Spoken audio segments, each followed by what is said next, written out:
If you ever feel like it's all so jover, just come over, hop into the stream at twitch.tv/HasanAbi. Live almost every day from sunny West LA. I'll cover daily news, so tune in now, see what I have to say. Blast off, blast off. If you're unhinged, prepare to take a week off. Hasan, Hasan. I swear to God, please end this long pause.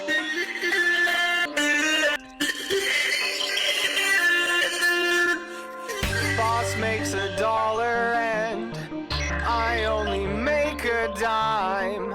That's why I watch the stream when I'm on company time. Boss makes $1 and I only make a dime. That's why I watch the stream when I'm on company time, like now. Hasan, Hasan. I'm probably in the chat right now. Hasan, Hasan. Get it, Hasan is streaming. I'm just a gamer frog, of course I hate myself. If there's just one stun lock more, my hopes will go up on the shelf. You're just a debate perv, of course you hate yourself.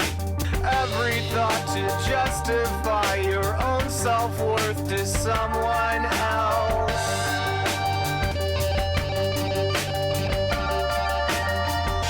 Again, what do I always say? Lost in the sauce, you can't escape. How unhinged can one chatter get? Don't ban him, mods, they're our new pet. Show me the light and set me free from this black-pilled reality. Can I find hope? Can I debate for this top of the hour break? Boss makes $1 and I only make a dime. That's why I watch the stream when I'm on company time. Boss makes $1 and I only make a dime. That's why I watch the stream when I'm on company time, like now. What's going on, everybody? I'm probably I hope everyone's in having a the fantastic chat evening, right fantastic afternoon, fantastic evening, no matter where you are in the world. I'm Song Pike, and this awesome broadcast coming to you live from kind of cold but still sunny California, Los Angeles, folks. We're live and alive, and I hope all the boys, girls, and MBs are having a fantastic one, because today's a beautiful day, today's a wonderful day, today's a Monday. That's right, it's Monday. Kev Rhino, if you tell me one more fucking time that you got yeeted off my goddamn Twitch recap, I'm going to ban you. Okay? Right off the bat. I got it, man. I saw. You're not on. Oh my God. Anyway, it's Monday, ladies and gentlemen, boys, girls, and MBs. It's Monday, December 11th, 2023. And it is 11:19 a.m. I am right on time, as a matter of fact. I'm right on time. And I hope all the boys, girls, and MBs are having a fantastic one. I have to fix my fucking thing. I didn't even realize I fixed this goddamn thing. But yeah, I hope everyone's having a fantastic one. It is Monday. Oh, I was scared long hair Hassan was back for a second. What do you mean? No. The volume is fine. It's just the positioning of the microphone is not, because I had guests over last time and I didn't even fucking fix it. It is currently 68 degrees, it says, but it was like 50 the entire morning. So I'm going to go ahead and say it's beanie season. Okay. Will you just go to Modi? Allegations? The fuck is that? Anyway, I don't know what that means. But yeah, we got a new set on the Fear End podcast. I hope you guys saw that. I hope you guys enjoyed that. I hope you guys liked the new set. Have you seen this demon posting a video where he goes to a blood diamond mine? Yeah, I have. It's my favorite video of all time. I love that. Anyway, where was I? Where the fuck was I? Hassan, I've been unable to watch the live stream about a month. Now being in trucking school, but now I have my CDL-A, and I'm ready to spread marks along America's highways and byways. Glad to be back. Hell yeah, brother. Glad to have you back. How many calories did you end up losing overall? 3,800. But you know what I lost more than that? My dignity. Here's part of the podcast about my personal news. So, honestly, I Mid-job yesterday, King Hustle. Yeah, you try being fucking 245 pounds and 6'4", okay? And dodge these motherfucking balls. Ridiculous. Marsh forgot to censor the F slur at 5920 on the Fear Ed app. Nice. Demonetization, baby. Here we come. So happy I finally got a Squeaks collab. Yeah, never again. So yesterday we did the dodgeball. We did the dodgeball thing. We dodged some balls. Some dodged better than others. Okay, I'll admit. Some dodged the balls better than others did. Some threw better than others did. And that's it. Hope you're ready for the memes. No, I'm ready for the memes. That's what it's for. We did the memes for that reason. So, we did the dodgeball for that reason, so we can get these memes. I saw the Vorlo thing, and like, while it is funny, I would like to see, like, I wish I had a better assessment of like my stats, like how many eliminations I had, how many hits, that kind of thing, how many throws. I know that there's got to be someone with that like stat autism in the chat that will fucking compile this, because I got a shit ton of elims. I had a really good double elim at a certain point too. I had a double elim, and then me and Dan Clancy, like all of the elims we had were we did it together deliberately. So like, and highlights of the players as well. Yeah, I know. Like our tactic was, yeah, I got a decent amount of eliminations. I never had like a big pop off moment like Misgift did. We'll talk about all of that though in a second. I've literally never played dodgeball in my life. That was the first time I played. Did you work out before the event? No. The breakaway talent, best moment, probably Michael Reeves. Best out of nowhere pop off was Michael Reeves. Like, I'm going to give you guys my assessment on the entire thing in a second. You know what? Actually, let's just start. Let's just do it. Because, I have one update. I have finally... Wait, hold on. Not this music. Hold on. I did it. Last night after this incursion, this dodging of balls incursion, I decided I'm going to do something crazy. First, we'll talk about all the dodgeball in a little bit. But I'll tell you this much. I'm back on it, baby. It's time. It's been a long time. I watched Rome. I watched all these other fucking shows for a while. But we're back. I've finally done it. I finally did the damn thing. I'm on One Pace. I swapped it over to One Pace, and we're back on the Mugiwara adventures. That's right. And it's so much better. It's crazy to me that, like, for so long, I just did this to myself where I was like, I'm not going to watch One Pace. I'm not. Because I want to make sure that I can, like, I want to be able to watch it on the TV.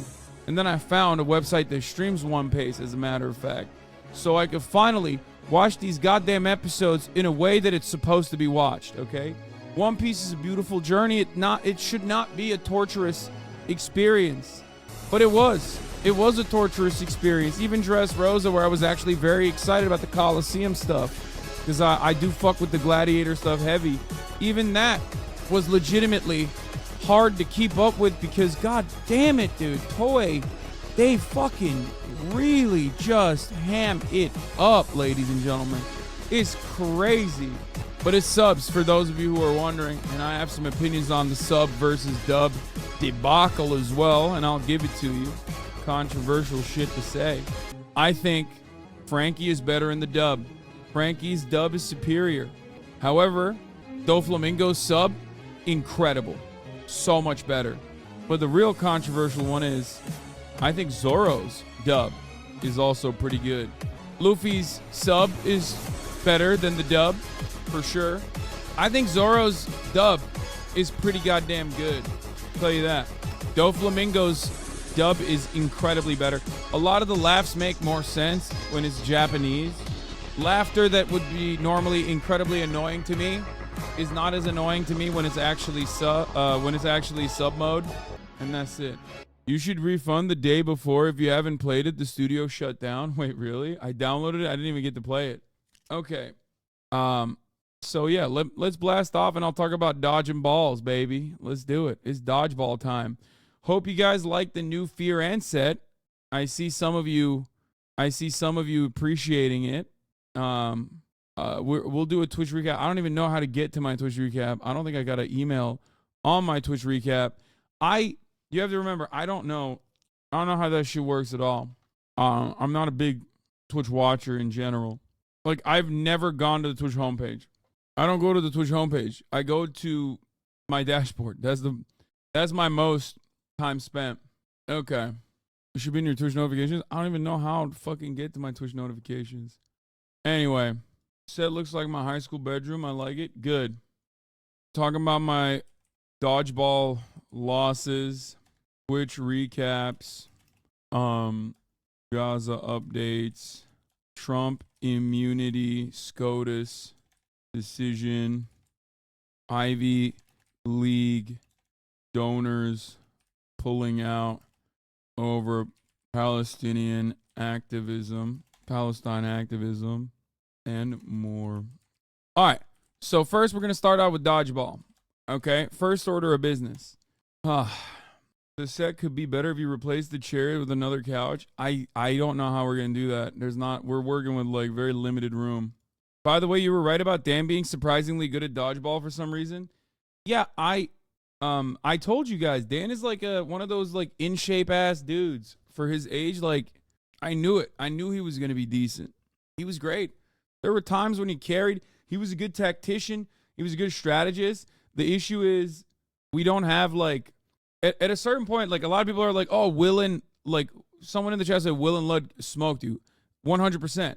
But there's only so much we can do. I've never played dodgeball in my entire life. I'm a massive target. At first, like the first game I was lasering, but at the end of the day, a lot of people don't realize if you're in a team where there's like a more balanced play, where there's like multiple fucking people that can throw, for example, when there's multiple people that can throw and there's multiple people that can dodge, like if it's a more balanced team, then you can preserve your strength more. You know what I mean? And like obviously the teams are supposed to be like fun and balanced. Why'd you gotta hit Dan for his age? Because he's like 50 plus. Are you kidding me? Dan said he had walked or jogged 5 miles before that. I mean, look, were the balls spongy or rubber? No, unfortunately they were rubber. Nice victim mentality for playing dodgeball. Guys, it's a fun game. Like, I don't know why. It's not that serious. I think you're the one who's taking it super seriously. I'm going to give you analysis on it in a joking fashion, but also like, yeah, we got our shit pushed in. I mean, there's not much we can do about it. The thing is, like, Will's team had a lot of fucking carries. Like, Mo was really good. The other random dude, like the other kick streamers were good. Sapnap was incredible. You know what I mean? Caroline played phenomenal. Like, there are a shit ton. See, like, people go, Will is the whole team. No, that's because you love Will, okay? That's insane to say when you got fucking Sapnap throwing slammers. Like, Will played phenomenally well. Of course he did. He's very good. He's a very athletic guy, okay? But, like, if you're making an honest assessment, these teams had, like, a lot of really good players. Lud played really well, but then so did Michael Reeves. So did Saikuno, as a matter of fact, which was surprising for me. The thing is, you're not going to be able to balance out the weight if they're like the teams that have more players that can actually like throw well are going to be able to preserve their arms better over the course of like a 10 to 15 minute period. They're going to be able to keep doing it without getting gassed as much. Ray played well as well. YouTube did great. Lily had like a bunch of phenomenal catches, which was cool. The reason why Dan and I have this photo is because we very early on realized like we're not the best, right? Neither of us has like a solid throw. It's just we would do the best we can to just like go after people and like throw 2 balls at the same time or 3 balls at the same time. I've never heard dodgeball analyzed so deeply. You and a Twitch team would slay at a basketball creator tournament? I mean, it depends. If I'm being honest, like for example, when we were playing against YouTube, we lost to YouTube because of that Michael Reeves catch. We were winning, and then Michael Reeves had that phenomenal catch out of nowhere, and it was over. That Michael Reeves catch was so out of control. It absolutely destroyed. Did you give up balling up rage? No, absolutely not. I'm still down. I think a lot of people forget and this is something that I've mentioned quite a bit. I'm not like a profoundly athletic person. I'm strong and I'm good at certain things. But the things I'm good at because I've trained a lot. I've never had anything like I've never had a natural talent for anything in my entire life. So, yeah, for my size, I can move a lot better than you would think because I'm, many people forget, like I'm fucking 245 pounds. But the place where I'm the most nimble is basketball. Michael Reeves didn't even realize he caught it. I can't believe he caught that. Like that's when it ended. That's like when the game changed dramatically. Cause like, look, it's 3-2. We have 4 players. They have 3. They have Michael Reeves and Ludd. Or no, not even Ludd. Ludd actually runs in immediately. They have 2 players. It's 4-2. It's 4-2. 4 against 2. It's Team Twitch has 3 wins. Team YouTube has 2 wins. Miskiff fucking lasers Michael. Or Michael tosses one. It's a miss. Dan hits Michael. Miskiff lasers Michael. Michael catches it. Ludwig immediately runs it in the chaos while we're literally all going, holy shit. Dan hits Ludd. Michael hits Emily. I hit Michael again. He blocks. He hits me, and I don't know if he actually hit me there. Like I think I dodged it, but it doesn't matter. But that's when it was 4-2, and then there's Sage res their top frag and they sweep. No, I'm saying like that was when we lost. We were doing pretty well other than that. Miz talked about this. Said he caught it on accident. Yeah, Michael Reeves literally didn't know he caught it. He thought he was out. You could see it in his face. He said it. I talked to him afterwards. Like he literally did not realize he even caught it. Look, he goes, oh, and then he's like, oh my God, I caught it. But yeah, I mean, it's for fun. It's supposed to be balanced. It's supposed to be for fun. And obviously the team that had like the most balanced team where like every player could contribute evenly, which plays a big role. One, like if you had, did you know that Will was the banned streamer beforehand? Brother, I drove in with Will. What do you think? I was faking it when I was doing commentary. Like, I don't know if you know this, but I am an entertainer. I might not be super entertaining at all the time, but my goal is to be an entertainer. And part of that is misdirection. Yes, there was a lot of fun. I don't even know where this is from. Do you guys have the video? What the fuck was I doing on this? This is such a funny fucking moment. But yeah, you actually did kill it while doing commentary though. Yeah, well, I wonder how many limbs I had. I want to know. Cause me and Dan were fucking synced up. We were cooking him up a little bit. I had one double which was good. But none of those are fucking cool enough. None of those are my limbs were always like catching someone off guard or having them fail to catch. Except for the one double limb in the beginning. And it's like it sucks. There's none of them are like good enough to post. You know what I mean? There was no like incredible moment like that. But yeah. Caroline was fucking awesome. Caroline was incredible at dodging. Like it was shocking. Why am I proud of this? Yeah, this wasn't even like a cool moment. This was me just mauling because I got fucking nailed in the leg. Another problem is that the commentators were shitting on you every time. So the consensus to everyone watching is that you're bad. Oh, they were? Yeah, I forget how much like commentary adds to that. I mean, yeah, I'm always going to be the fucking butt of the joke. Slime and Nick was hammering on you. My favorite 2 dodges were you and Caroline during the anthem. Yeah, they were making fun of everybody. I don't think they were just making fun of me. But yeah, you and Caroline during the national anthem. What? There, oh, say does that star-spangled banner yet wave o'er the... You just had the most catchable balls, but it makes sense because throwing feels weird if you don't grow up doing it at all. They said you threw like a girl. Oh, that's what they were saying. Because I saw some comments like that. The first game, I threw some fucking heaters, but I was out after that. I don't have good throwing technique. Like, if you haven't played dodgeball, you did a pretty good job for your first time. That was the first time ever playing dodgeball. Height is definitely a unfortunate problem here too. I was thinking it would help if you stood sideways to make yourself a smaller target. Would you ever play it again? Sure. I enjoy doing physical stuff. I mean, I do get upset. We just have to do. We just have to play fucking basketball. That's what we need to do. Song gets rolled by a dodgeball. Stop lying. Wait, what? Fiona, I disagree with that. Fiona, you stay in. Yeah, why not? What is this? Oh, this is from the. Fiona, I disagree with that. God, this is like, dude, I was so big back then. This is like the first time we did like physical shit after being indoors for years, dude. This was a crazy time. Look at this. June 27, 2021. Fiona, That was the first time I ever played stay dodgeball. in. Yeah, why not? Oh, wow, and Hasan goes down. A painful, powerful shot to the shoulder. He's back in the safety of the shade. Can't believe y'all had a cage match in the middle of the tournament. You kids play dodgeball in Turkey? No. I was so out of breath back then. That was crazy. Okay, first of all, remember, every one of your favorite streamers is fucking dead now, okay, after yesterday. I woke up this morning at 7 a.m.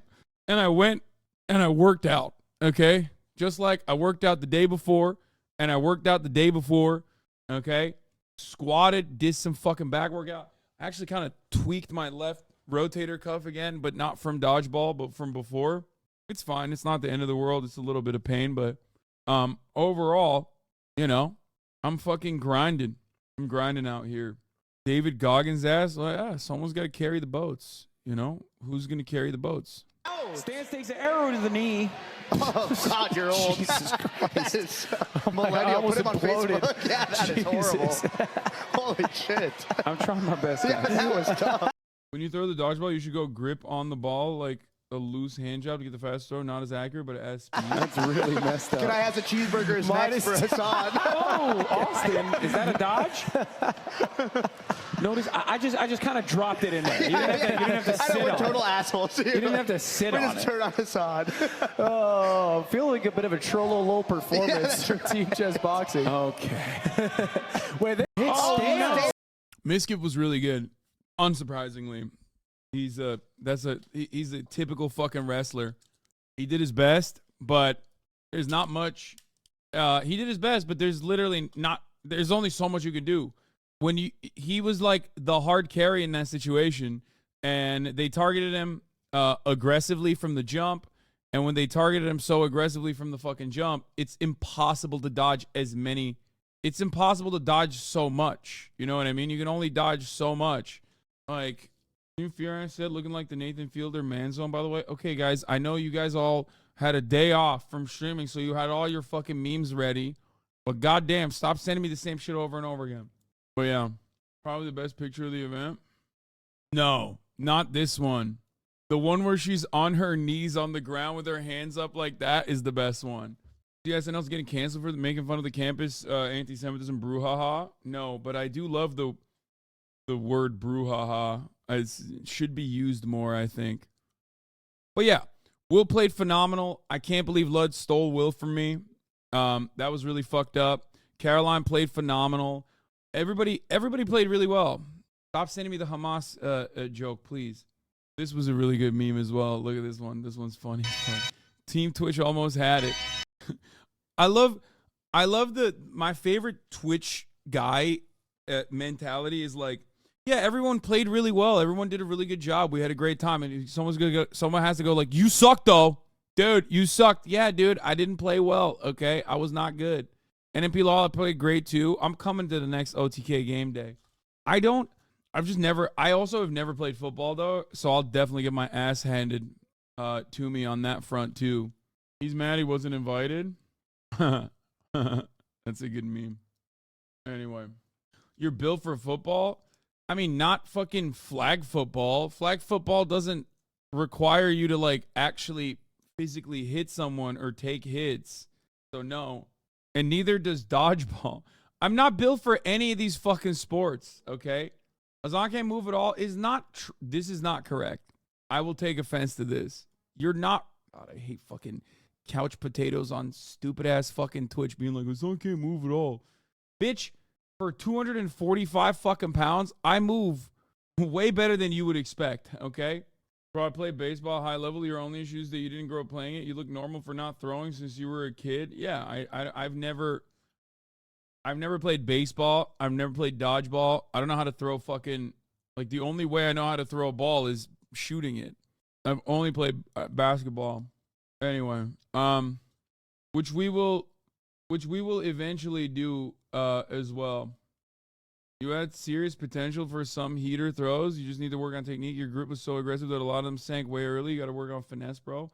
Dude, that is one thing I will say. The only thing that I was the only pain I was feeling afterwards, I mean, beyond like being hit like a fucking Mack truck after, like, I got out of the Uber and I straight up was like, oh my fucking God. I thought I was perfectly fine, right? 5 hours playing dodgeball for like 3 hours uninterrupted. I thought everything is fine. I'm like, you know, I'm built for this. I play basketball for hours and hours and hours. You know, I work out a lot. And then I fucking sat down. I sat down and I could not get up. I was like, oh my God, I'm so tired. It hit me like a fucking Mack truck. But outside of that, the only thing I felt pain in still is like my forearm. Because I think I was just like gripping. Here's your best moment from yesterday. Oh, no, he's good. Okay, did that feel? There was hatred in that. Yeah, there right? was hatred. He was Him mad and at the Cheryl, ref on that one. Miskip said, let me do it again. So what can you fall? Oh! That's it. Me looking thick. Were you happy with how Chad Vice went? I feel like it was S tier content. No, absolutely. It was awesome. But yeah, I'm happy about it overall. I'm happy about the dodgeball tournament overall. I think it was fun. I need to do more collaborations with people. Getting hit by a dodgeball feels like you're getting spanked very hard. No, not at all. These dodgeballs are not normal dodgeballs. They're smaller, and they like they're not rubber. They're made out of like sponge. I should have practiced. I should have practiced at least throwing. I think that was a big mistake for me. That way I could have had some better hits. Can we get another Chad Vice sooner from a year from now? I'm one of the 3 people who weren't able to ask their question. Yeah. Ludwig and I are actually working on, oh, this is the best picture from the event, I think. Ludwig and I are working on something as far as basketball goes. Everybody chill out. Yeah, I'm going to watch the Nakey Jakey on Starfield. Bethesda's game design was outdated a decade ago. Phenomenal fucking video.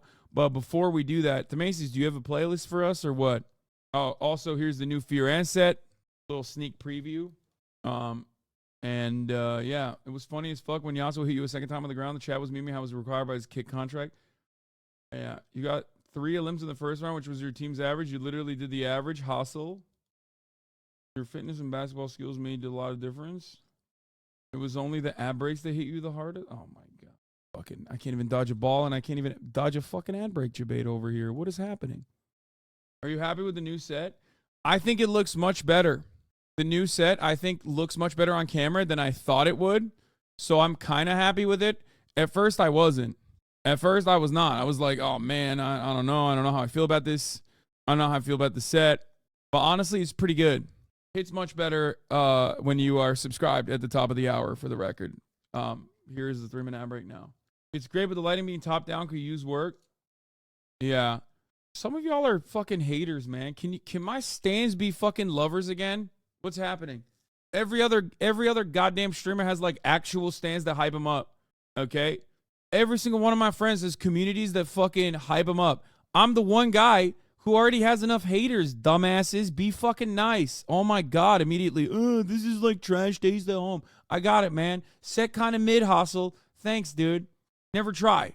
Never try. I'm fucking done. I'm done. I'm never trying ever again. Get what you put out. Dev behind controversial shooter the day before shuts down after a massive Steam launch. That's insane. We couldn't hear any audio from the videos on the latest episode, by the way. Wait, really? I wasn't even the one who fucking advocated to change the set. So, maybe if I say that, people will be more understanding and will defend it if they know that it's like Will, Austin, and Cutie that wanted a new set, okay? And March.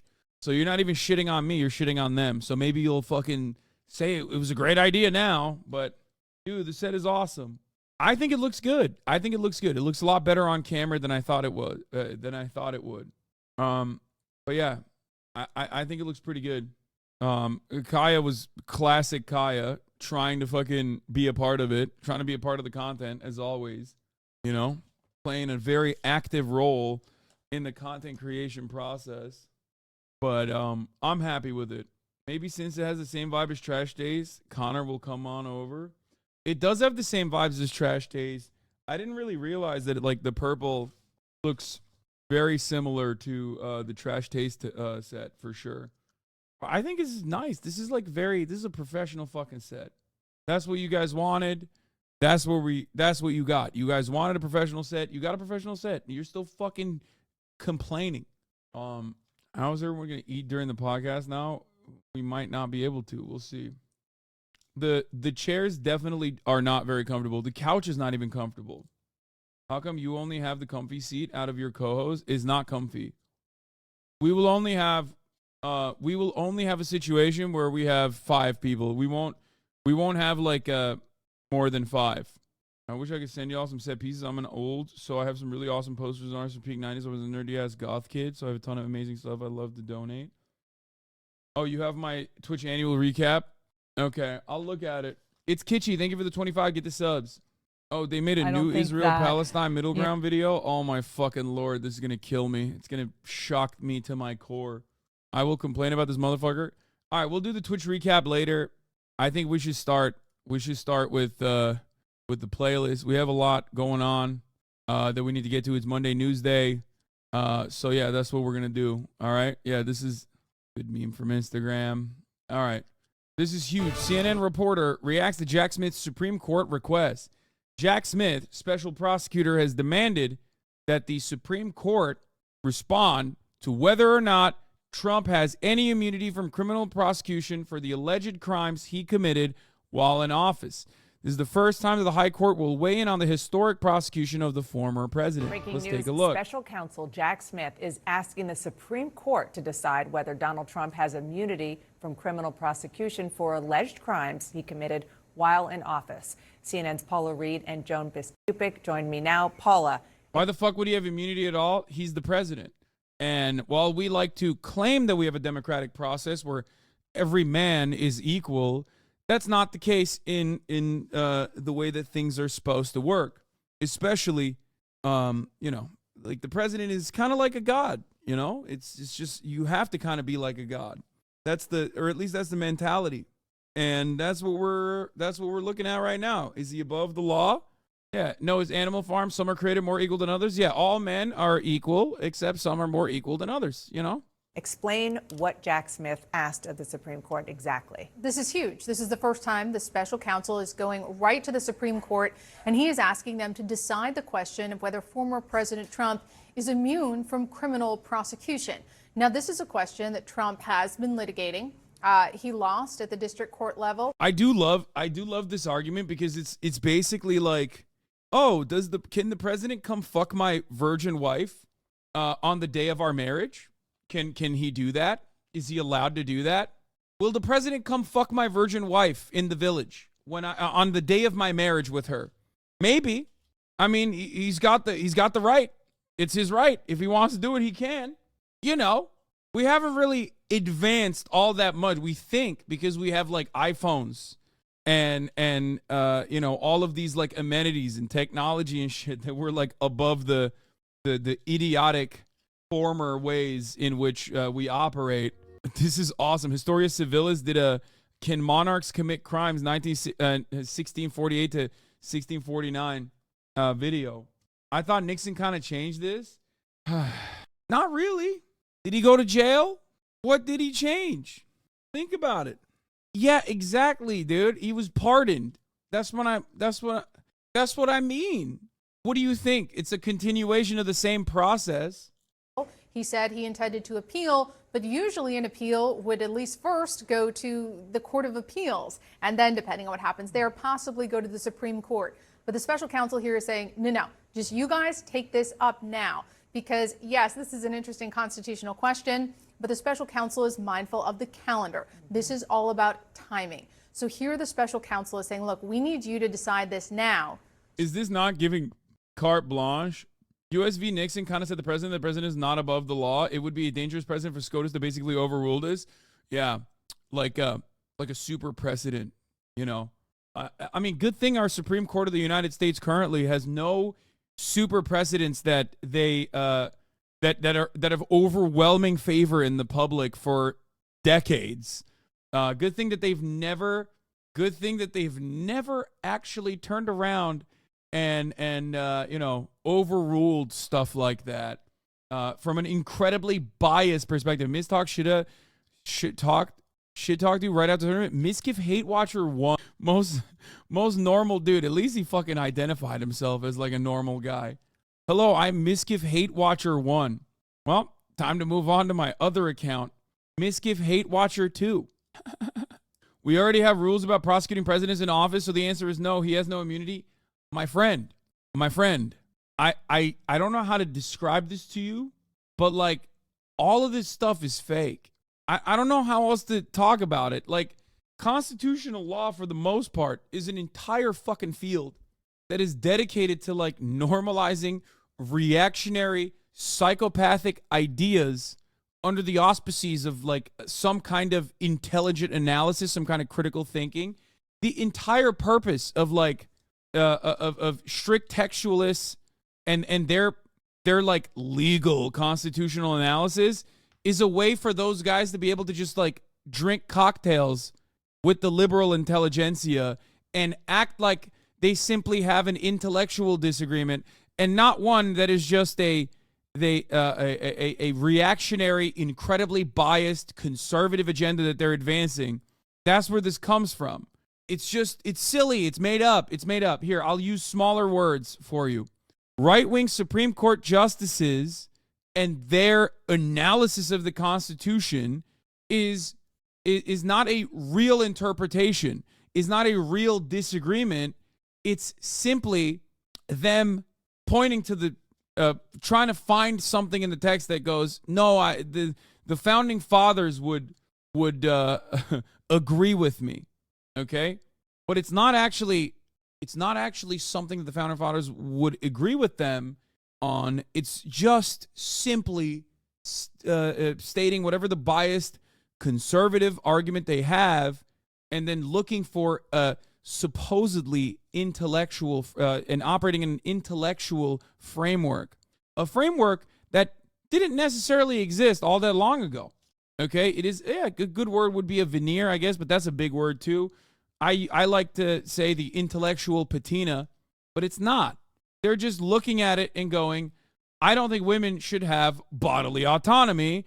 I can't just straight up say that, so I have to make it seem like that. You are correct. For example, the Rahimi case coming up in SCOTUS term asked the question of whether someone convicted of domestic violence can purchase a firearm. There's nothing in the nation's history or tradition that allows such a person to get a firearm, yet we know exactly how the case is going to go. Exactly. And there are so many circumstances where the heavily right-wing, supermajority right-wing Supreme Court has no real interpretation, no real strict originalist argument to make, or no strict like textualist argument to make, and we already know exactly which way they're going to decide, and we have to sit around and play this song and dance as though like, no, you don't understand. They're really brilliant. They've read a lot of books. They read a lot of books on the law, and they have this well-defined worldview, and that's why they are deciding in this way. You simply do not understand, okay? You simply do not understand. These 9 appointed lifetime position Supreme Court justices are too brilliant, and you can't comprehend it. They're simply, you mean to tell me that they're simply operating on their own personal individual biases? Like, you're telling me that they're just literally going, I'm right-wing, what's the right-wing position on this? Boom, that's it. No way. No fucking way. No shot. Get out of here. Except that is precisely what's going on. Everything else is just bullshit. There are, of course, the supposed moderate conservative factions within the Supreme Court that, for example, care about the institution and maintaining the institution's sanctity. Okay? And those guys are sometimes going to throw a bone in the other direction. Even Brett Kavanaugh from time to time might throw you a bone and have you shocked and go, oh, well, you see, these guys maybe aren't doing that. Maybe they are actually legitimately assessing all of these situations. This is bullshit. It's just another way to keep up that facade. That's it. Roe v. Wade should have made everybody understand the truth. Okay? It should have made every single person realize, like, oh, these guys are fucking clown asses. One of the most favored Supreme Court justices, like a legendary Supreme Court justice in contemporary American history, is Antonin Scalia. Should never allow an Italian on the Supreme Court or in a position of power, is what I say always. And Antonin Scalia, of course, is not an exception to the rule. He's just a continuation of said rule. Antonin Scalia has had some of my favorite opinions. He has opined, like when he said torture is permissible, by citing the television show 24 as his reasoning as to why torture is actually permissible, because in the television show 24, the hero tortures a terrorist to figure out if a nuke is going to wipe out America or not. And that's why we should keep torturing terrorists. That's a real thing he wrote. Doesn't end there. Antonin Scalia was, of course, obviously anti-gay marriage and said incredibly reactionary things like the homosexual agenda. That was one of my first instances in college when I was learning constitutional law, when I found out that Antonin Scalia made the slippery slope argument against gay marriage, saying, well, what's to stop man from marrying dog? If man can marry man, then what if man marry dog? When he said that, I was like, oh, this is all bullshit. That was literally, I think I was like sophomore, maybe junior in college. I don't remember when I took the constitutional law class, but I was like, that's when it lasered me. Like in my brain, I still remember that moment. I had a dyslexic constitutional law professor who couldn't write, but whatever. He was fine. When I found that out, I was like, oh, this is bullshit. This is all bullshit. So Antonin Scalia is a well-respected legal scholar, right? In the eyes of the bold, brave, beautiful, smart, liberal thinkers. I mean, he's well-respected. Anyway, famously took Clarence under his wing. They were besties. Didn't Scalia die on one of those hunting trips? Yes, he did. Same argument stands for abortion. The right-wing justices said that abortion is a fundamental right, was not deeply rooted in his nation's history and tradition. Meanwhile, there's literal evidence that Ben Franklin wrote about books. Yep, I've talked about all this. Benjamin Franklin wrote a math book, or like a all-intensive, like all-purpose book, in which he talked about at-home remedies for abortion, like how to fucking do an abortion at home. That's how fucking little they gave a shit, okay? How to do an abortion. That's how little abortion was like a thing. People were like, yeah, fuck yeah, of course you're going to have an abortion. What do you mean? So the idea that like these guys legitimately were following through on what our forefathers or founding fathers actually wanted to do is really stupid, because not to pull an Austin show, but the Constitution is a living, breathing fucking document. If that wasn't the case, then there would be no amendments to the Constitution or no way to amend the Constitution. It's so stupid. The very reason why the Supreme Court exists defeats, in the most reductive terms, the arguments that these fucking right-wingers make about it. There would be no reason to, there would be nothing. There would be no reason for a Supreme Court to exist at all. Yeah, judicial review literally exists for this reason. But of course, the United States of America is ostensibly a secular nation, even though it's not really. And the one fundamental thing that you have to remind yourself all the time is that America's religion is capitalism. Okay? And yes, our Bible is the Constitution 100%. The way we treat the Constitution is like akin to the fucking Bible. Law tip: mere factual innocence is no reason not to carry out a death sentence properly reached. Tony Scalia. Also, he cited the Bible and dissent once law. Yeah, I love that. I fucking love that, because like it's just our Supreme Court justices love executing black and brown people with intellectual disabilities. Like that's their favored pastime. They will never stop that. That's part of the job. They're like literally, oh, I get to fucking fly around with a rich billionaire that I'm partnered up with by the Federalist Society. Sure, fine. How many black people do I get to kill? How many Down syndrome black people do I get to fucking execute? Like straight up. So consistently. You think I'm crazy. You hit a but like it quite literally is a one of the most principled, consistent positions of the fucking Supreme Court of the United States is to always side with the state in its endless endeavor to engage in capital punishment on intellectually disabled black and brown people in prison. I'm so surprised that these things you say about conservatives don't get clipped out of context and people aren't trying to say you think those things. They do. Sometimes they do. All right, let's continue. So that this case can go on as planned in March. In fact, they're also saying that, look, even if you don't want to take this question up, if you don't want to skip the Court of Appeals, can you at least tell the Court of Appeals to do this quickly? Because, Dana, if a question like this goes through the normal channels, it can take months, possibly well over a year to decide this, which could push that trial until after the election. Joan, how likely is it, based on your experience in covering the court, that they will say yes to short-circuiting the process? Well, what Jack Smith has done with his team is to point up a very important precedent, taking us all back to the summer of 1974 and the Watergate era and the tapes case.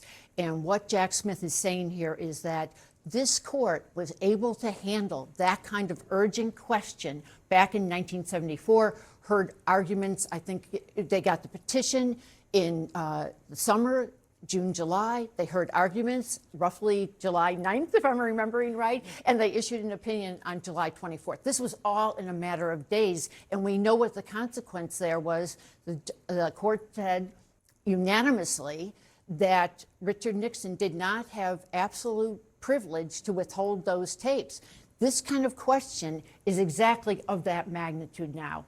And what they're saying is, today is what, the 11th? They're saying if get the response from the other side, from the Trump team by December 18th, and we will waive a longer response period ourselves to get this all on the calendar as soon as possible. And the justices actually could do it. They have space in their calendar to do this. It's not, we don't have the kind of term we had 2 years ago. They don't have yet a big abortion case pending. They could pick one up this Wednesday, actually, the abortion medication case.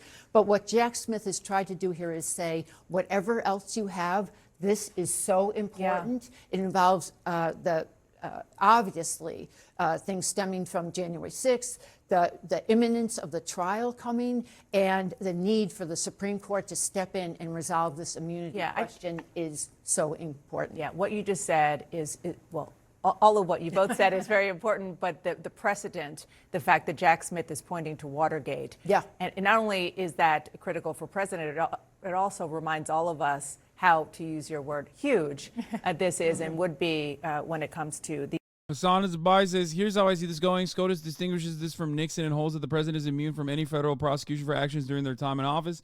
It's distinguished from Nixon because Nixon only applies to civil proceedings. Very worrying.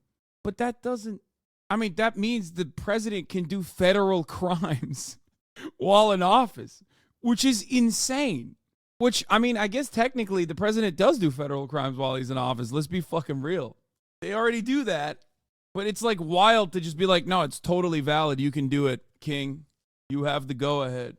I don't know. The ability or inability to prosecute a former president and whether or not he would be immune. What do you think, Ellie? No, look, they can do it, and the Supreme Court can grant this. And as Paul had said, they have the clock on their minds here. And look, everybody knew that this was eventually going to make it to the Supreme Court in one way or another. Now, the normal course of action would be to go to the appeals court. That could take months and months, and they'd ultimately draft a decision there, and then which would be appealed to the Supreme Court.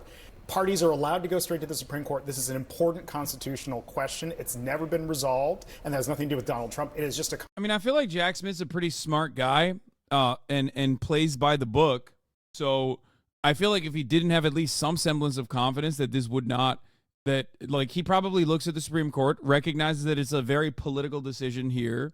I assume he thinks that at a time when the Supreme Court is historically unpopular, more unpopular than ever, right? I think.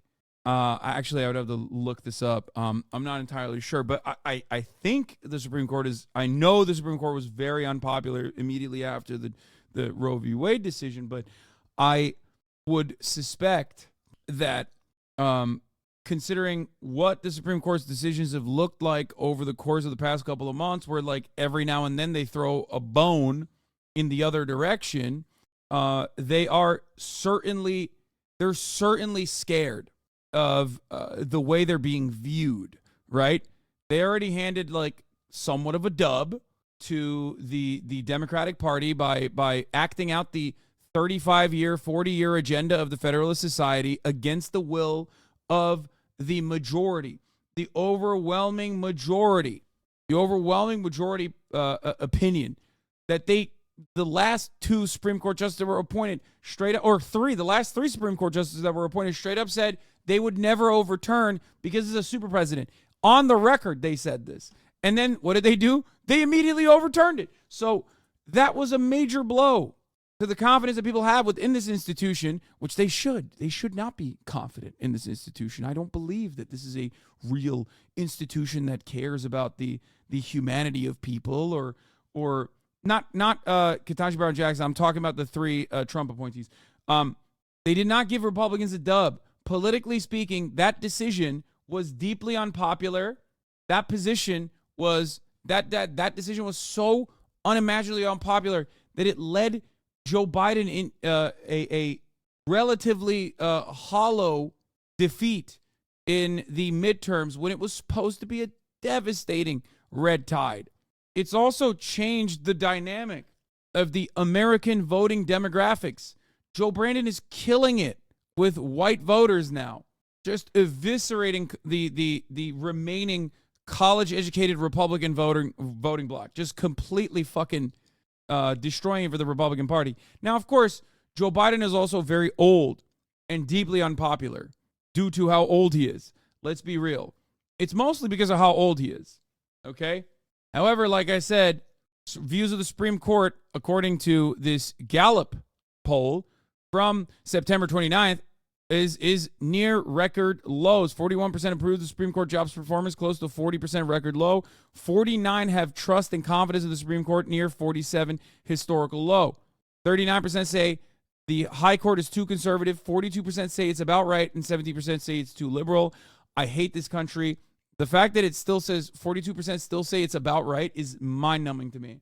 God, America is such a conservative, reactionary shithole. Holy fuck.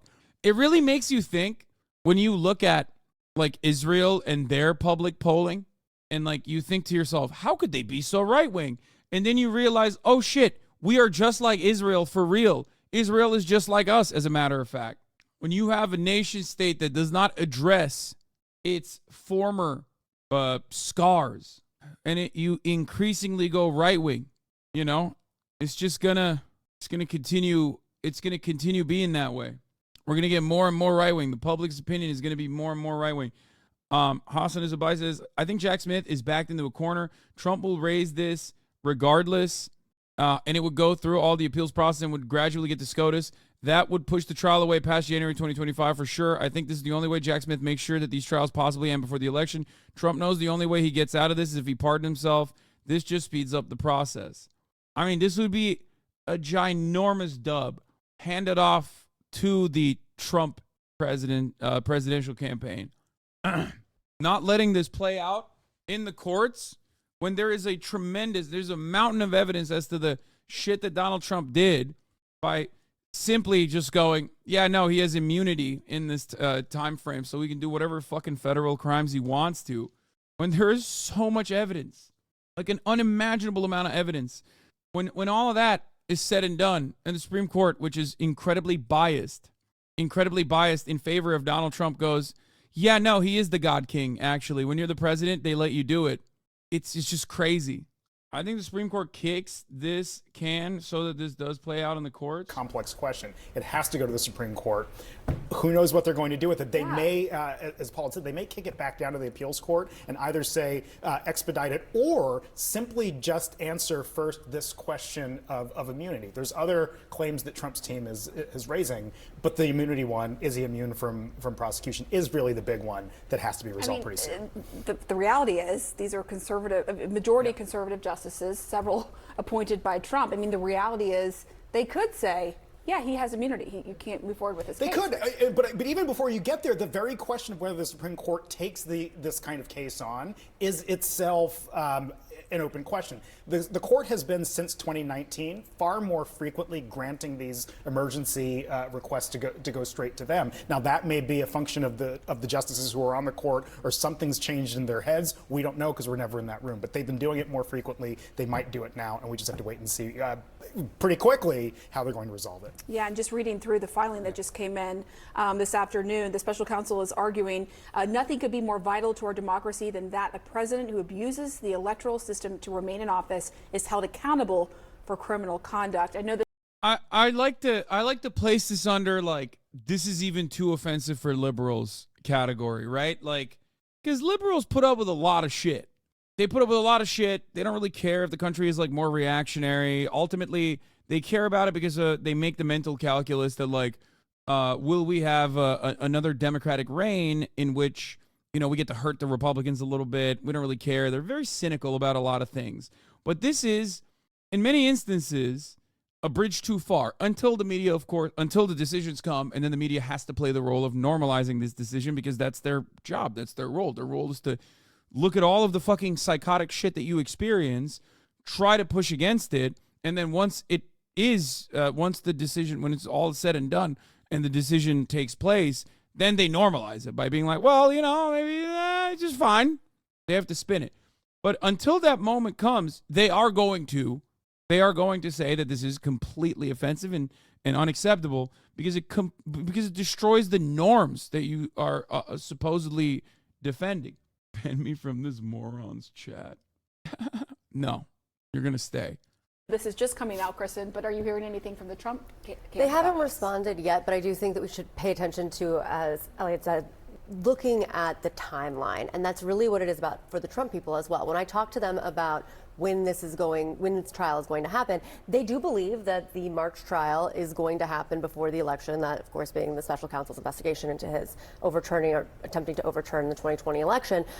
But they do still think there is some wiggle room because of the fact that this was going to the appeals court, because of the fact that they believe that they can delay it. I mean, they are going to try and do every single thing they possibly can to push this past the election because they think that Donald Trump can win the election and he's not sitting in trial every single day. Yeah, I wonder why they think that. Oh man. So that is very interesting in this to me, the fact that they have clearly kind of called them on their game and said, okay, you're waiting here, you push this to the appeals court, now we're just going to get it over with. So that takes one element out. One of the things that actually Trump and his team were relying on, having this be a lengthy process. And there's a little bit of gamesmanship there because the Trump team could have appealed to a three-judge panel of the Court of Appeals. If they didn't get a decision they liked there, they could have then appealed it to the full Court of Appeals. And then if they didn't like the decision there, they could have then taken it to the Supreme Court. Even under the best of circumstances for the Trump team, that could have taken months. And I think, like you said, it's calling the bluff. Yeah. Now, again, the Supreme Court doesn't have to agree to it, as we know, but this was a very aggressive step by the prosecutors to move this case along. It's huge because really the Trump legal strategy boils down to delay, delay, delay. And there was a hope that this constitutional question, which has never been decided before, would take a little while to get through the appellate process, possibly even go en banc, then go to the Supreme Court, and they hope that it could at least delay this trial, which has a ripple effect on other criminal trials, until after the election. So it's clear the special counsel is like, nope, we're going to try this option. This is aggressive. This is the first time they've gone to the Supreme Court. Now the question is whether the Supreme Court wants to do this, if they want to completely reject the request or meet them halfway and maybe just say to the appellate court, look, we all know time is of the essence here. There is a public interest. Let's move it along. Let's not sit on this one for a year. How long, so just timeline-wise, when can we expect to hear from the Supreme Court? I mean, it's the Supreme Court. They kind of do what they do when they want to do it. So I would expect that they... It's really cool that they also literally are just like very openly corrupt, and they just put out like a press briefer talking about their ethics and their code of conduct. And it was just basically like, nothing is changing. We are going to get wined and dined by whatever billionaire we want to. Suck my dick. And that's where we're at. That's where we're at. Will, no, my body does not feel like a bag of broken glass. I would say that, I mean, I do have some issues for sure, but I still worked out this morning. You know, I sucked it up and I took some Advil and I worked through it. But going back to the issue at hand, it's cool. It's cool that they're not even trying to make it seem like they're impartial or not compromised. They're very compromised, and they're very open about it, and it doesn't really matter as long as you have enough money. They too are probably mindful of the timeline here, so I would expect we'll hear from this soon, but they don't have a deadline. Yeah. And it's just a reminder, right, of the collision between these legal cases and the fact that Trump is running for president, and we're in the lead up to the Iowa caucuses, right? And just today, he was going to testify and then pulled out last minute. And pulls out last minute, doesn't show up. You know, looks like, okay, this case is wrapping up, but that doesn't mean his legal problems are wrapping up. They're really just ramping up, and that's happening at the same time that his campaign is ramping up. And you look at the schedule for January with both the Iowa caucuses as well as New Hampshire primary, and he's going to be on the road a lot. They keep showing this over and over again, which is like, hey guys, by the way, once January starts, you got the debate, the CNN debate, the Iowa debate on CNN, and then the Iowa caucuses start on the 15th of January. By the way, 2024, it's Jover. I mean, we're going right dick first into this shit, okay? And then you have the New Hampshire debate on the 18th, where Chris Christie's gonna make big moves, big money moves, okay? We're pulling for him. We're pulling for Chris. And then the CNN New Hampshire debate is on the 21st of January. And then New Hampshire GOP primary is on the 23rd. Yeah, is beginning the end, the beginning of the end. A lot more. He has to be in many of these states. We know that he is looking at New Hampshire. He sees the field there. They are not feeling as confident as they feel in Iowa.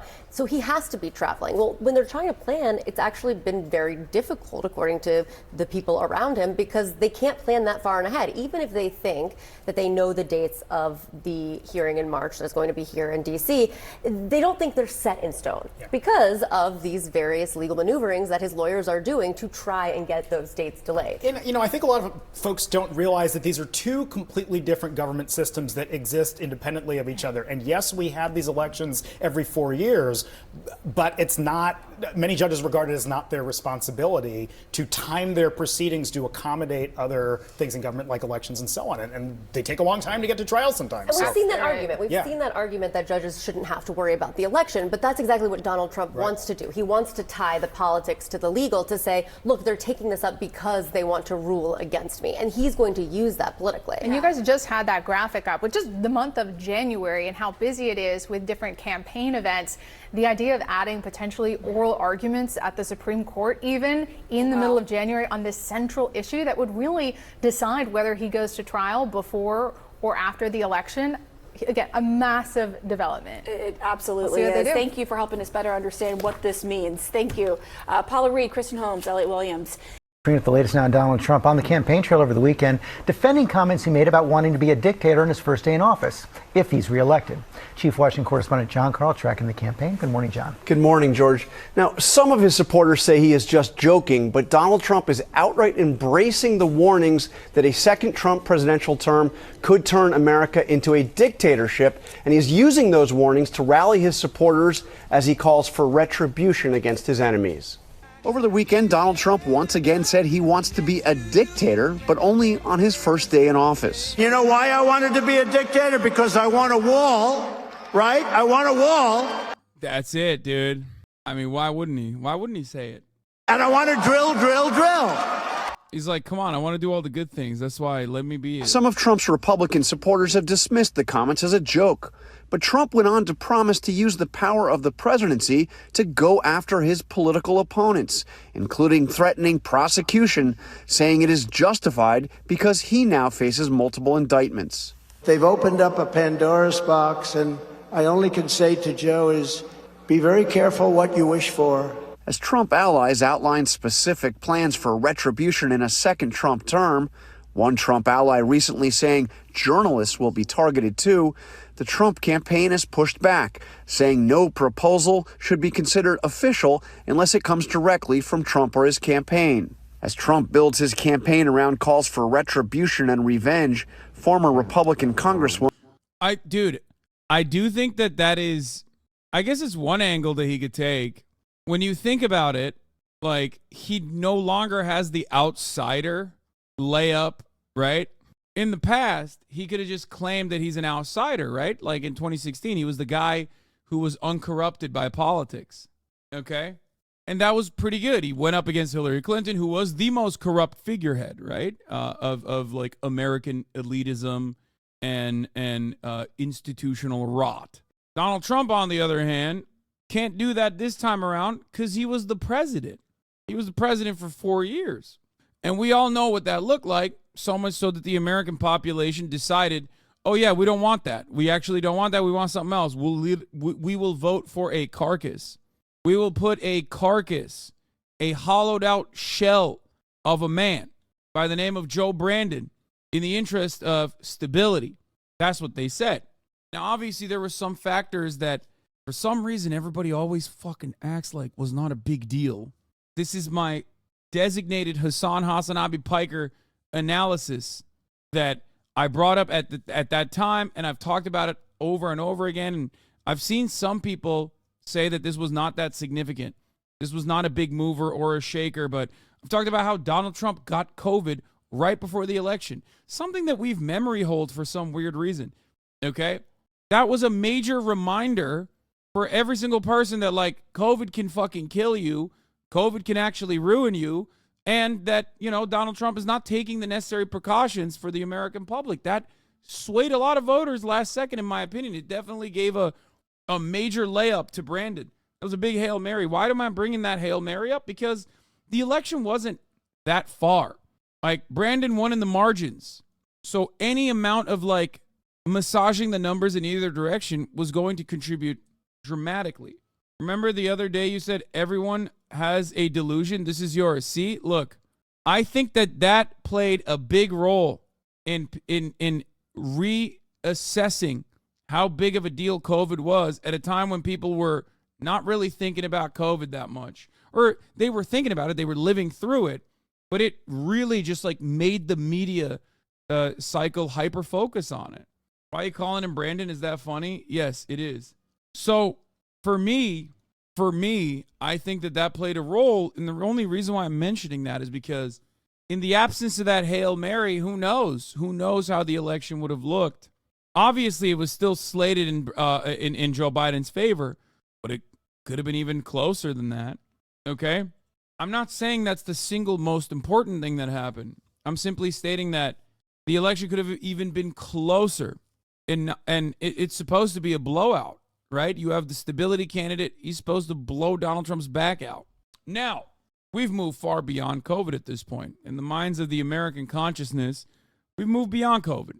Like, for the average American, COVID doesn't matter. COVID is still around, but people don't care about it, right? They don't think about it. The media doesn't even cover it at all. And even if they do, more and more of the normal crowd has a negative reaction to that sort of coverage at all. People don't want to think about COVID. This is something that I have actually factored into my analysis when talking about Ron DeSantis. Ron DeSantis' bona fides are that he was like a anti-COVID governor, kept Florida open, kept commerce flowing. That was a big deal. But that is all he had. Beyond that, he's just Trump. He's proto-Trump with not enough riz. So when he tries to remind people of COVID, everybody goes, ooh, boo, shut up. Don't talk about that. We don't want to even think about that. Sure, we get it. You fucking kept it open. You kept Florida open. That's fine. Shut the fuck up now. I don't even want to think about that, which is why you see him mention that less and less, because the only association that people have with COVID, no matter how well they made off, for example, is negative feelings. They remember it with, not such fond opinions. So anyone that reminds them of that, whether it be to say, look at how how great my COVID policy was, or look at how shitty my COVID policy was, people just remember, oh, COVID was shitty. So that's something important to make note of here. So now that you have no COVID equation, and Trump has the almost Joe Biden style approach to the issue of the economy, where he can just say, remember when you had real negative wages for like a year and a half? And he's not going to use those terms, but he'll just say, remember, look at how bad things are. Look at how bad the economy is. He can just keep hammering that over and over again in the same way that Joe Biden could do that with Trump's COVID economy. So, yeah, like he will say, don't you remember $2 gas? But Chuz don't remember COVID when he talks about that? Yeah, exactly. But even when he does that, he's never going to bring up COVID in general. He'll stray away from that. So ultimately, Joe Biden's chances were going to be bad regardless, at a time when the Democratic Party is actually following through on some of the more popular agenda items, except given how the economy takes a while to recover and an even longer time frame for people to recognize that recovery, it was always going to be difficult for a one-term president to take advantage of the agenda items that actually help the economy recover. Because right now, the reality is the economy is recovering. There's a lot of back and forth on Twitter on this. People go, oh, why are you talking about graphs and stats? Why are you talking about this and that? People are still suffering. It's like, yeah, people were suffering in 2019. People were suffering in 2016. People will always continue suffering. The economy wasn't great across the board for the majority of Americans. But if you're looking at the feelings that people have on the economy, that takes a while. That takes a while for people to look at and go, you know what? Actually, my situation is much better. So, overall, Trump has a lot of opportunity here to hammer Biden on Bidenomics. It sucks. Situation is dire. It's because the Democrats are corrupt and all they do is care about gay people or whatever. Okay? Biden, on the other hand, whose administration has done relatively decent things on the management of workers' rights and things of that nature, and even like a decent, even has done a decent social democratic adjacent domestic policy with bills that pump some money back into manufacturing, for example, like the IRA. Okay. In comparison to its contemporary counterparts, okay, is a very, very unpopular figure, okay? Yeah, union busting, really great workers' policies.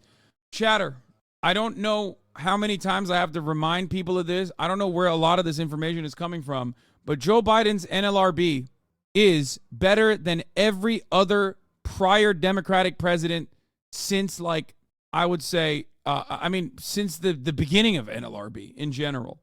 It is ridiculous.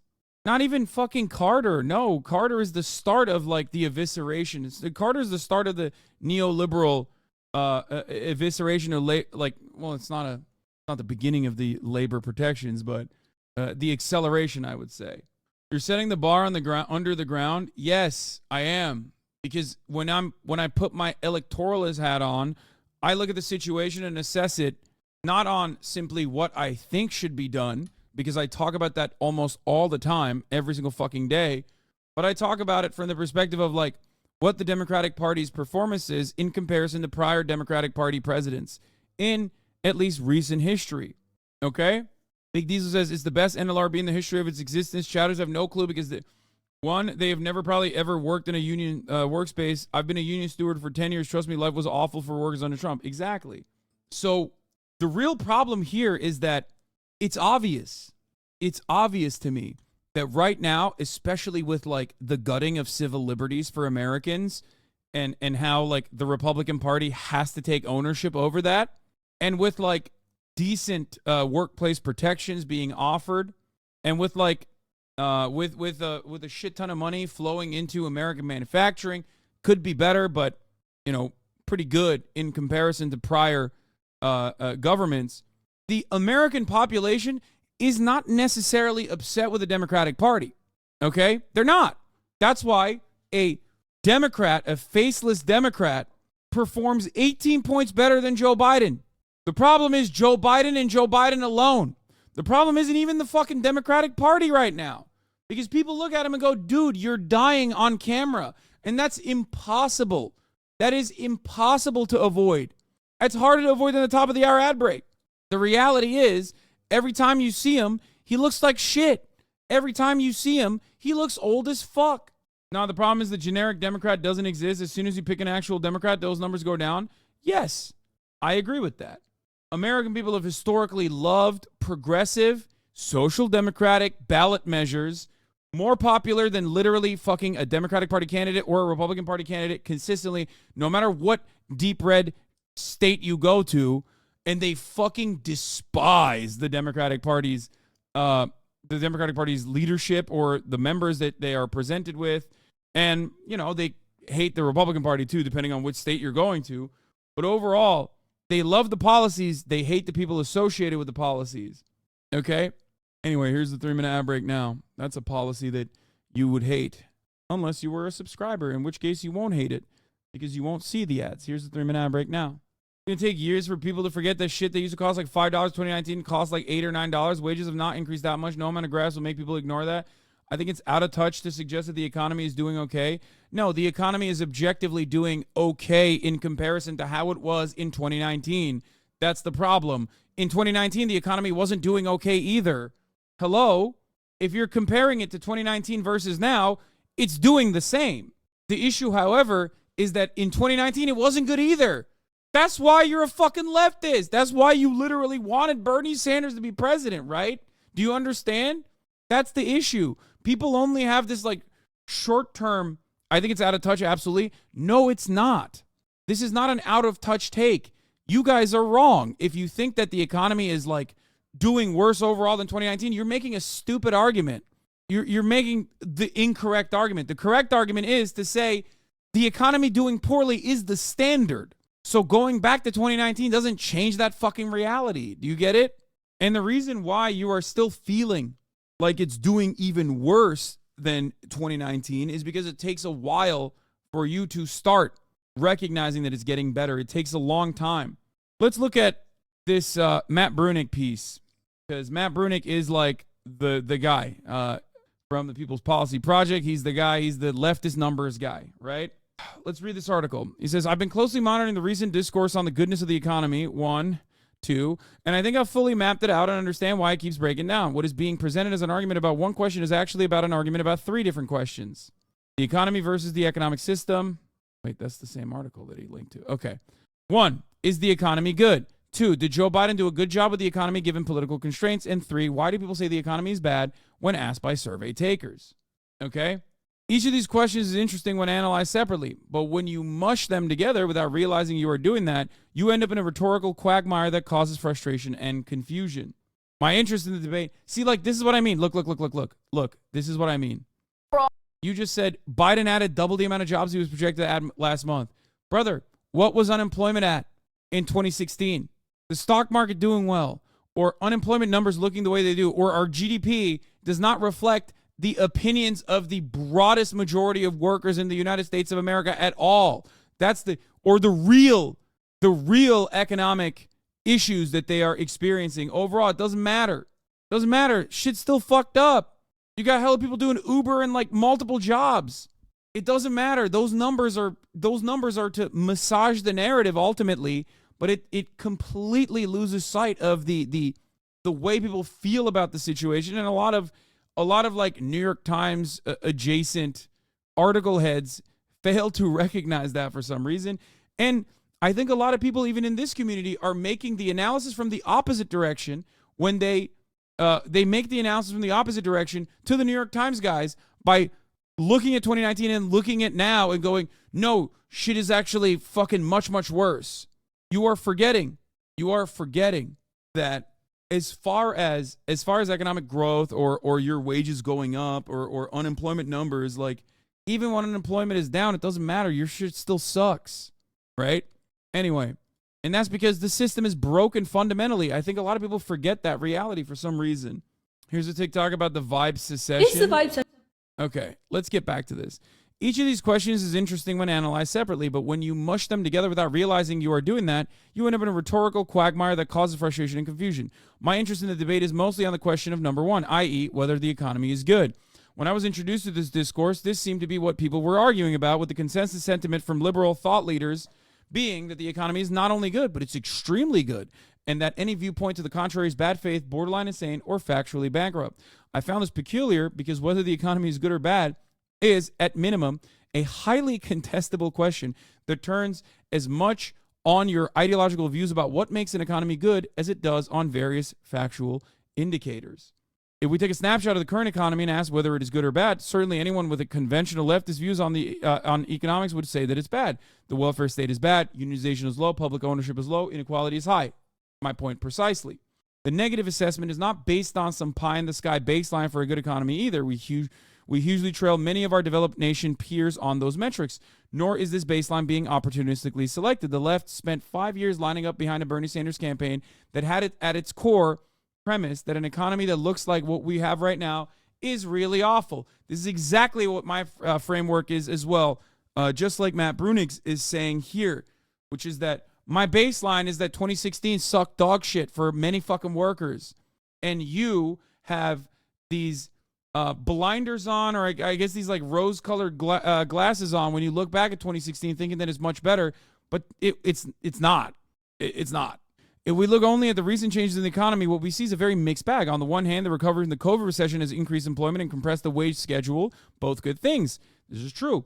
On the other hand, the rollback of the COVID welfare state has seen free school meals eliminated, cash benefits for the poorest kids eliminated, 10 million people kicked off Medicaid, and the return of our completely dysfunctional unemployment benefit system, all bad things.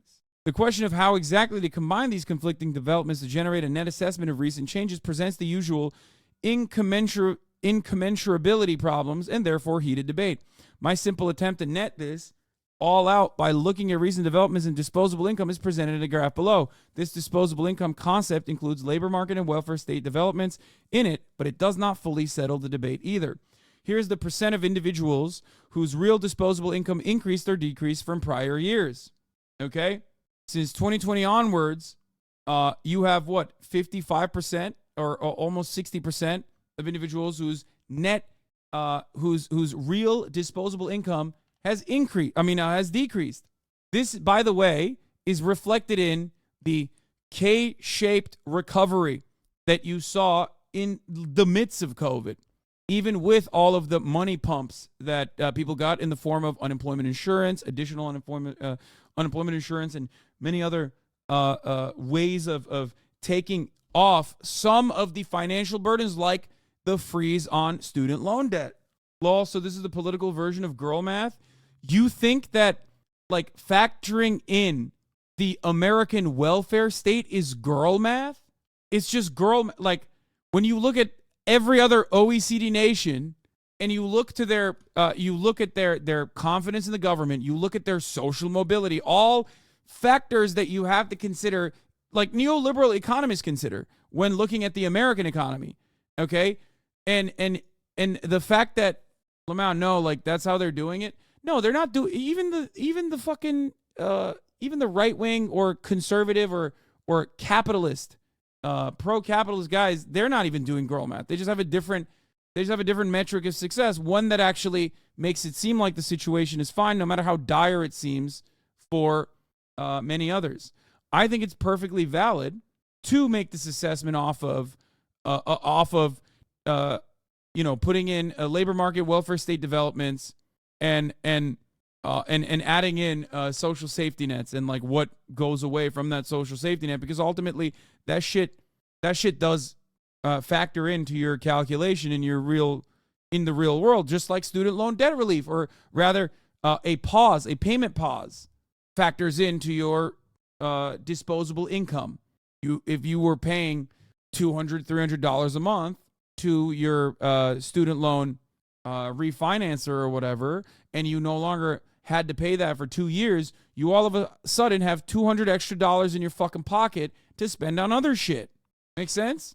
As I have proliferated this argument over the past few weeks, what I have found that people respond by changing the subject to questions 2 and 3. So they acknowledge that obviously social democrats must think the current economy is bad and must think that these recent welfare cuts were bad, but then say that either that these things are not Biden's fault or that survey respondents who say the economy is bad are doing so for other reasons. These latter two questions are of much less interest to me, in large part because there's no real good way to argue about them. These two questions: did Joe Biden do a good job with the economy given political constraints, and why do people say the economy is bad when asked by survey takers? I've told you, I've given an answer for both of these before. Joe Biden has done a decent job with the economy given political constraints.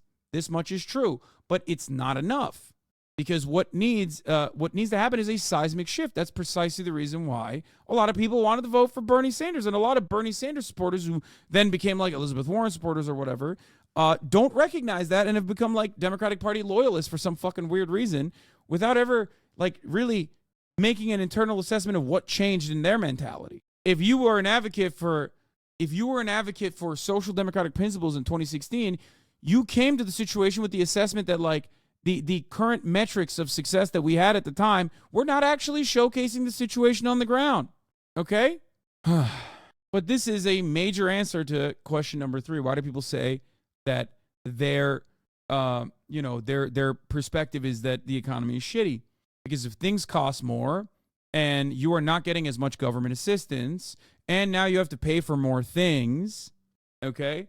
And on top of that, your wages have increased, but not by a lot, or at least increased recently, but was decreasing dramatically in comparison to the inflation for like 2 fucking years out of the 4, then yeah, no shit. Of course you could be like, no, I remember when it sucked really bad, and now it sucks a little bit less. Looking at it and going, oh, people don't understand inflation.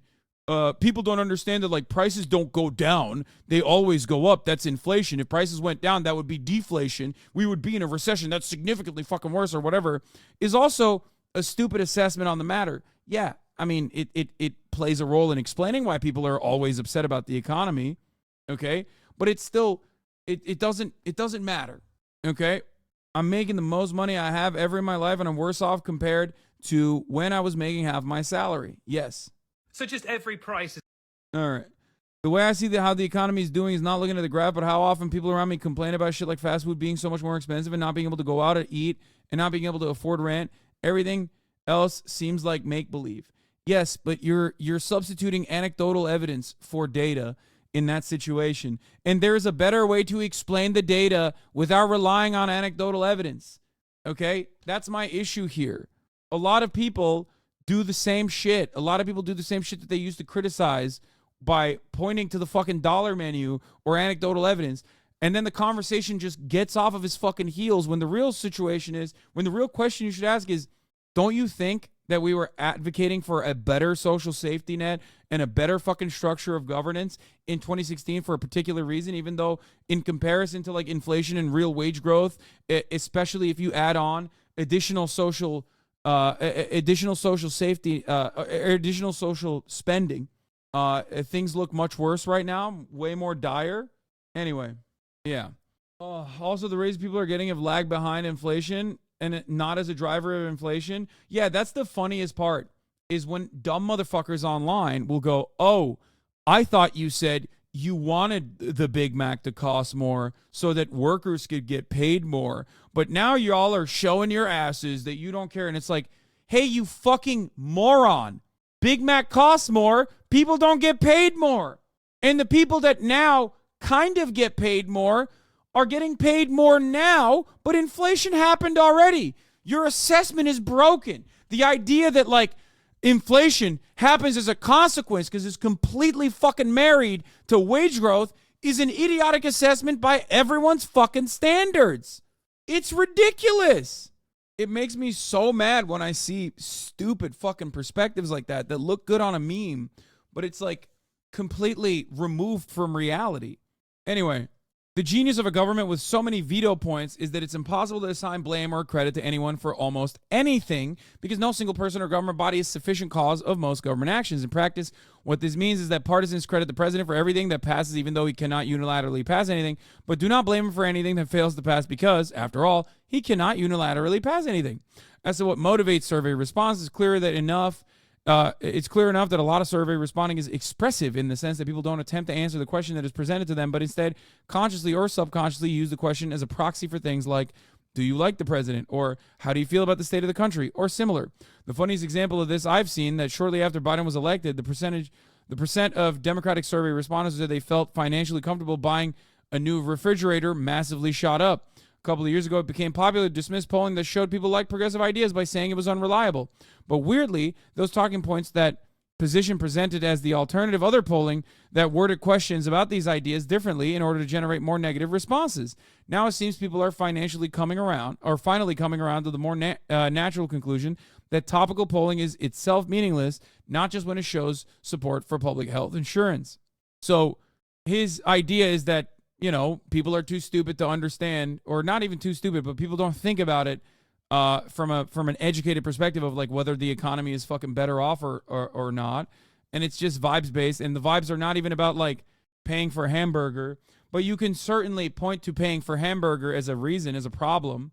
I'm sorry, brother, but it's a hard disagree for me. Fudge rounds are now $5, and I now weigh 275 pounds. The economy's killing me. By the way, don't ever let people tell you that fast food prices are not an important indicator of how the economy is doing.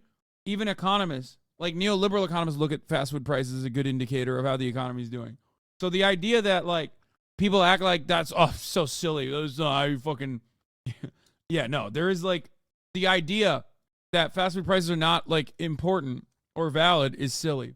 I think it's a little infantilizing to presume the greater population is too dumb to get it. Wouldn't it be more indicative that the ways in which we measure economic health aren't concretely tied to material well-being? Yes. Yeah, for the record, I loved this Matt Bruning conversation because this is exactly the same question I've asked as well to those who have made this point. You pretend to argue about question 1 and then you lose on question 1, you pivot to question 3. I can't tell if that's because you are dishonest or stupid. He says, I mean, just objectively, if you were to describe a snapshot of the current U.S. economy to me, I'd tell you it's bad. Welfare state, unions, public ownership, inequality, poverty are all way off where they ought to be. It's sad because Matt's a smart guy, but he's also a troll. The U.S. economy is bad because of stuff that's been true for decades is obviously not a serious answer in an argument over why people are so much more miserable today than in 2019 when conditions were similar or worse. Matt, you're literally just trolling. Is the economy good as compared to all possible economies over any period of time? Is an absurd question no one is asking, except as a device to arrive at the answer. No, it's not how real people think about this. That's bullshit. Analyzing is the economy good by applying your own framework for analyzing the economy, in my case, a social democratic framework, is not absurd. And it apparently is so destructive to what you are doing that you pretend I'm doing something totally different. Based on your framework for what makes an economy good, do you think that the economy is good? Question mark. Don't pivot to how people are lying to survey takers and how Biden did the best he can. I want an applying of Stansel's ideology on the economy. To which Will says, yes, was that not clear the first 3,000 times? To which Matt responds, so you've repudiated your prior belief that the economy needs big structural change to be good. Which is a great question to ask someone who defended Elizabeth Warren. Why were you an Elizabeth Warren supporter then? It makes no sense. Why didn't you support Joe Biden unconditionally from the jump? There's no need to vote for Elizabeth Warren. There's no need to vote for Bernie Sanders. If you think that, the economy is good and it will continue being good under Democratic leadership, why would you ever push for a change? Also, Biden and Trump's economies are essentially identical, and they're both good by Stansel's ideology, which I must assume is fiscally conservative neoliberalism. So it then shouldn't matter who is president or in Congress as far as the economy goes. Yes, this is what I was getting at in the last tweet. Stansel has decided that he can say 2023 looks good, a lot like 2019, to prove that the economy was good. But actually, Stansel's position in 2019 is that the economy was bad and we need big structural change to make it good. Matt, basing your entire rebuttal around imputations of my views from the fact that I like Elizabeth Warren is not doing a good job of proving that you're not a Bernie dead-ender whose brain was melted by your guy losing 2 consecutive primaries, which is a ridiculous fucking counter because Elizabeth Warren lost even harder than Bernie Sanders. But it also kind of shows the position that Will has, which is the position that a lot of Elizabeth Warren defenders had. They don't really care if the Democratic Party continues winning. They don't really care if, no matter who's at helm. Aesthetically, they want to deviate away sometimes, right? But ultimately, they're fine. Why are so many people saying Hasan burp on command for us? I do not have this capacity. I'm sorry. I'm sorry, chatter. Because of Hoscord? I make the same point in my piece about every Bernie supporter as well. The premise of both campaigns circa 2019 was that an economy that looks like what we had in 2019, which is similar to what we have now, is awful. And they were right. Didn't you actually believe the 2019 economy was bad? Like, isn't that the reason you supported Warren? Same reason why I supported Bernie? Or did you think that it was good and disagree with Warren and Bernie on that point, but supported them for other reasons, foreign policy? I don't know. No, I didn't think the 2019 economy was particularly bad. It's way better, though. Anyway. Do you think the economy today is better than it was here? Anything other than yes is a lie. Also arguing that the economy is rigged, that has underlying issues, and the same as saying it was bad is childish. I don't understand how neoliberal pundits are this dumb and have hundreds of thousands of followers. Wait, what do you mean? Their goal is to contextualize what you are experiencing in a way that makes you feel like you're smart. Everybody does this to a certain degree. Wouldn't it be more accurate to say that our economy sucks in general under Biden? It was just less sucky than before. On metrics that are on metrics that capitalists look at, yes, Joe Biden has seemingly under his watchful reign. If you look at unemployment as like a sole factor, if you look at only things like that, then yeah, Joe Biden is killing it, dude. And you guys are peasants for not recognizing it. Okay? Problem is, many people don't look at it from those metrics, understandably, because they look at the money that they have in their pocket at the end of a fucking month. And from that front, it takes a while to even assume or recognize the recovery. It takes a long-ass time to get there. This is why we often talk about how Democrats will come in and actually apply neoliberal principles, or not neoliberal principles, but like do a little bit of social safety nets and like balance the budget or whatever. And then Republicans will come back in and take advantage of that every single time. Democrats come in and, engage in the ratcheting effect, keep a lot of the social provisions in place or social regressions in place, refuse to fucking push on that front, fix up the economy a little bit, and sometimes even make permanent a lot of the inflationary or a lot of the awful policy measures of like not or reducing the tax burden of the top earners in this country. And then it takes a while for people to recognize the recovery of the Democratic Party. What is this? David Sirota, depressing as fuck. He's been vague posting about people trying to protect genocidal language. What? I doubt it. Session over? And if so, what did we learn from it? And why is there still a gap between vibes and hard data? If you looked at just hard data, you'd think that the economy is booming. Retail sales are up, GDP is flying, and the labor market is strong. But the vibes are sending a different signal, a confusing one, in which people think their financial situation is good, but the economy is getting worse at the same time. Can you be generally happy with your personal financial position and still think the economy is going in the tank? For a broad section of Americans, apparently so. Can the good time... Bro, you are never going to convince motherfuckers that the economy is doing wonderful when healthcare costs are fucking unimaginably high, which is part of what factors into your real wages going up. You don't actually see it in your fucking pocket, okay?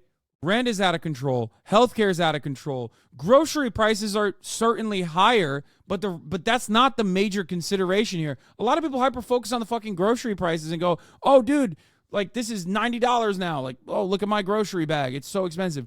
No, the real fucking issue is shit that you cannot, shit that there's no diversity for. Like, you have to be stuck with these big purchases, big ticket items, okay?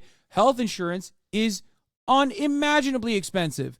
When your company is paying for that percentage of your health insurance being unimaginably expensive, it looks like your fucking real wages have gone up because that's a part of your benefits package. But you didn't see that in your fucking pocket. If you look at, buddy, what the fuck are you replacing groceries with? There are cheaper alternatives. There's significantly more cheaper alternatives to food items that you're purchasing, and the price increase, the inflation increase on groceries and food items is marginal in comparison to what I'm talking about. It's still high, but it is marginal in comparison to what I'm talking about. And the real reason why people don't understand, like, well, real wages are going up is because, yeah, a part of your compensation is your benefits.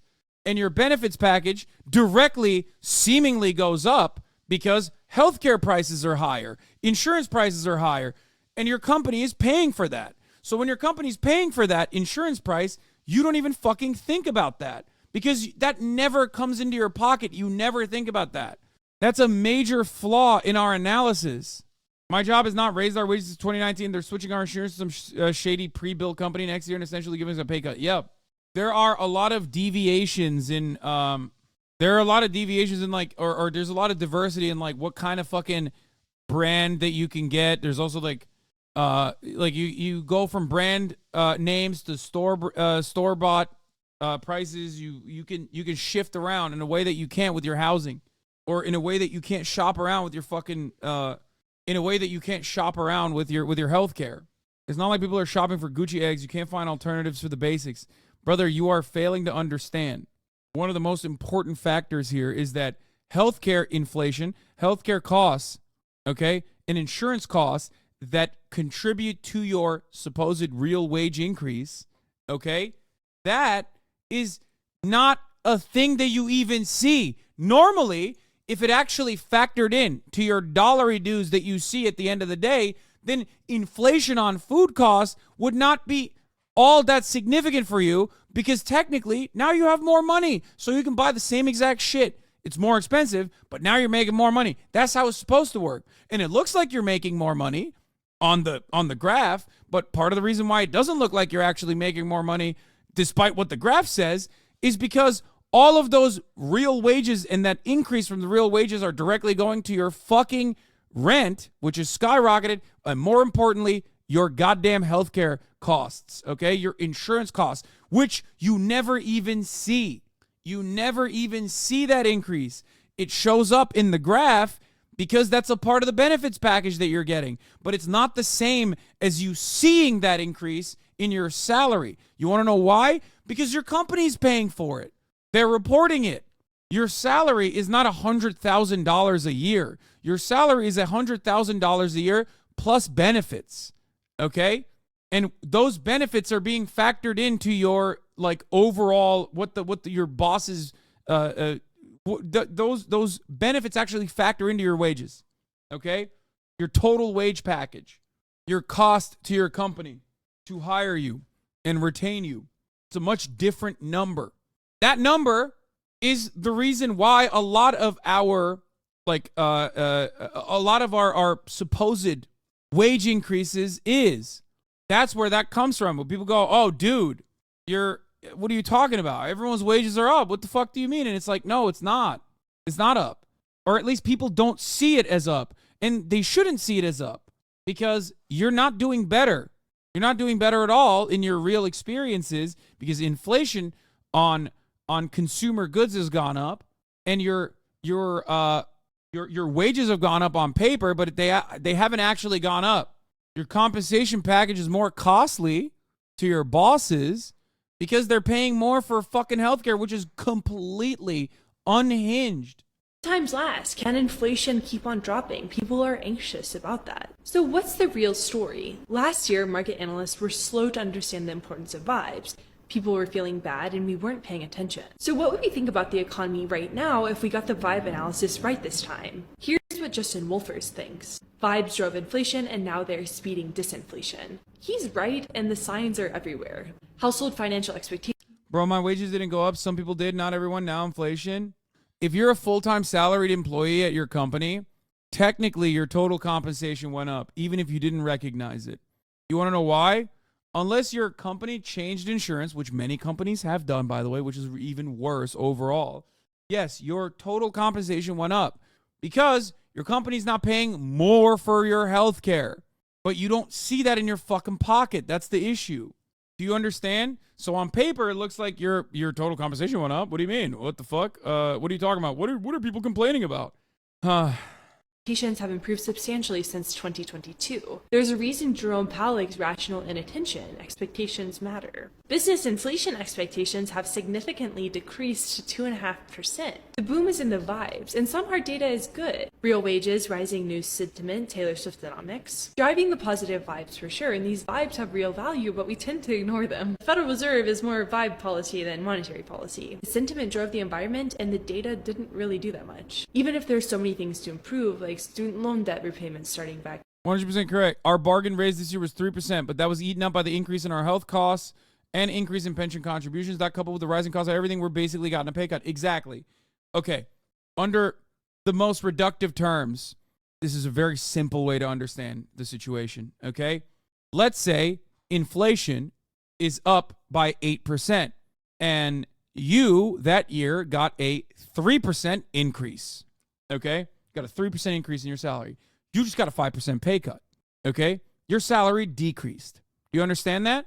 Now, to understand something even less, a little bit less reductive than that, and yet still reductive, is that your 3% increase in your total compensation overall, if a lot of it is going into your benefits, okay, then you got doubly fucked, because your take-home pay is maybe marginally higher, but everything else costs so much higher, and a lot of your cost to the company is getting eaten up by your healthcare. The government potentially shutting down again in September, and rising energy costs. If we can avoid a recession because the vibes are strong, what else can we do based on vibes alone? But think about all the amazing benefits. Well, the irony is those benefits are not changing. They're not different than the year prior. They're the same. They're still dog shit. The problem is it's just going up because it is an inelastic demand good. It's an inelastic demand service. You'll die without fucking healthcare, so you have to have it. So they can get away with being the middleman in the absence of any kind of regulatory body doing their fucking job. And get away with being the middleman that just keeps inflating your costs over and over and over again. Anyway, what is this one? This is insane now, is it? Everything's crazy. I'm not talking about inflation. I understand inflation. I understand stuff gets more expensive over time. I'm not talking about that. I'm talking about every product and every service just having the highest possible price so that company can make the most money. And there's just no concept of value anymore. There's no concept of whether the product is actually worth any of that massive price you're asking for. It's not supposed to work like this. It can't be that every product is expensive. Some products are better than others. It used to be if you buy a really fancy sandwich, that's... Yeah, benefits are worse. The employer share is going up. My premiums went from $300 a month to over $400 a month, but because of what you said, I was told I got a raise last year. Do you think that was a raise? No, that wasn't a fucking raise. You're like, the money remaining at the end of the day in your fucking pocket at the end of the month is dog shit. Is worse. That's it. Economics can be very complicated or very simple, depending on how you look at it. This is not anecdotal, by the way. I'm trying to help you assess and help you understand and put into words the anecdotes that you are experiencing and the anecdotes that you are seeing with actual data. That sandwich is more expensive. Now every sandwich is expensive. Doesn't make any sense. I saw an Instagram ad earlier. It was for this like heated pillow. And I was like, oh, that's cute. Maybe I'll get that for my wife for Christmas. I looked it up. £100. £100 for the heated pillow. What are you on? That's not worth that. Like, who do you think you are? Are you not a bit embarrassed doing this? You know? And people will come along with the annoying economic argument they always make, which is like, well, things are worth what people are willing to pay for them. But that doesn't work when everything is expensive. Because you have to buy some things. No customer is voluntarily choosing or opting into these crazy prices. Just everything's at the max. But there's no concept of value. You know? Some of these products are... Okay, this is not a great example as Megaphonics claimed it was going to be. Yeah, like the average Econ 101 Andy is going to say, yeah, your purchasing power is higher. That's what that means. Of course, no one is opting in to pay the highest amount of the highest dollar amount possible for goods. It's just that companies always, in the interest of the first part of what he said was correct, which is that companies always want to improve their profit margins. So yes, if people have more fucking disposable, or if people have more money to spend, then companies raise their prices, even though they don't have to. They don't have to. It's not because like even demand is eating up the supply or anything like that. It's just you can make more money by just simply raising the prices, because now there's more people willing to pay. That's it. Way over their skis. This concept is called greedflation. People like to act as though, what is this? The grok shit? Okay, well, I'll look at it in a second. People think that inflation happens, or at least in our textbooks, it is taught that inflation will happen for a number of different reasons, but one of them is when the manufacturing price point goes up, whether because a commodity necessary for production and its value goes up, or its price goes up due to scarcity or due to like externalities, right? Scarcity that is real scarcity. I say scarcity. Anyway, shut the fuck up. But The reality of the matter is that prices don't necessarily have to go up because people are buying more shit. Prices can simply just go up, especially when we have a tremendous amount of corporate consolidation. So when you have a lot of corporate consolidation, there isn't any real competition in the marketplace, and the marketplace falls in line in every vector. This is a concept called price leadership. It is technically different than price fixing. Price fixing is when the three CEOs that own everything get together and smoke cigars in a shadowy deal, and they say, we're going to raise the prices for eggs, you see? That's illegal and wrong and very bad, okay? That's called price fixing. But if there's an oligopoly, a couple different CEOs, a couple different corporations that own, I don't know, agricultural production or an entire sector, let's say, in food, maybe Oreos and cookies, right? And it's not done in a shadowy back room, but like Oreo increases his prices and engages in shrinkflation and then turns around and actually like lowers the amount of Oreos you get when you purchase it, right? And then the other competing brands see that and they also change their prices across the board. This can be done much easily when there's only 3 fucking brands that own all the cookies. That's called price leadership. One example of which you can see directly in your own real-time, real-world experiences within the oligopoly structure of airplanes and airliners. I'll give you an example of price leadership in that situation. One commercial airliner company decides to make you pay for your baggage. Okay? Saat 2'de. Evet. One company does that, right? Then all the other companies follow suit. When they do that, that's called price leadership. That's how it works. It's not done in a shadowy deal in the same way that like the OPEC cartel works. OPEC Plus does this. They get together and they limit the supply of oil, knowing full well that it will increase the price. This, on the other hand, is perfectly valid, perfectly legal, and very easy to do when you have only 1 or 2 or 3 or 4 maximum companies, like major players in a marketplace, that dominate the damn near entirety of said marketplace. iPhone removed the headphone jack. Everyone else did after. They even called it the courage to price lead. Yes, one form of collusion is explicitly illegal, but price leadership, on the other hand, is not illegal. Never forget, price leadership is not price fixing. Don't ever say that. However, that is what greedflation is. That is what it's caused by. We had a lot of supply chain issues in the United States of America where a lot of people lost the opportunity to spend their money on shit like gas, for example, because they didn't really go anywhere.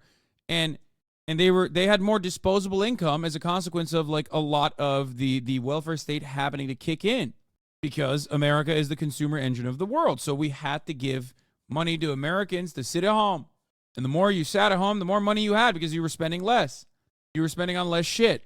In that time frame, even after the supply chain issues were fixed, car manufacturers, or not car manufacturers, but like auto dealerships, for example, learned a very valuable lesson. People have more money to buy cars. People have more money to buy cars. And it doesn't even matter if there are less cars, because now we have less inventory, but we can make more money with less inventory by simply raising the prices. They didn't do this, especially in 2022, for example, where the auto dealership industry made gangbusters with their profits. They didn't do that because they had to, because something was more expensive in the manufacturing process or anything. Their markups existed. They didn't actually refresh their inventories or fill their inventories because it didn't matter. People were willing to pay.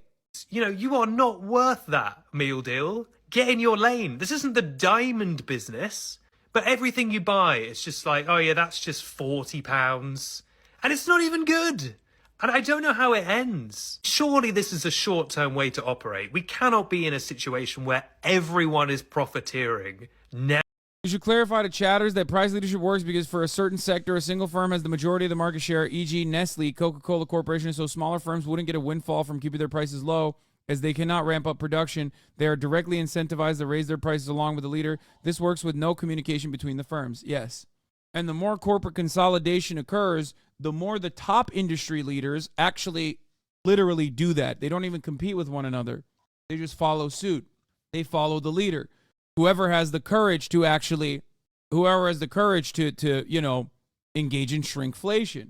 Here, I'll give you another example. A lot of people think like the economy operates at these like super reasonable goddamn boundaries. Okay? Why the fuck did everybody gut the tech sector? Why did so many tech companies, regardless of the fake money that they were getting, did they gut the tech sector because of the interest rates going up? That certainly had an impact on the tech sector. But the major reason why so many layoffs occurred was because they were just following other companies that were laying off. So the expectation from their shareholders was make these guys lay off people, find people to lay off immediately. It's kind of funny. Obviously, Meta had good reason to, I guess, lay off certain parts of their company. But plenty of places didn't. Twitter is another good reason. Twitter is another company that like didn't need to lay off their fucking gut their entire workplace and work the H-1B visa recipients to the goddamn core and put the website on its on a skeleton. They did not do this due to rational acts. These are not rational actors. They are on the whims of whoever the fuck is engaging rational. They're not rational actors. These are not rational whims. They're operating on radical principles. What are you talking about? They absolutely needed to lay off their employees. Lamont, all the advertisers pulled out. What are you talking about? Advertisers pulled out after. Elon Musk came in and the first thing he did was literally rip the moderation cord off. Take Twitter off of its wheels. What the fuck are you talking about? That came before advertisers went away. Anyway, ultimately, this is not like a rational situation. This is a Noam Chomsky bit, but like if we had a supply and demand structure and we had such a principle as the rational actor, okay? Because the supply demand only works if, all parties are rational in their decisions, okay? Then there would be no need for a multi-billion-dollar industry that does public relations and marketing. The entire purpose behind public relations and marketing is to ensure that you do not make rational decisions. That's how it works. Woman Liz Cheney is calling him a threat to American democracy. Tech sector shrunk last year, 300,000 employees fired. Yes. And a lot of those companies that fired their employees didn't actually have to fire their employees and simply fucking followed suit because either A, their shareholders were demanding a reduction in the size of the labor force, or B, they just did it because everyone else was doing it. It sounds really stupid when you look at it, but there are plenty of companies who did not have to do that at all. And they did it because everyone else was doing it. You need to understand that. Now, of course, you could say, well, this is really stupid. Like, what do you mean? The companies are still, they're still operating. They're still working. And it's like, yeah, because a lot of those jobs are bullshit to begin with, okay? It's just the truth. Most jobs are bullshit jobs. You have to look at the impact that it has on the economy overall to have those jobs versus to not have those jobs. Who must be stopped. There's a lot that has to be done to begin to rebuild the Republican Party, potentially to build a new conservative party. But in my view, that has to wait until after the 2024 election because our focus has got to be on defeating Donald Trump. President Biden has also seized on Trump's comments for his campaign, telling a group of supporters over the weekend, quote, the greatest threat Trump poses is to the country's democracy. And John, in the face of all this, Donald Trump continues to be strong in the polls.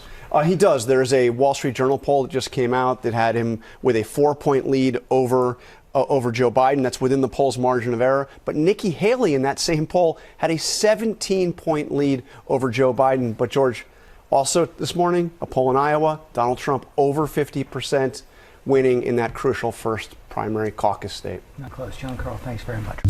Hi, everyone. Well, as for the presidential race, a new poll is out this morning from the Des Moines Register, NBC News, and Mediacom, and it is shedding light on the Iowa caucus. Funny angle on your job is that you're a repurposed town yeller. I wouldn't say that and this is not to say that like my work is meaningful or anything like that, but no, there's a difference. I've worked a bullshit job. I think that I wouldn't factor what I'm doing to be a bullshit job because I get paid off of like how many hours I put in at the end of the day. It's very different than what I mean with a bullshit job. Like, for example, someone who works in an Amazon distribution facility is engaging in, of course, backbreaking labor, very different than what I'm doing. My job is cushy as fuck, right? There's no way to, like, cheat that system. Or without that person needs to be replaced by another person who will do that. But a lot of white-collar office work, unironically, is, 2 to 3 hours of, like, real work every day that you get paid 8 hours for. And many of the stuff that you're doing, you could basically offset into, depending on how much security or insecurity the labor force has, the remaining white-collar workers have, could be offset to the rest of the white-collar labor force. That's why a lot of these companies can very easily fucking rip through with their layoffs through a shit ton of their workforce and not really suffer a tremendous, not really suffer the worst consequences and like completely collapse their business, okay? And then slowly start the rehiring process and take the benefits of reducing that labor force in a practice called the elimination of redundancy. If 8 people are doing work, and then they fucking fire half of the people, and then the remaining 4 people are scared shitless and have much more insecurity because they just saw 4 of their coworkers, like they saw half the labor force get ripped, all of a sudden, now they have more workload. All of a sudden, they have more workload because they're taking on the fucking remaining work that was given to them. They're going to be way more willing to do that work. But yeah, this is the bullshit job term is actually from David Graeber, yes. Many of you are currently doing a bullshit job at your company right now while watching me. And that's fair. You should do that. Fuck them. They're literally they are underpaying you for what your ass on that seat means to them by design. Okay? Even if you fucking sit there on Twitch all day, when you crunch a couple goddamn numbers at the end of the day, okay, that 2 hour of work that you're doing where you get compensated for 8 hours is still beneficial to the company. That's called profits. Technological improvements have rendered it so, okay? The first contest in the nation, which is now just 5 weeks away. NBC's national political correspondent Steve Kornacki's here to break it down. Good morning. Okay, so 5 weeks to go. What does this Iowa poll show? Yeah, let's take a look. And again, we do this with the Des Moines Register. They are known for having the most accurate poll in Iowa, and they find Donald Trump just over a month to go with an outright majority on the Republican side, 51% support for the former president. Very distant second, DeSantis. Haley at That's crazy that Haley is so close to Ron DeSantis. That's sad as fuck. What a sad state of affairs for little Rhonda. 16%. And I think if it's discouraging to see this for DeSantis and for Haley, what may be even more discouraging is the trend, because we last polled Iowa in October. Are they going to try and pull a fucking Barack Obama gives a phone call to just get every single one of these guys to lend support to whoever they consider as the top contender here? They can't even get that across because, like, now you got Nikki Haley and Ron DeSantis neck and neck. Trump is up 8 points since that last poll. DeSantis only 3. And you think about the month DeSantis has had in Iowa, he got the governor's endorsement. He got a key. Yeah, this is the best. This is so funny that like just look at this fucking graph, dude. Look at the goddamn national polls of the Republican primaries, dude. It's just so fucking bad. And this is where people go, oh shit, Haley's actually better on camera than Ron DeSantis is. Okay?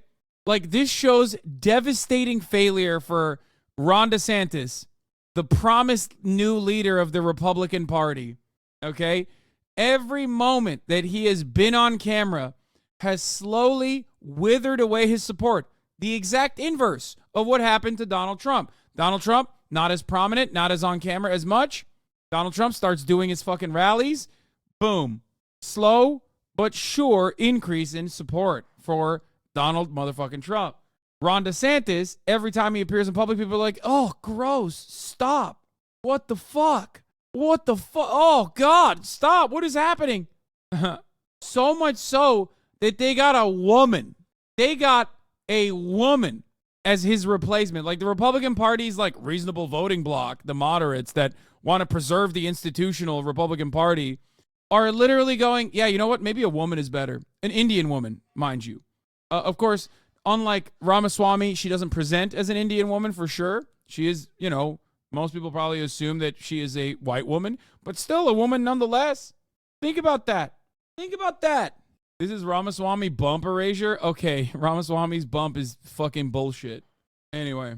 Evangelical endorsement. There have been debates. He was in the debate. He had the debate with Gavin Newsom on Fox, and it has not turned into measurable momentum for him in this race. Well, let's talk about Nikki Haley, because in other states we've seen momentum. Here she seems flat. What do you see? Yeah, she moved up here in our last poll, and you could see no gain since. The problem for Haley is basically this. You're looking at how independents are breaking in Iowa. Now, independents are a relatively small part of the Iowa caucus electorate, but you can see Haley does much better with the independents. Trump, for that matter, does much worse with the independents than with overall Republican voters. And the story with Haley in Iowa polling and elsewhere, she does her best with non-Republicans, with independents, with Democrats who get to vote in a primary somewhere, and with Republicans who don't like Donald Trump. But together, that is far, far from a majority of the Republican Party. Seems like she's hoping for New Hampshire and then some momentum in her home state of South Carolina. Well, I mean, it's 5 weeks to go. There can be late deciders. How calcified are people's opinions here? Yeah, we always have to leave over that possibility that there could be a late surge for somebody. But I do think this is worth noting. Is your mind made up? And look at this, 70%, 7 out of 10 Trump supporters say, that's it, mind's made up, they're locked in. Look at DeSantis, look at Haley. They're locked in vote, not even half of what Trump's is. Huge enthusiasm gap there. All right, Steve Kornacki with the latest poll. Thank you.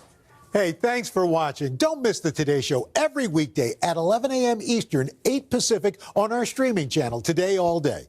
To watch, head to today.com/allday or click the link right here.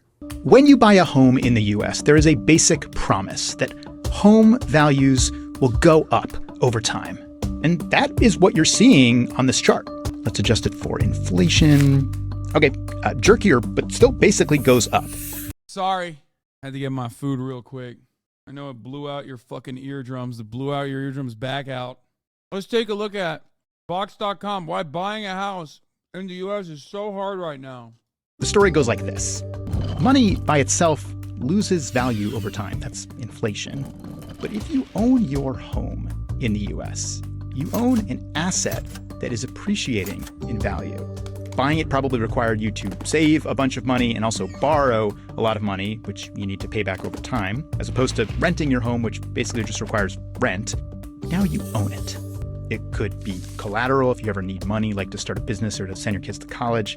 One day you might sell it for more than you bought it, but also stability, peace of mind. So that you may maintain your place in society. You get it. If we look at the middle 60% of the U.S. population in terms of wealth, the middle class, the bulk of the wealth held by that group is made up of the homes they live in. It's a big part of why we think of homeownership as the ticket. Bro, this is literally this is verbatim, bar for bar, what I say all the goddamn time. Top of the hour, there's a big ass ad break. It's 3 minutes long. Middle of the hour, there's a 1 minute ad break. Bar for bar, dude. If you no longer want to see those fucking ads, all you need to do is subscribe. I say this all the goddamn time, you know? All the goddamn time. That's just how it works. You can also get gifted a sub if you're lucky. Here's a 3 minute ad break now. Okay, no, bar for bar, this is what I'm saying, which is what I've said time and time again, which is a big part of the reason why housing market issues cannot get realistically solved under democratic organization is due to this reality. That Americans, it's not just like, you know, fucking BlackRock or whatever, purchasing up all the houses or whatever. It's because Americans associate their wealth, understandably, with their housing prices. And there's a shit ton of homeowners, small homeowners, who literally are just so deeply fucking tied to their home prices constantly going up. Because that's their only metric of, like, wealth. The value of their property goes up. The amount of money they can take out against that property goes up. One day they could sell it. You know, that's how this works. Get to financial stability in the U.S., to securing and then building your own wealth. But the barriers to buying a home in the US are getting higher. So how much higher exactly? And if you can't buy a home, what does that mean for your future? This guy said $400,000 for a home is fucking insane. This guy's response is, you talking to a man in like a $3 million home? No, you're talking to a man in a $400,000 home that paid $3 million for his $400,000 home because of exactly the same housing market considerations that occurred that made it impossible to fucking afford for the average Joe. Okay? That's it. The house that I'm inside of is not a fucking $3 million chateau. The only thing that makes it that way is because I'm in Los Angeles, the heart of Los Angeles, in West Hollywood specifically.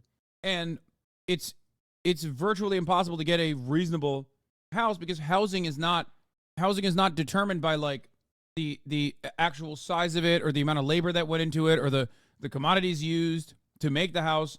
It is determined by the scarcity of land. So first, let's go back to the median U.S. housing price over the past 50 years, up to 2022. Now, add income onto it. Yeah. Median wages have not kept pace with the increase in the cost of housing. This is Michelle Dickerson. She studies why it's become so hard for lower income and middle income people to become and remain middle class now. Let's go back about 50 years and look at a couple whose household income is exactly the national U.S. median at that time. In 1972 money, about $10,000. Imagine, right? They want to buy a house. The median U.S. home price at that time was about $29,000. That is about 3 times their income. Before the 1980s, it was possible for a young person to graduate from high school, find a job that was a full-time 40-hour-a-week job with benefits that paid them. That would mean the housing in Los Angeles would mean 100,000, or if that 100,000 is like what you need to make to survive in LA, $300,000. Can you imagine? Enough for them to be able to buy a home. Now let's go 50 years forward and run those numbers for 2022. Median income, median home price. This house is more than 6 times this household's income. So that is what we're looking at when. Yeah, do that not for the entire country.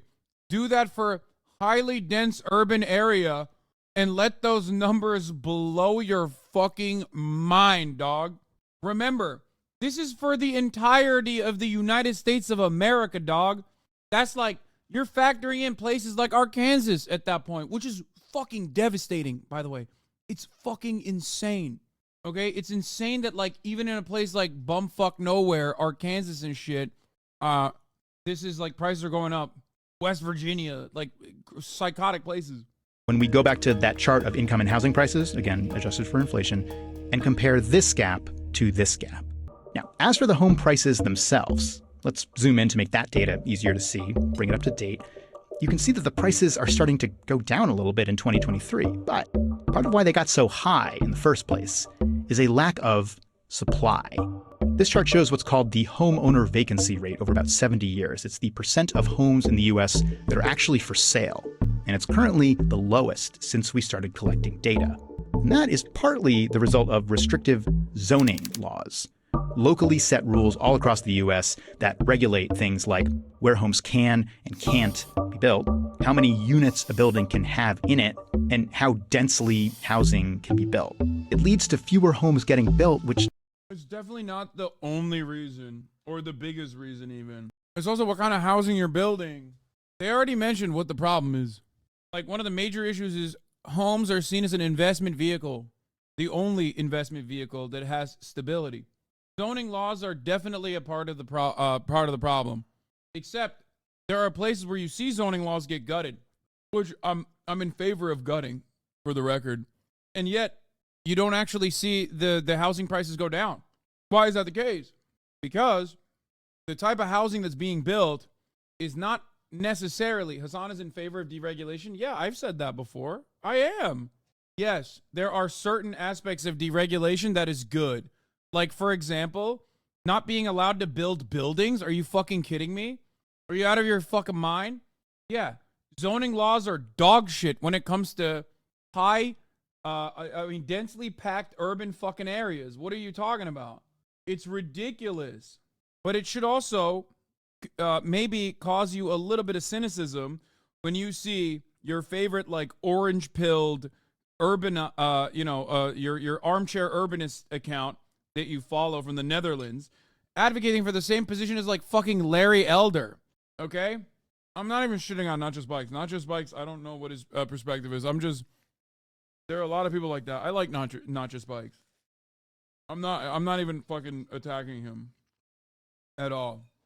If you make more housing, but the housing that you're making is high, it is like luxury condominiums that are not adjusted to like the average price point of the area and what they can afford, with the goal of like inevitably gentrifying the neighborhood and having more people show up at the neighborhood and making like a long-term plan of being able to maybe at some point fill it up. You're not fixing the problem in the short term. You're positioning yourself, especially when there are plenty of tax benefits that come as a consequence of like not being building and then not being able to fill your entire inventory that you've created. You're not building to solve a problem. And in some instances, your building might even cause more problems than it's set out to solve. You're wrong here. Regulation is good. The problem is who and what the regulations favor. With no regulations, developers will build in favor of maximum profit. Yeah. No, that's what I'm saying. No, that's precisely my point. No, of course I'm a big fan of fucking regulations. I'm simply talking about like the silly, like some of the zoning regulations are silly as fuck and is there simply to preserve the housing market, like the existing housing market, and the profit margins in the existing housing market. Okay? All that NIMBY shit sucks. Like whenever you're building affordable housing, for example, or you're building like a homeless shelter or something, and people go, oh, no way, we're not letting that happen. Another thing that has to be, and the reason why I don't shit on Not Just Bikes, by the way, is this reason. Another thing that has to be solved is public transit. You know what I mean? You can't fucking simply go, all right, no more parking structures inside of buildings as a consequence of zoning regulations, and then not have adequate public transit. The fuck are people going to do? Walk to work? There's no sidewalks. So this is not a simple fix. There is no simple fix. Leads to fewer homes to buy. As for the homes that are average house income for people in California for 2023 is $103,000. Median house cost in California in the LA metropolitan area is $756,000. Are for sale, So that's what we're 7x. looking at here. This chart splits all homes on the market in the U.S. into tiers by price. So these are the lower cost homes and these are the higher cost homes, and it tracks over time what percentage of the market each tier represents. You can see that over the past few years, homes that cost less than $200,000 have made up less and less of what's available, and homes above $500,000 or even $1 million are representing a greater and greater share of what's for sale. Now, housing in the U.S. is scarce and it's expensive, but we're actually missing a really important piece of the story here. We'll talk about that after this quick message. Student loans can really make you sweat. Only 1 in 3 students understand the financial terms of their loans, and nearly half of them interest rate payments with a new. Are you fucking kidding me? They put an ad in there? They put an ad in a 9-minute Vox video that literally hides itself as though it is not an ad at all, but it is actually, it's not an ad at all. It's simply more of an explainer. That's crazy. Secret.com/moneymoves. Okay, let's revisit the two parts of a home purchase. First, you pay some percentage of the cost of the home up front, maybe 5%, maybe 20%, the down payment. The rest of the money you will need to borrow. This is the mortgage. You'll pay that back in monthly payments. But the size of those payments can vary a lot depending on the interest rate of the loan. This chart shows the average interest rate of a common type of mortgage over the past 50 years. In the long term, it's mostly been going down. A lower mortgage interest rate means lower monthly payments. So, while this chart of housing prices told a story of it getting harder to buy a house over time, the interest rate chart seems to tell a different story of very high and burdensome interest rates at one point and mostly lower and lower interest rates over time. So now the story is slightly more complicated. And if we look at them on the same timeline, they seem to kind of go in opposite directions until. Yeah, bro, that's literally just the exact same thing that we just talked about with why everything under a capitalist structure is dog shit. year over year over year.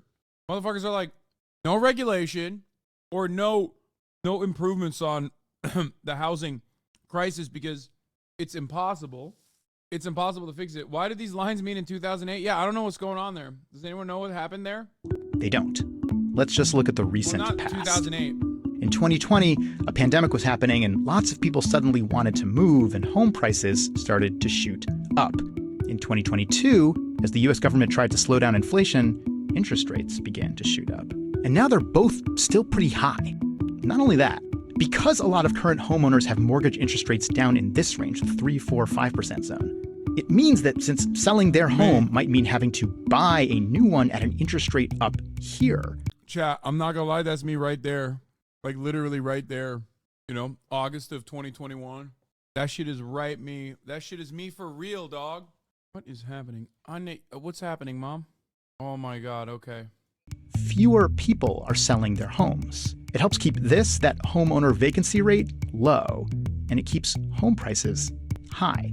By the way, all of these barriers to home buying are exacerbated for people of color who are more likely to be denied mortgage loans, regardless of income.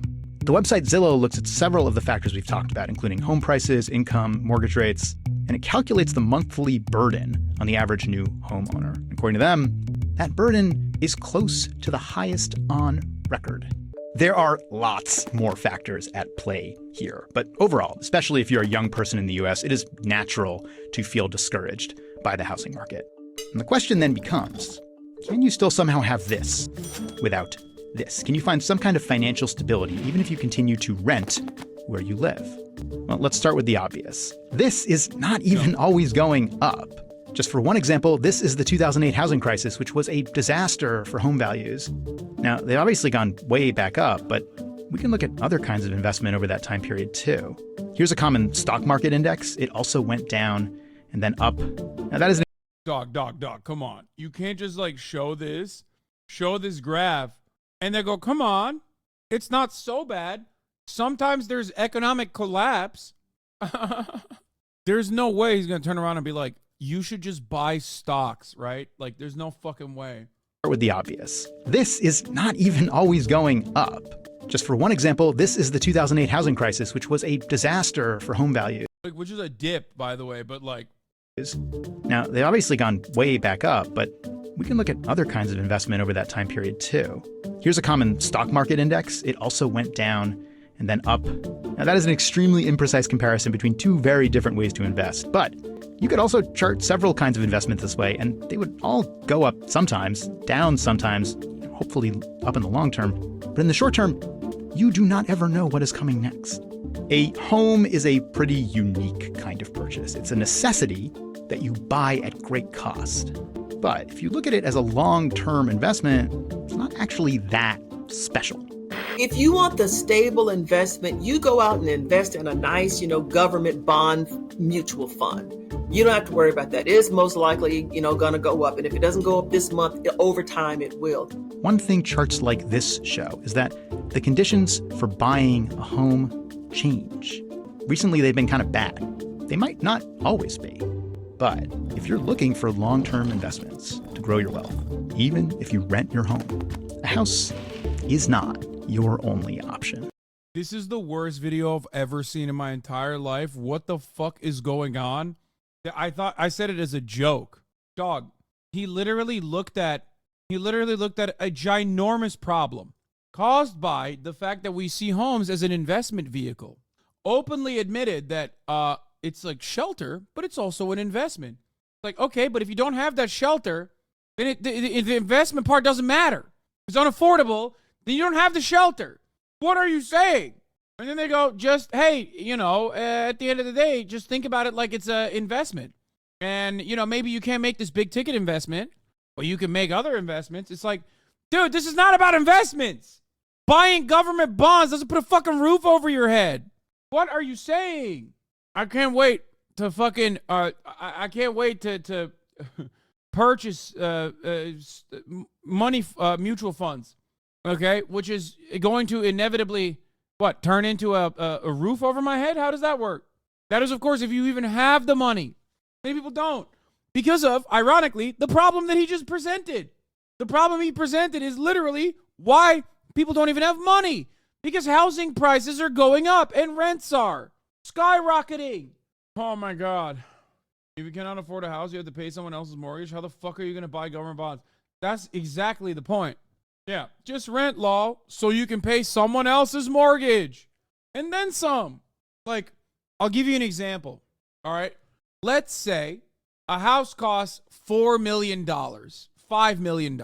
Okay. Not my house. Let's say the mortgage on that, if you got like a low interest rate and depending on what your down payment is, let's say the mortgage on that is fucking $15,000, $20,000, right? That's a monthly payment. That's a big ass fucking payment.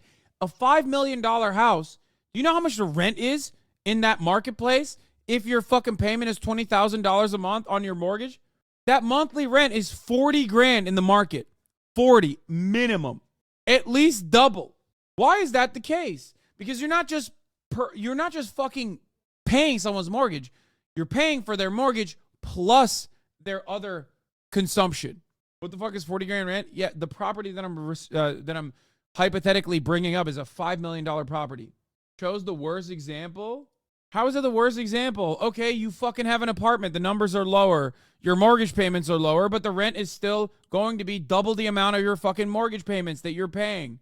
Yeah, property taxes, etc., homeowners fees, etc., all of that factors in to rent. Rent is still double the amount after all of that shit. Maybe not double. That's not especially true in big markets. Rents are much lower than mortgage payments. That's a fucking absolute copium-inducing mentality that people have. That's not true. That's not true at all. Why do people say that? That's literally not true. Yeah, dude. Landlords are actually fucking doing this out of the goodness of their heart. That's why rent is actually significantly... The mom and pop landlord actually gives you a home for free, basically. The house I rented in LA was $4,500 a month, but it was a $1.8 million house. No way my mortgage would be below $4,500. It all depends. It all depends on when they bought it. Their mortgage payments are either paid off or their mortgage payments are significantly lower than you think because they bought it at a fucking time when it was much cheaper. Yeah. Motherfuckers buy their houses 30 years ago, then they rent it out, and you're like, well, it's all paid off. So that's just free money at that point. The tax on newly purchased property will have a higher mileage than a property bought 10 years ago. That too, of course. Bro, I'm telling you, that's why I give you the fucking $5 million house example. Even in my own circumstance, I pay significantly less in my mortgage than I would in rent. Obviously, I put a shit ton in the down payment, but I pay an unimaginably lower amount as opposed to if I wanted to rent this house in the regular market pricing. Y'all are crazy. So you're comparing current rent rates to historical home prices? Not really a fair comparison. Should compare rent payment to what the mortgage would be now. I mean, people are sitting on their fucking properties. So I don't know why we're doing that in general. You buy your house 30, 40 fucking years ago, you pay it off fully. Even if you look, yeah, some of those places are not going to be adjusted to the mortgage, yes. But if you are going out right now and buying an apartment, your mortgage payment, as long as you have enough capital, upfront capital to put a down payment, your mortgage payment absolutely, which is a tremendous amount of money. You could just turn around and say, well, you put a down payment. The fuck do you mean? It's not the same. Most people just don't have enough capital for down payments. And that's why they're in a permanent renter structure. But if mortgage prices in general, if mortgage prices actually were more expensive than rent, then landlords would not do landlording. The fuck are you talking about? Then it wouldn't be a way to generate passive income. What are we talking about? Where's the fucking incentive to own houses then? Like, do people unironically think landlords are losing money? Like, what's happening? What? Listen, motherfucker, I understand your point. Before paying 40 grand in rent is absolutely branded behavior. I'm using big ass numbers, but it's the same for little ass numbers as well. They are in the short term, yes. They have deep pockets and are banking on appreciation. Yeah, that's the other part. Even if some landlords, depending on how many properties they have, depending on what their properties look like, can bank on appreciation for sure. Okay, maybe they even have more favorable loans ultimately. But the looking at the housing market and how it is increased year over year, the home values have increased year over year as the government has a genuine interest in keeping that price increase as stable as possible, because the inverse of that spells doom for the average fucking homeowning voter that votes both for the Democratic Party and the Republican Party, because that is their number one vehicle for intergenerational wealth. That is their singular most important investment, because homes are not seen simply as shelter, but an investment vehicle in this country and in many other capitalist countries as well, because that's how private property works. With all of that considered, yes, you can still take out more money, for example. You can take out more, you can refinance your loan, you can take out more money against the capital that you have, and you can still make this a profitable endeavor, even if your mortgage prices overall for a particular apartment and the rent is damn near identical. The difference between you and a fucking landlord or you and a homeowner is that they simply had the upfront capital. Whether it was a consequence of intergenerational wealth or savvy financial decisions, that part does not matter. What matters is they had the first upfront capital. They could drop it. So then the rest of the time, they could just pay the mortgage, which, paired up with property taxes, is absolutely still going to be cheaper than paying the rent. Renting remains cheaper than buying in Austin, LA, etc. Share of properties where it's cheaper to rent than own. 95% of the properties is cheaper to rent than to own. That's well above the national 81%, just slightly above the national. Wait, what the fuck? Home sales nationally declined 22% year over year in April. The average sales of the price of Metro fell, but mortgage rates have nearly doubled. Yeah, because I think you're looking at. Wait, is this because of interest rates? Is that what it is? So in the short term. Have you ever been a landlord? You wouldn't understand the sacrifices landlords have to house people. Bought a 3-bedroom house in 2019. I'm paying less than 1-bedroom apartment.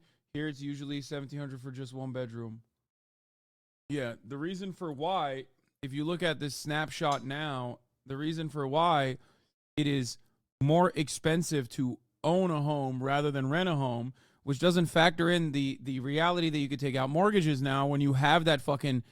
When you have a property, it doesn't factor in the fact that the property value is appreciating and therefore your net worth is appreciating, which you don't have when you actually are just renting a house. In the long term, renting is always going to be infinitely more expensive than ownership. I feel like it's an abject lie. At current market rates, it is financially better to rent in many places because rent has not caught up with the higher mortgage rates yet. Makes more sense to invest your down payment than to buy a property. Well, I mean, don't worry, Cliff. Wow, nobody's fucking buying anything, and everyone has to rent regardless. It's not up to the savvy consumer to make this decision. Decision has been made for them due to their dire economic circumstances to begin with. Rent and invest is funny because, you know, we're talking about a bunch of people that don't even have an opportunity to invest or stuck in a permanent renter market. Right now, if you look at mortgages on Zillow for like your apartment, it might be that your mortgage is more expensive. Then you have the property tax as well. But in the long run, that is never the case. I have an 805 credit score and I'm a renter. I probably have $50K net worth. If I owned a home tomorrow, my net worth would be 10x. And I would have a world of opportunity from just that machination, but can barely save any money for a COLA uptick. Mortgage rates have nearly doubled while rent is down 1.8% year over year, according to Zillow's April rent report. In the city of Austin, the average monthly rent is $1,873. The intrigue before the pandemic era housing boom and steep interest rate hikes, many Austinites were able to lock in mortgages or condos on starter homes.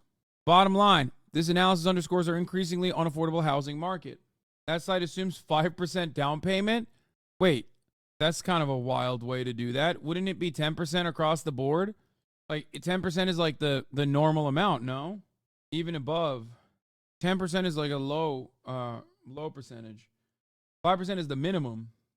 Literally moved from Nashville to Japan for this exact reason. My rent on a 2-bedroom 30 minutes outside of central Tokyo is $550 a month. I don't have a car, so zero car or gas payments, and the cost of living is so much cheaper overall, food, entertainment, etc. Oh yeah. I pay $2K for a 3-bedroom here renting. The cost to buy is like $400K for our house. Anyway, like I said, the difference between being a permanent renter and being a home owner in this economy or across the board is just simply how lucky you were that you got like you became a fucking Twitch streamer that became very successful, or you had a relative die and like leave you a shit ton of money so you could put it on a down payment. That's it. And the solutions these guys offer are fucking ridiculous because all of the problems stem from housing being seen as an investment vehicle. It went down and then up. Now that is an extremely imprecise comparison between two very different ways to invest, but you could also chart several kinds of investments this way, and they would all go up sometimes, down sometimes, hopefully up in the long term. But in the short term, you do not ever know what is coming next.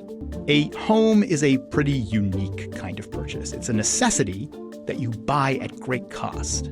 But if you look at it as a long-term investment, it's not actually that special. If you want the stable investment, you go out and invest. How do you write that into your article and not recognize how fucking insane that sounds? Like, that's the whole point. That's the reason why we have this crisis to begin with, which is really funny because I know for a fact that like a Vox.com editor is not making enough money to like live comfortably in whatever big city they live in. Like, how do you write those words without ever assessing your own dire financial circumstance where you straight up see the issue at hand and just avoid it? Like, you just move past it like it was nothing. You just breeze past it. It's like, oh, it's just an investment vehicle. And, you know, there's probably better investments out there. Yeah, there are, dude. There are. Yes. Renting and investing right now is better than fucking home ownership. But home ownership is not simply just an investment vehicle. And it should not be. It's shelter. You said it was shelter. We don't really do that in other circumstances in our life either, by the way. You don't go, yeah, your health insurance is, it's a necessity, but it's also, there are better investment vehicles out there. Yeah, I know you'll die if you don't eat food, but also there's better investment vehicles out there. Like, what the fuck? Invest in a nice, government bond mutual fund. You don't have to worry about that. It is most likely, going to go up. And if it doesn't go up this month, over time it will. One thing charts like this show is that the conditions for buying a home change. Recently, they've been kind of bad. They might not always be. But if you're looking for long-term investments to grow your wealth, even if you rent your home, a house is not your only option. Where do people live, man? Where do people live? Where are people supposed to live? I don't understand it. If you're a permanent renter in a situation where the housing prices keep going up, as your own data shows, because it's impossible to fucking avoid. You mentioned that renting is more expensive over the long run than buying the house. That's not necessarily the case. You have to look at how the capital that would have been put down as a down payment is used alongside the savings made from renting versus mortgage paying. Alongside all associated expenses with having a house, cost of capital needs to be factored in the equation. It is one of the more stable forms of investment.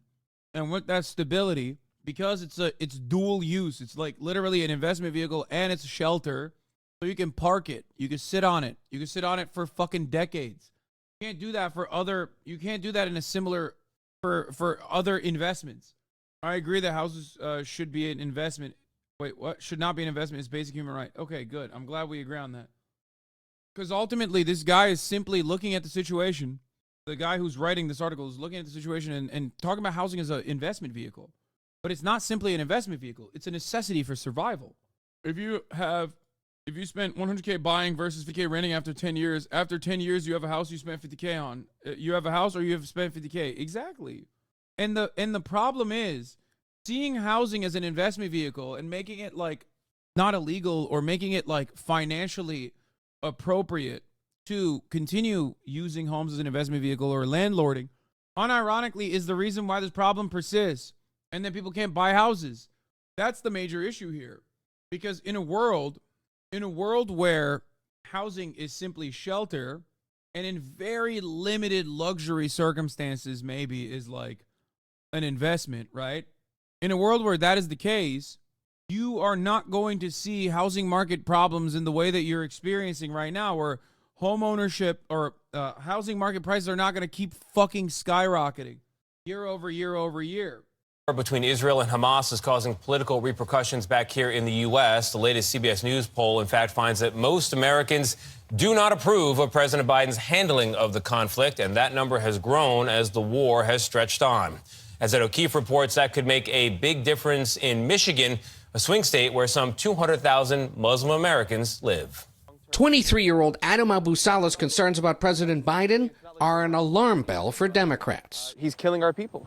4 years ago, he campaigned for the president, urging neighbors in predominantly Arab-American Dearborn, Michigan, to vote against Donald Trump. If you were to ask me 2 months ago if I was going to vote for Joe Biden, yeah, I would have held my nose and voted for him. He's worried about the health of the economy. But now, as Bro, it's so funny. People are like, liberals have been pushing back on this and being like, oh, wow.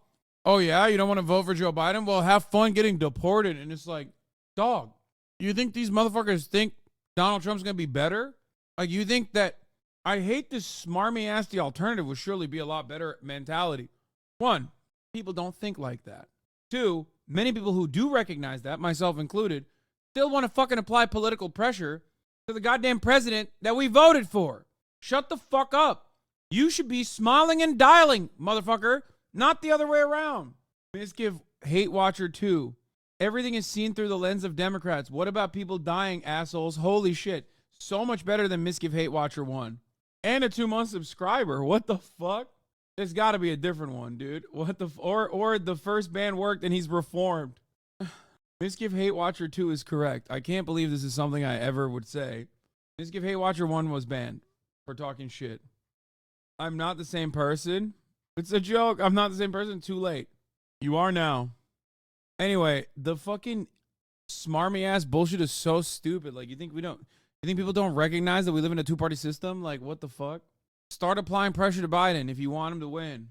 You are still hurting the view of the Democratic Party by combating them in an election cycle. You can suck my entire cock, dumbass. Do you fucking work for the DNC? Show me the pay stubs right now. Show me the pay stubs right now. Show me the pay stubs. You're hurting the view of the Democratic Party. They work for us, you idiot. They're public servants. What the fuck are you talking about? We don't work for them. They work for us. Our vote should not be for granted. They're hurting themselves more than you could ever hurt them. What do you mean you're hurting? This is a really good concerning liberal. Felix, I think another thing at work here is like the fact that like every evil thing, like for instance, like if you're a liberal Zionist, you have to be against the West Bank settlements. And then like as long as Netanyahu's in charge, those are never going to stop. And in fact, they're going to intensify. I think you see a similar dynamic here in Democrats when they're confronted with the fact that Arab Americans or Muslim Americans are maybe withholding their vote from Joe Biden. And you see how immediately the Seldowitz jumps out of them. Yeah, they're like, yes. enjoy being in a camp. And I love this account, the Post-Watch account, because they just keep posting like mine and Chapo's like greatest hits over and over again. And then people end up going, wow, what a great episode. Thank you for putting me on. I think for the liberals, they need to have a bad right-wing guy carrying this out so they can displace onto that figure the evil things that they secretly want to take place. Absolutely. Like threatening, like for Democrats to be threatening Muslim Americans with deportation under Trump, wink, wink, is just like they just want Trump to do that for them so they can say, oh, we didn't actually do that. We support Muslims. Absolutely. But as soon as they become inconvenient, like for instance, whether they are voicing a political opinion in America as citizens of this country or inconvenient in terms of like they live in a part of the world that Israel thinks is theirs, that their lives are forfeit. And they don't want to hear anything about it. Arabs and Muslims, like more generally, have their use as long as they're firmly within the Democratic camp, and then once if they make any attempt to stray from that, or like or any advocacy for anything but like we need like an ethno-nationalist threatening to like ethnically cleanse the country to keep everyone in line. And to keep the liberal side, to keep our good minorities in the tent pitching for us. Because that threat of being, even more egregiously victimized or oppressed is just held over their head. Not actually listening to them or doing anything that would actually win their vote. But no, like they need to be disciplined with the threat, whether it's Netanyahu in Israel or. I think that's my favorite Falun Gong enthusiast, Racial Jake. Like it sounds a lot like CEO, tech entrepreneur, Racial Jake, right?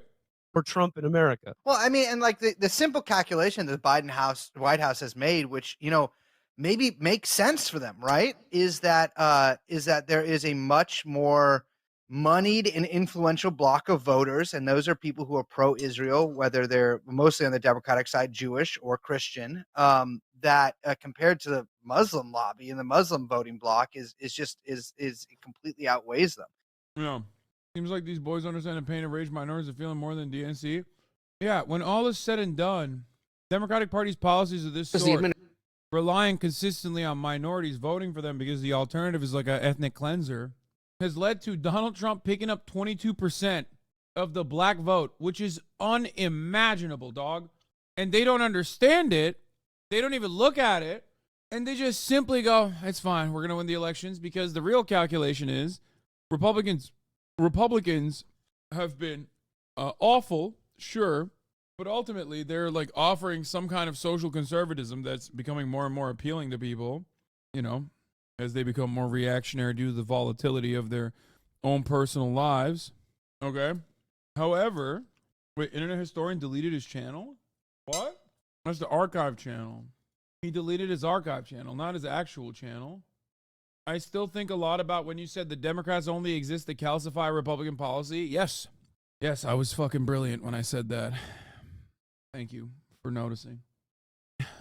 But anyway, man, everyone thinks that you just used the word calcify. No, I've been using it a lot more recently. I do be fucking with the word calcify. I have been saying it. I noticed myself saying a lot more. I don't know where I picked it up from, but I've been saying it quite a bit. Is today a No Palestine Day? No. Look at the fucking title. This is Gaza Updates in the title.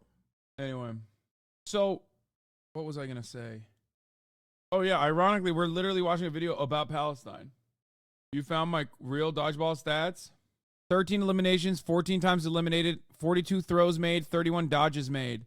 Throws blocked 1, throws caught 2, wrongful eliminations 1. The wrongful elimination was a ball that bounced off the ground first and hit Hassan's leg in the first match that he thought hit him fairly. Let's go. There it is. Also, before people go, ooh, like fucking better than average or whatever, dog, you have to remember, I'm getting fucking thrown at a lot. Okay? I've been getting, 1, because I'm a big dude, and 2, because I was one of the other throwers on our team, that I'm getting targeted a lot. Anyway, dog, I've lost all faith in your athleticism. Your size ain't helping you in dodgeball. Why would you lose my faith? Why would you lose faith in your throwing technique is pretty bad? I could tell you never played baseball. Yeah, no, I've never played baseball, and I've never played dodgeball. I played dodgeball one time. There are some dodgeball rookies like you're strong, so they're trying to get you out, and you're a bigger target. It means you're agile. Fuck the haters. That's what I'm saying. You can sumo everyone in that dodgeball event, come out victorious. Chad just want to bully. That's exactly. Did you fail PE? Brother, we didn't do dodgeball. In Turkey, we don't have dodgeball in PE. Baseball, the worst sport ever made. Yeah. You did above average for an American. Be proud if you ever read the comments. Thank you. You were literally thrown at twice as much as the next player, which was Miz. There you go. Thank you, Oni Spumoni, for having my fucking back. Yeah. Partially because they would eliminate Mizkif early, and then I was the next target. Thank you for going through the fucking stats and actually saving me. Thank you. Everybody needs to suck my dick. We got the fucking stats on. Also, Miz's hit rate was 42%. Yeah, no, Mizkif was way better at throwing than myself, for sure. He had like a quad elimination one time. It was incredible. It was fun to watch. I never had like a pop-off moment of that sort. You have the dodgeball at a trampoline park. I've never been to a trampoline park. Michael Reeves more athletic. Yeah, also this is still not like full actual stats. There's plenty of shit that happens off camera too. Popped off here. Someone made a thread about your dodgeball appearance. I saw this, okay? What? This gave me an idea, a thread of Hasan. Oh, I did not see this. That's it. Thanks for reading. Okay, Vorlo. Let's fucking go. Rabbit hater Vorlo. Bro, you were quite nimble. You're a big guy, but you would jump a ton. The dodge, 31 dodges is good. Oh, we were talking about Michael Reeves. Like, dodgeball, a game like dodgeball is perfect for his frame. Like, perfect. He's fast. He's got really quick hands from boxing. It's literally, he is like built perfectly for a game like dodgeball. I am the exact opposite. What the fuck is this? Hasan the dodgeball legend? No way. This is a poop sock, right? Can you do me a favor here? Could you name all the Facebook streamers so we know who they are? Yes, it's important. Yeah, look at how shit that throw is. Could you do me a favor here? Could you name all the Facebook streamers so we know who they are? Yes, it's important for you to know. If a ball hits the ground, it is dead. So you can't. Facebook has the lead. Yeah, it is 2 or 3. I didn't even notice. In the dark, miles apart. God damn it, dude. God damn it. God damn it. None of you can dodge the fucking top of the hour ad break unless you subscribe for $5 or for free with a Twitch Prime. Here's the 3-minute ad break now. He's threw harder because he threw sidearm. You just needed that tech. What's a sidearm throw? Made a promise that I'm coming out alive. Raging hard, went too far. Look at that fucking dot. I'm just saying. Look at that. Look at that block. Raging hard, went too far. I will never lose myself again. Yes, and that's a bravery. I was calling you. Did you hear me? I lost my way. Lost my way. I was trapped in 1,000 nights with no escape. Nightmares taking me over. And I'm wide awake. That was a twofer.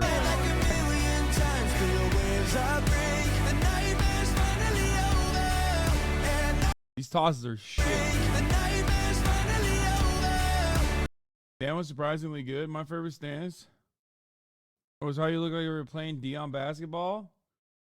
You had the highest dodge rate on the team by 7%. Thank you.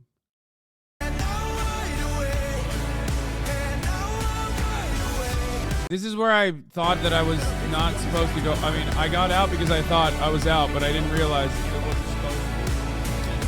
Blinding lights, burning eyes. Ref's job. Let's try to stay inside. Now the ref, he's relaxed here, you know. I can see myself and I don't need to hide. A foolish bride paid the price.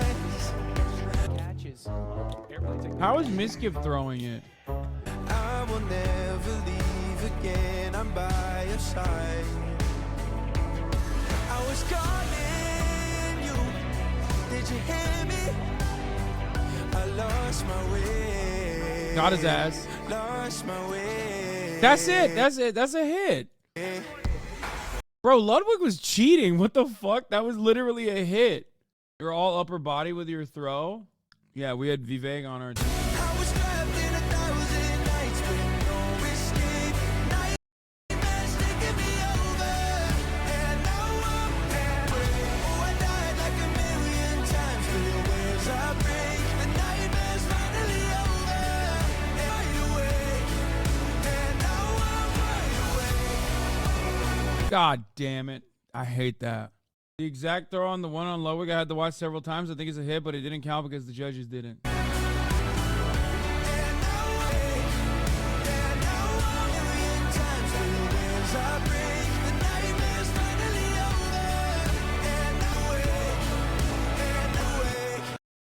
For making educated guesses, I had you for 83 throws and 49 dodges based off of where you were on camera right before and after some balls you were throwing off camera. But you gotta take what they give you. Now when Hasan throws a ball, those are the ones you gotta catch it. Taikuno misses it. Yeah, we did this a lot. We did that a lot. Oh, that's where you guys caught that. How the fuck? How did you catch that? That was like 1 second. Look at the athleticism. Look at the recovery. I put myself in a pretzel and immediately got up. It's 245 pounds. You motherfuckers have no clue. You don't understand. How's the shoulder? It's fine. I mean, my shoulder was my rotator cuff was hurting before we played dodgeball. I didn't use my left shoulder. I can tell you've never thrown a baseball before. I've never thrown a baseball in my life.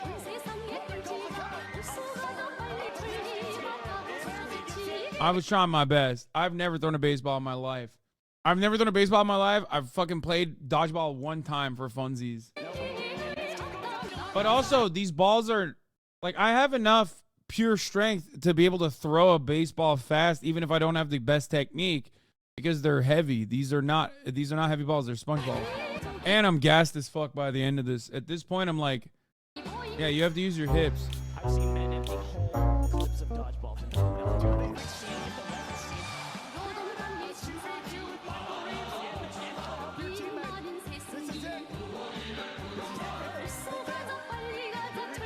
I'm no pitching coach, but I think you drag your trailing leg, which removes momentum from the throw. You still do great, though. Balls are so light and filled with the foam. They are actually harder to throw. I used to work at a trampoline park. Yeah.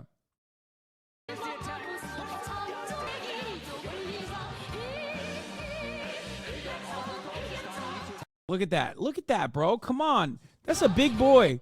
That's a big boy. Look at how much of a big boy this is. I put some respect on this big boy.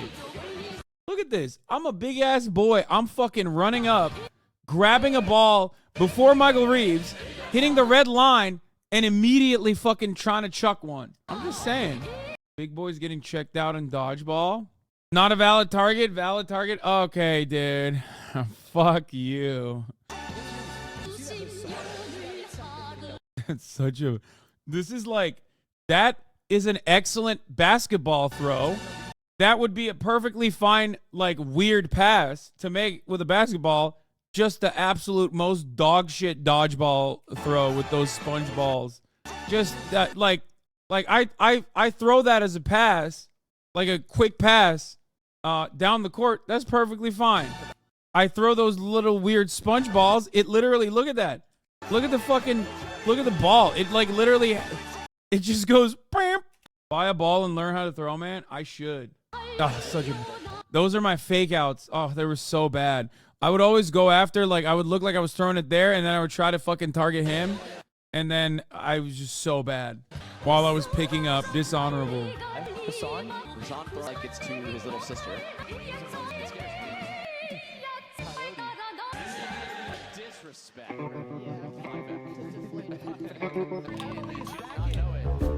What the fuck is this music?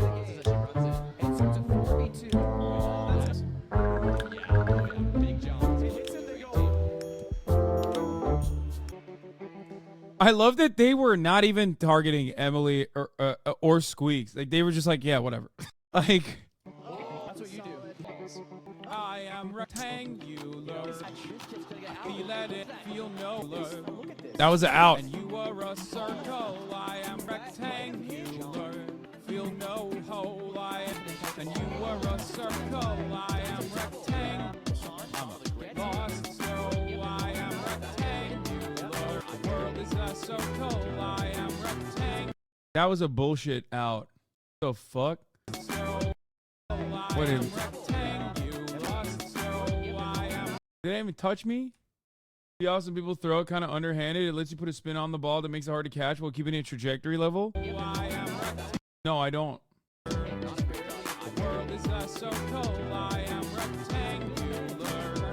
Oh, this guy is. Yeah, he just puts a spin on it. How do you... I don't know how to throw like that. Why are you playing a wrong game? I have no idea how the fuck to throw like that. To make something happen, though, they don't have the opportunity to sit and wait. Make sure Emily just did a jumping jack. Not sure what that was about. She's gonna get hit in the damn head. Okay, you guys got the balls. You gotta throw them at some point. Okay, whoop.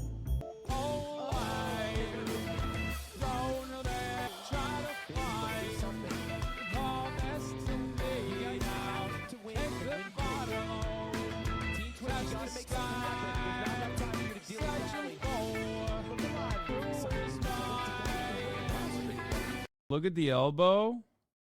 I'm learning so much about the old man Twitch guy was throwing with more power than you, man. Come on. You should practice / prepare for events like this. Nah.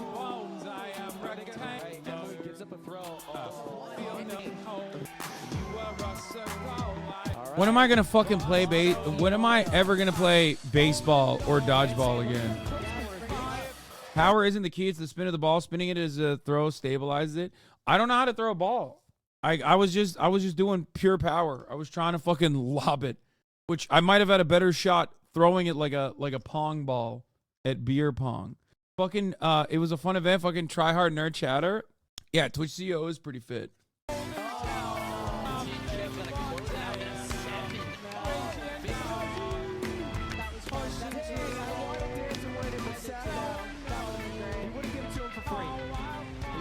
to throw with spin and power, it's in the wrist.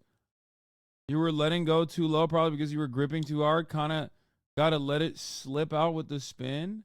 I don't know why people are backseating. Oh, so you get one game further before being decimated by Will Neff. Big whoop. Will and Caroline combo are wild. Yeah, they were very good. Good spin leads to curve balls. Those are insane to catch and avoid. Watch out, Sapnap throws. Yeah, Sapnap threw a lot of. As soon as we got to the courts and I saw Sapnap throw one fast one, I was like, oh shit, he's got a fucking heater. He's definitely played baseball before, at least like for funsies. You know what I mean? He knew how to throw baseball. I do not. I didn't also realize it was so much more complicated. What player were you most impressed by? I think probably Michael Reeves, because I was not expecting him to be that good. But I guess Sapnap probably. Sapnap was the best. Sapnap probably was the best player in the entire tournament. Michael Reeves had incredible moments. Like in our battle against YouTube, Michael Reeves literally single-handedly won that bout. When he turned it around with that insane catch, that is when we lost. We could have defeated YouTube. We were defeating YouTube, and then we lost. Hasan isn't surprised by Caroline because he knew she was that good. Yeah, no, Caroline I know is very athletic, and so is Will. That's why, like, to me, Will and Caroline's performance is not like unique because I know their skill. I mean, you guys forget I play sports with Will all the time. Caroline was definitely more athletic than I expected her to be with her dodges, but Caroline had good agility and decent technique. Her throws are deceptively hard to catch. Most disappointing was Myth.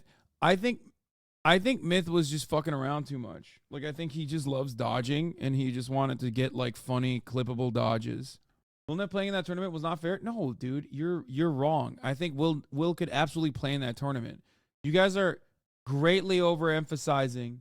You're making it seem like it was above and beyond. His team, he's very good, but Will's team also was way more balanced. Like, when you have a team where like every single person can throw, like Caroline was the worst thrower and she was still very good, you know what I mean? At that point it's just like you don't need to use that much of your power. You can be like reasonably on par. As someone who wasn't Will never D1 tight end? No, he wasn't. Will is a profoundly athletic person. He is an incredibly athletic person. Like, it's crazy. Kick team had chemistry aiming at the same target and the like? No. We did that too. That doesn't matter, dude. I don't know why you guys don't understand.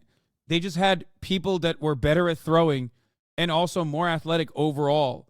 Instead of like having players that were easy targets, instead of having a couple players that were easy targets, which would literally require everyone to just hyper focus on the one guy that can throw or two guys that can throw or three guys that can throw.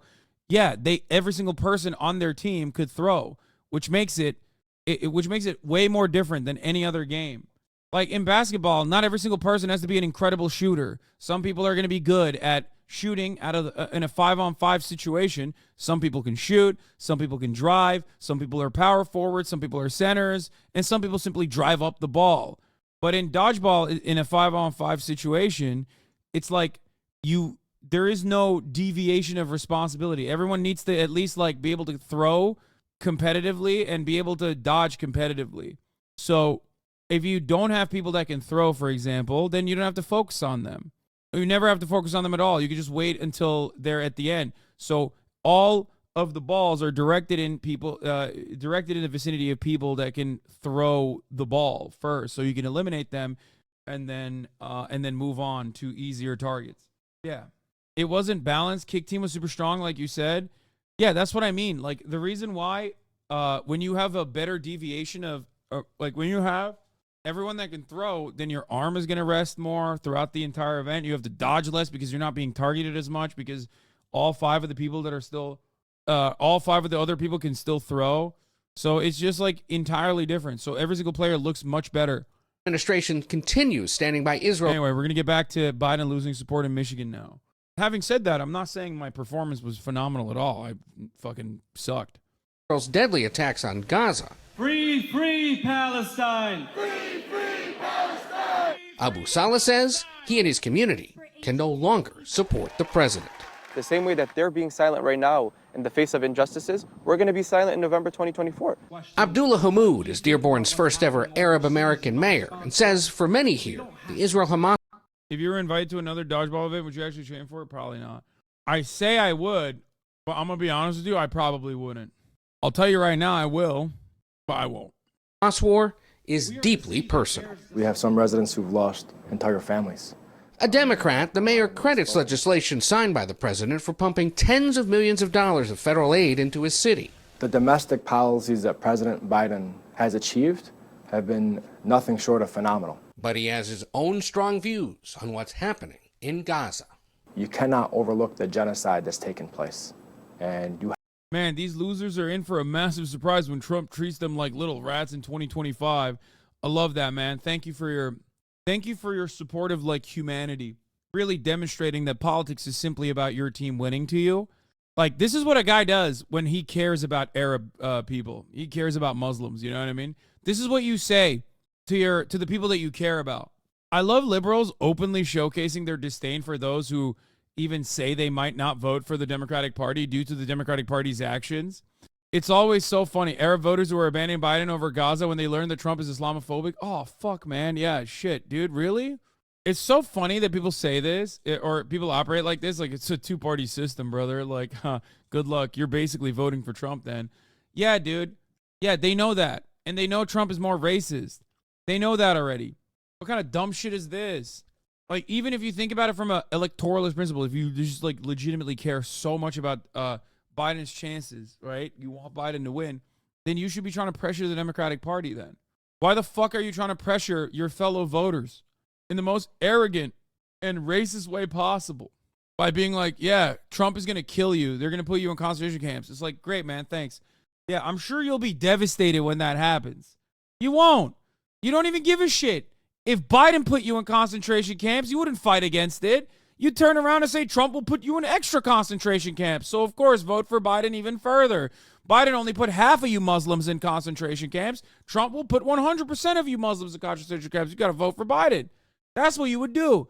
Instead of pressuring Biden to not put Muslims in concentration camps, you'd be telling all the Muslims, the remaining ones that are not in concentration camps, to vote for the fucking lesser evil. Y'all suck. Everybody sees what you're doing. Every marginalized group from any kind of marginalized background sees exactly what the fuck you're doing.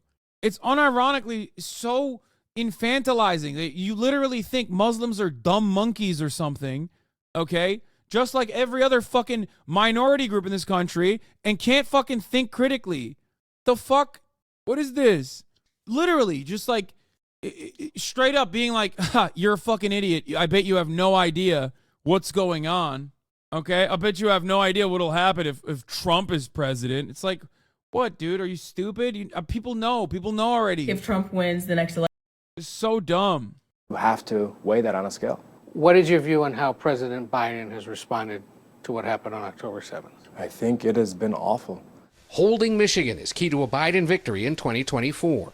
146,000 Muslim Americans voted here in 2020, with nearly 70% nationwide going for the president. But Abu Salah warns the anger here could cost the president the election. So then what will the people do? Stay home? No, we're going to go vote, but we're going to keep the top of the ticket empty. You would skip voting for president in 2024? Yes. If you really cared about change, why wouldn't you demand from the party you deem as leftist instead of demanding to be free from the grip of the military-industrial complex, instead of demanding economic reform, instead of demanding the end of the murder of civilians over the world for the benefits of your country? You follow the Democrats unconditionally. You're no politically engaged. You're no politically engaged individual. You're just a glorified stan.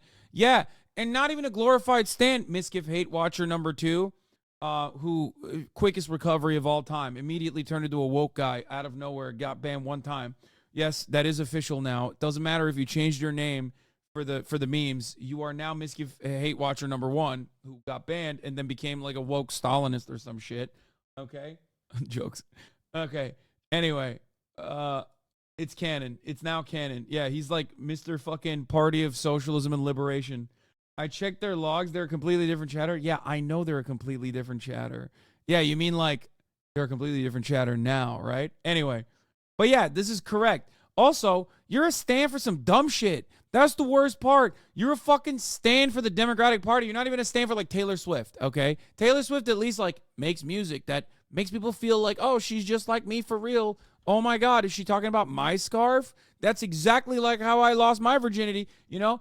Meanwhile, the Democratic Party offers nothing to you. It just makes you feel like you are owning the cons a little bit, and you're not really owning them at all. Even if it meant Donald Trump might win the presidency. If you were to tell me that my vote would be the vote whether Biden wins in Michigan or not, I will still not vote for Biden. It's that much of an issue for you. Yeah, my people dying is that much of an issue for me. A Biden campaign spokesperson says the president continues to work closely and proudly with leaders in the Muslim and Palestinian communities across the country, while the White House says it is tirelessly working to increase the urgent delivery of aid to the, quote, innocent people of Gaza. Tony? Really eye-opening conversation. How can Trump be any better? Trump is not better, dog. Trump is not better. Nobody says Trump is better. Maybe some dumbasses do. But, like, no, of course Trump is not better. What, you think Arabs don't know Trump is worse? What the fuck are you saying? What, quote? Innocent people, it is with leaders in the Muslim and Palestinian communities across the country, while the White House says it is tirelessly working to increase the urgent delivery of aid to the, quote, innocent people of Gaza. I think he put that quote in the wrong place there. He just means like he's quoting the White House. I think we're looking into it a little bit too much. He meant he put like he's saying he's quoting the White House, not that like they're quote unquote innocent people. that would be really funny if this dude is just a raging racist and he just personally said that to be like quote innocent people of Gaza. Like no, he's just terror babies. Will Trump act pro-Muslim after primaries to capture these voters? No. Tony? Really eye-opening conversations there, Ed. Now, of course, generally in politics, foreign policy doesn't drive votes, but the economy does, and there are other troubling signs in this poll from CBS. Yeah, foreign policy doesn't drive votes because Americans are like, yeah, fuck yeah, dude. Death and destruction. We don't give a fuck. At best, we don't even see it. At worst, it's like, I mean, at best, we are like, this is the best war that we've ever engaged in. And at worst, we don't even see it. The at best wars, of course, turn into at worst wars quite frequently. And by that turning point, we just deliberately stop covering it on national news. So you just stop seeing the bodies come home, the caskets that literally happened in Afghanistan and Iraq. So something to remember. Human life over economic policy. That's the Muslim priority. Fuck policy when people are dying. No, it just, okay, guys, understandably, the Muslim community and the Arab voters, like Muslim and Christian Arab voters, are going to look to the situation in Gaza and watch and notice that Biden has like been straight up unconditionally supporting Israel, despite the fact that the media tries to tell you that that's not the case. That is the case. It is absolutely the case. He has been offering unconditional support. That's why we keep giving more and more dumb rockets or dumb munitions, like not rockets, like tank shells, Mark 84s, but also tank shells. Why are we giving them artillery and tank shells? Is that hitting the tunnels? Are we killing Hamas? Or is that actually blowing up buildings and shooting at buildings in general? It's all bullshit. We keep saying, oh, please, I'm urging you, keep civilian casualties to a minimum. Here's also thousands of new munitions that we're offering to you with emergency resupply. It's obvious. It's a tankless enemy that you need tank shells for. What's up with that? You have to threaten Biden and the Democrats with something. What is the extent of protest? A strongly worded letter? Yeah, literally. People that say that are just dumb as fuck or don't give a shit about Muslims or the fucking ongoing genocide in Gaza. They just don't care. And that's the truth. There's plenty of people who don't care in America. I think it's like 56% of the country still thinks like Biden's helping Israel just the right amount. A lot of that is, of course, massaged. A lot of that is also, of course, massaged by the media and the media framing of the matter. But still, Trump would be like, Bibi, you know, my friend Bibi, great guy. No, he won't say that. No, Trump knows how to read the room well. He's been talking shit about Bibi. He says he's Israel's greatest defender, which is why he doesn't like Bibi Netanyahu no more. Trump hates Bibi Netanyahu. He literally said Bibi's a piece of shit like the other day. Our polling unit here, most people, 62%, when asked, say they disapprove of Joe Biden's handling of the economy. What is the White House doing to address that part of it? Yeah, they're doing a few things, Tony. His re-election campaign points out the majority of a $25 million ad campaign that's underway in swing states right now is focused on things the president has done to bring down prices and restore the economy. And that's critical because our poll finds most Americans say their income isn't keeping up with inflation. The ads are starring real people discussing how lower prices for insulin and other medications are helping improve their bottom line. And that's key, because the CBS News poll shows it's people's personal experiences or those of people they know that they base their opinion of the economy on, not data-driven talk about unemployment or inflation rates. So a lot of work to do, Tony. I mean, considering that I covered this extensively for like 2 hours earlier today, I think you guys have a better understanding of, like, you have a better way of conceptualizing this, right? It's just not, you know. Here, let's watch this. Election, we will be pointing the finger at you. We always do. What, do you think this is new? You all have been in the same cycle for the last 50 or 60 years. Every single time a Democrat is in office, you all forget that people of color exist until it comes time for an election. And then you try to harass us into voting for your favorite candidate. What? And you think I'm telling you all to shut the fuck up, to be salacious? To be sarcastic? No. You all are hemorrhaging voters. Hemorrhaging voters. Because not only is Biden a genocidal, not-viable candidate, because you all are acting like sycophants, every single interaction with liberals is fraught with racism, sexism, infantilization, condescension. You all literally hate the people you want to vote for your favorite candidate. And you seem to forget that every single time somebody interacts with you, that is a memory they're taking with them to the voting booth. What, you don't think it works that way? I told you all to be quiet and shut up because you all are your own greatest liability. People literally hate interacting with you. Continue along this path if you want to. But at this point, being quiet is the greatest thing you can do. And I mean that literally. Yeah. The reason why Democrats routinely shit on minorities, marginalized voters, Bernie bros, all this shit, is because Democratic Party supporters come at it from a perspective of elitism where your vote is expected. It's a two-party system after all. And they utilize the two-party system to their advantage, where it's like, yeah, you shut the fuck up. You don't know any better for yourself. You have to shut up and vote. You have to shut up and vote for the candidate. Even if the candidate himself is saying you suck. Even if the candidate himself is openly stating you and people like you and others like you are awful and worthy of genocide. It doesn't matter. Shut the fuck up and vote regardless. Because ultimately there will be harm reduction. And it's like, that's not how politics works in general. That's not a successful strategy even. This is what they did in 2016. Finger wagging is not an effective strategy. Explain to people why you should vote for the Democratic Party and make sure that you pressure the Democratic Party to do things that the people want. Yes, I'm wearing a Razor jacket, okay? Dolce & Gabbana Razor collab sent me a fucking jacket. And I like it because it has a balaclava on the hoodie. I like it because it makes me look like a peasant when I wear it like this. Me lord! I'd be interested to know how many Americans who disapprove of Biden's handling of Gaza war do it for moral reasons versus Republicans who don't think Biden's being pro-Israel enough.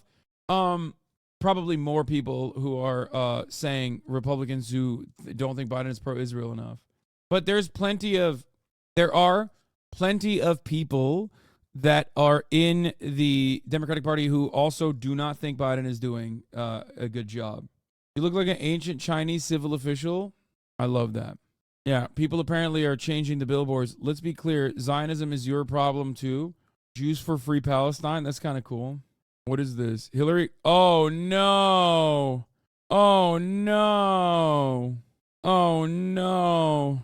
Hillary Clinton's role in President Biden's re-election campaign is expected to grow in the new year. Oh, no. Boys, is so Jover. It's more Jover than has ever been before. This is the most Jover. We have never arrived at a Jover moment as Jover as this one. It's done. It's done, boys. Wrap it up. Wrap it up. It's gone. It's done. It's over.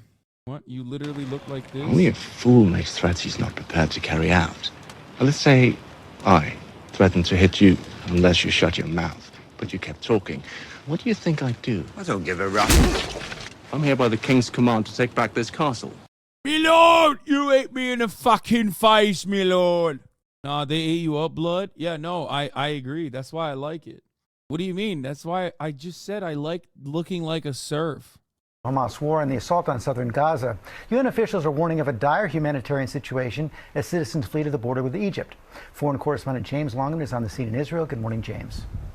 Yeah, good morning, George. Israel says it's on the hunt for Hamas leadership in southern Gaza and that it's almost complete control of the north. But we're on the border with northern Gaza here, and we've heard the sound of ongoing battle here, heavy battle, not just bombardments, but small arms fire. That would suggest that Hamas is coming into close quarters with Israeli fighters. It is taking time to uproot Hamas from Gaza, but with every day that passes, more civilians die.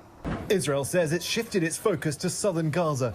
But this morning, battles in the north of the Strip are still raging. 104 IDF soldiers have now been killed in this ground operation, Hamas proving difficult to uproot from northern neighborhoods. I like the notion of just looking at a situation with the Biden's campaign and the death knell. And you got people like Nate Silver being like, there's a lot of room for debate on how much attention one should pay for the polls, but I don't know, it might be nice if Democrats had a competitive primary process rather than just crossing their fingers and hoping the polls change or are wrong. This is all of this is spelling trouble for the Democratic Party. You even got Nate Bronze out here fucking being like, what are we doing here? This is not good. Okay? And then to fucking hit the final note, to hit the death note, you bring in Hillary Rodham Clinton. Are you kidding me? You were smart enough to leave her the fuck away from the campaign in 2020, sorry. Why? The Democratic consultant class has circled the wagons behind Biden. Would not have been expecting him to be at a 37% approval rating or be polling this poorly against Trump at this time. It could change. Still think next year 50-50, but things are not going to plan. Bro, 3 high-quality pollsters have the Michigan presidential race at New York Times CNN saying Trump 48-43. Epic MRA, Trump 46-41. CNN, SSRS, Trump 50-40. 10 points over. 5 points over. Is there anything specific going on in Michigan that would explain this? Gretchen Whitmer won by over 10 points like a year ago. It's hard to make sense of this. Yeah, I don't know what's going on, guys. Why would an area with a fucking pretty high reliable Democratic Party voter bloc population that loses 140,000 votes in in a matter of 2 months, how could this have happened? I don't know. Let's look at what Big Gretch had to say about Israel-Palestine. On October 8th, Gretchen Whitmer literally was like, yeah, death is really bad across the board. On October 8th, motherfucker, why do you think she said that? Why do you think she didn't come out immediately and be like, every Muslim deserves the death penalty right now? As many of our other Democratic counterparts said. Why? Yeah, I don't know. Maybe because Dearborn, Michigan is a big constituency. It's not just Israel-Palestine. LGBT issues also impact this demographic. I mean, the reason why he's getting fucking cooked here in comparison to Gretchen Whitmer is because, first of all, as a governor, she's great. Younger voters like her. She's going to defend abortion consistently. She polls well. She reads the fucking room. But if you're comparing her to Joe Biden, why is she cooking Joe Brandon? Why is she cooking Joe Brandon in Michigan? Because she's not doing the bad stuff that Joe Brandon is doing. And she's associated with the good stuff that Joe Brandon has done and his administration has done. All the good positives for the labor side, she takes ownership of that as a Democratic Party member, right? All the fucking Muslim population in Dearborn and the Christian Arab population as well that live all over, but certainly in Michigan, feel some type of way about Joe Biden executing their family members and people that look like them and saying insane shit like, hey, by the way, they deserve it. The question for you should be, why didn't Obama lose the Muslim voting bloc or the Arab voting bloc in general in a way that Joe Biden is losing it right now? Joe Biden, after all, was on the same fucking ticket.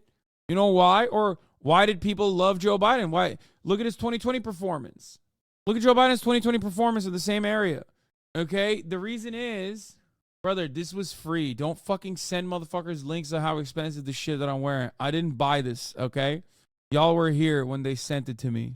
And it's also not available. So, Despite the offensive, Hamas still able to launch rockets. We saw Iron Dome intercepts over Tel Aviv this morning.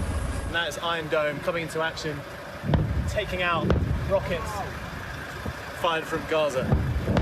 There is no Iron Dome in Gaza, where more than 18,000 people have now been killed, according to Hamas.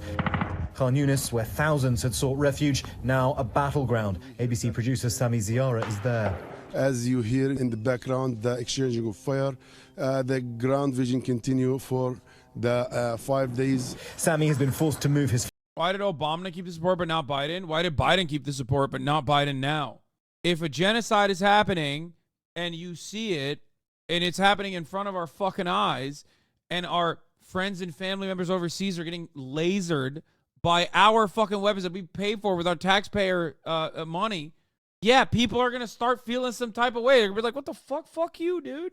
Dude, if you as a Democrat, here, I'll give it to, I'll talk about some shit that like, I don't know, you care about. You're like a white college student, right? Okay. Let's say you fucking ran on making healthcare more affordable. You ran on Medicare for all, let's say, okay? Imagine you go out, you fucking campaign for Bernie Sanders. He's like, I'm going to make Medicare affordable. I'm going to do Medicare for all. And then he turns around, okay, and literally works directly with the healthcare industry to make medical aid less affordable deliberately by, like, to shut up and like, all right, if you have diabetes, we're going to come to your house and we're going to execute you. You'd be like, what the fuck? I voted for you because you're not racist. Ostensibly, you're supposed to be the guy who's not as racist as the other guy. I voted for you because you're the not Muslim ban guy. What the fuck? It turns out one is the Muslim ban guy. The other turns out to be the not Muslim ban, but also genocide guy. That's the whole point.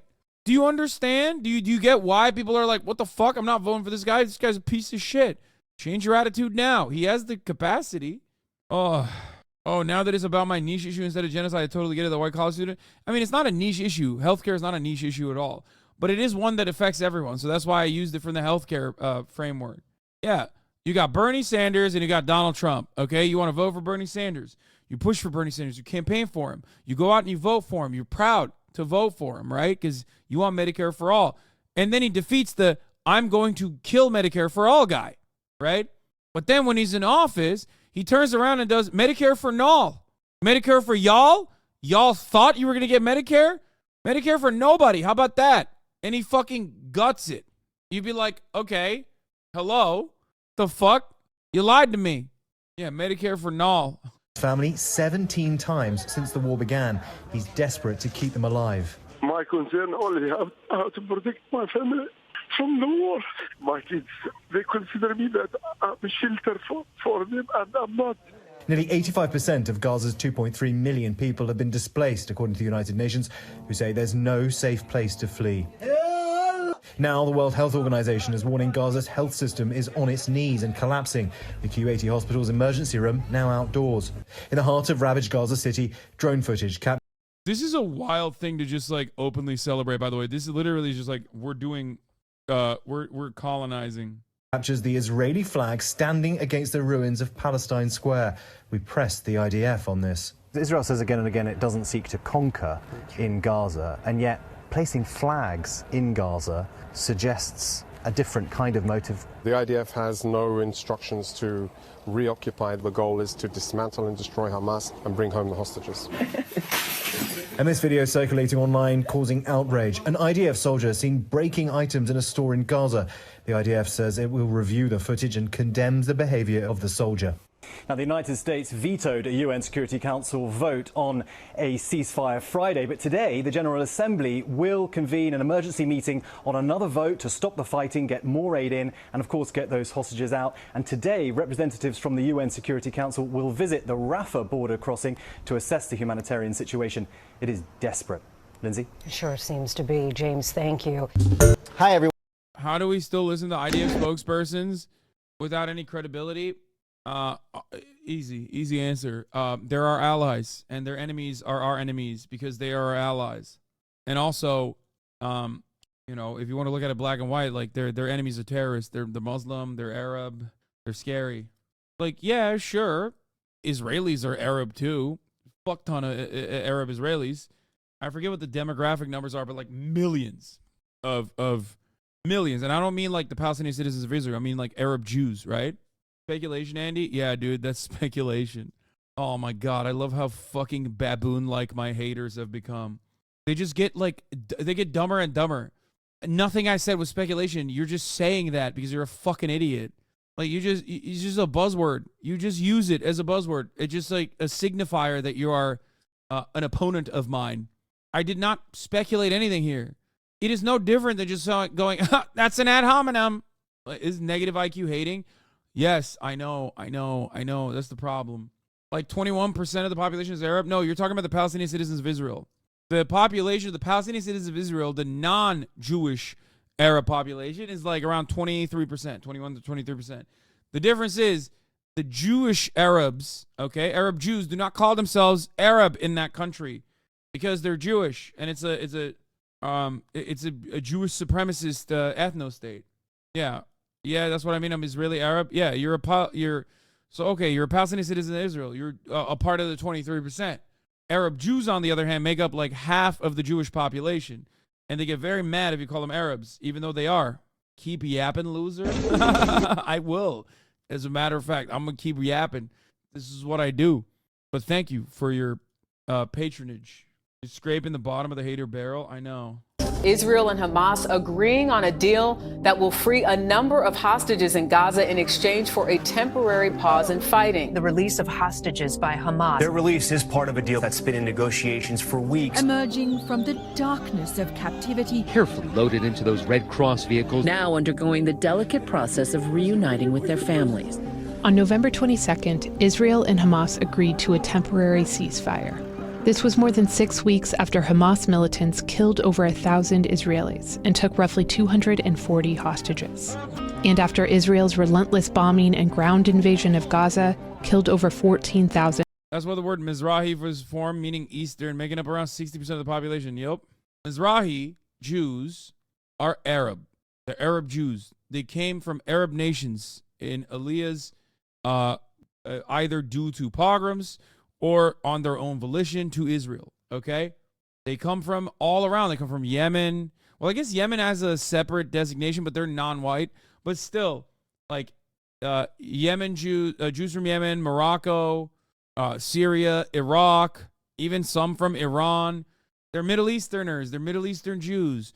They are fucking Arabs. They're Arab Jews. But because Israel is a Jewish ethno-state, a Jewish supremacist ethno-state, they have a different designation, a different classification. That's why so many people, well, not Iran. Yeah, not Iran. Iranian Jews are in Los Angeles. Morocco, Middle East. Wow. Mena, man. Mena, suck my cock. Mena. Middle East, North Africa. Like, suck my fucking cock. What do you mean? You ever see a motherfucker from Morocco? What would you say? Middle East is perfectly valid to say when you're talking about Morocco. Dumb bitch. Okay, here, I specified it. Mena. Is that better? Mena. Dude never met a fucking Moroccan person. Why is Morocco considered white in the U.S.? Arabs are considered white in the U.S. too. That's it. Yeah, many Arabs are Schrodinger's white. They're white until you learn their name or see their ID. Muslims in general too, across the board, myself included. From afar, I'm a white guy. The way I dance, the way I act, the way I sound. And then you fucking hear my name and you're like, okay, never mind. I was so wrong. I was very wrong about this guy. Not Pakistanis? Yeah, because they're Asian. That's a different designation. Pakistanis are Asian. There's like a non-white subgroup. Whereas Arabs are considered white in the American census. No, he's probably Moroccan of a Berber ethnicity like most of the population. That's why I don't like the Arab designation. Okay, whatever. And Palestinians. Under the deal, Hamas would eventually release 105 hostages, mainly women, children, and foreign nationals. In turn, Israel would release 240 Palestinian prisoners, mainly women, children, and young adults, the vast majority of whom Israel had detained without formally charging. A bus full of women detained by Israel until... There's nothing funnier. Oh my God. There's nothing funnier than fucking every group of individual from every country in the MENA region being like, I'm not Arab. I'm not Arab, okay? I'm not Arab, bro. We're different. We're Berber. We're Amazigh. We're fucking, we're Phoenician, okay? I get it. My bad, dude. Same goes for you too. I don't give a shit. When someone says you're Arab, I don't give a shit. You want to know why? You want to know why? Despite the fact that I'm Turkic, okay, and therefore Turkish, like, or Persians not being Arab, it doesn't fucking matter. It literally doesn't matter. In the eyes of the American population, we're all the same, okay? It's MENA. It's MENA region. That's it. These designations only matter when you're having a conversation within the in-group. When you're having a conversation with the out-group, they don't give a shit. You're the same. Anyway, we should not normalize Arabization. Sure. Till now, tearful family reunifications between a mother and the teenage son. The moment a mother finally sees her Does Stavros smell bad? No, he smells great. daughter for the first time after 8 years in an Israeli prison. This exchange was a new chapter in a long history. Over decades, Israel has released tens of thousands of prisoners in exchange for hostages. The first captive Israeli soldier to be returned home in a generation. Key to that deal, the simultaneous release of the first 500 of more than 1,000 Palestinian prisoners. There are more than 7,000 Palestinians in Israeli prisons. Around 8% of those prisoners are serving life sentences for serious crimes. Yeah, the irony is Persian, Turkish, and Central Asian Jews are also usually under the Mizrahi umbrella. Yes, there are literally fucking... I had a Turkish Jewish friend whose last name is straight up Mizrahi. That's when I first found out about this designation and where it comes from anyway. Yeah. So in Israel, it don't matter if you're from any of these areas. No, most Turkish Jews are Sephardi, not Mizrahi. It doesn't matter. There are still Mizrahi Jews in Turkey as well. The Turkish Jews that are Sephardi came from Spain in the original. The fuck? What just happened? My Steam just like refreshed on its own. They originally came from Spain. But the rest of you see, okay, here's the distinction. A lot of the Jews that came from Spain that went into fucking Istanbul are technically still considered Sephardi.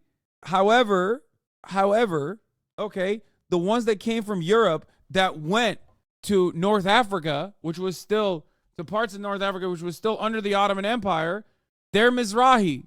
Including killing Israeli civilians and soldiers. But what about the rest of them? How did all of these Palestinians end up in Israeli prisons? To get some answers, we called Hadi Viterbo, a professor of law who's researched the Israeli prison system, and Basil Faraj, a professor who specializes in cultural studies and research on political prisoners. Palestinians are mostly convicted in military courts and Israelis are convicted in non-military courts.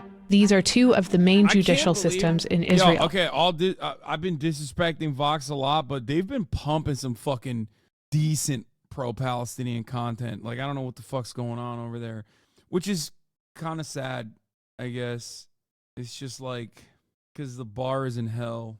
Like, they're just straight up reporting the truth, and I'm like, wow, that's cool. I'm glad that at least there's some fucking outlets that are an extension of legacy publishers that are reporting on it in a truthful way. A civilian court system and a military court system. Military courts are presided by Israeli military judges, there are Israeli military prosecutors, and they operate under Israeli military law, which is very, very different to the Israeli non-military legal system. The scope of each of these different court systems is determined not even by the territory and not by the nature of the charge, but rather by who is being prosecuted. This court system mostly stems from military orders that go back to the beginning of the Israeli occupation of Palestinian territories in 1967. Israeli military and civilians have feared violent resistance from Palestinians.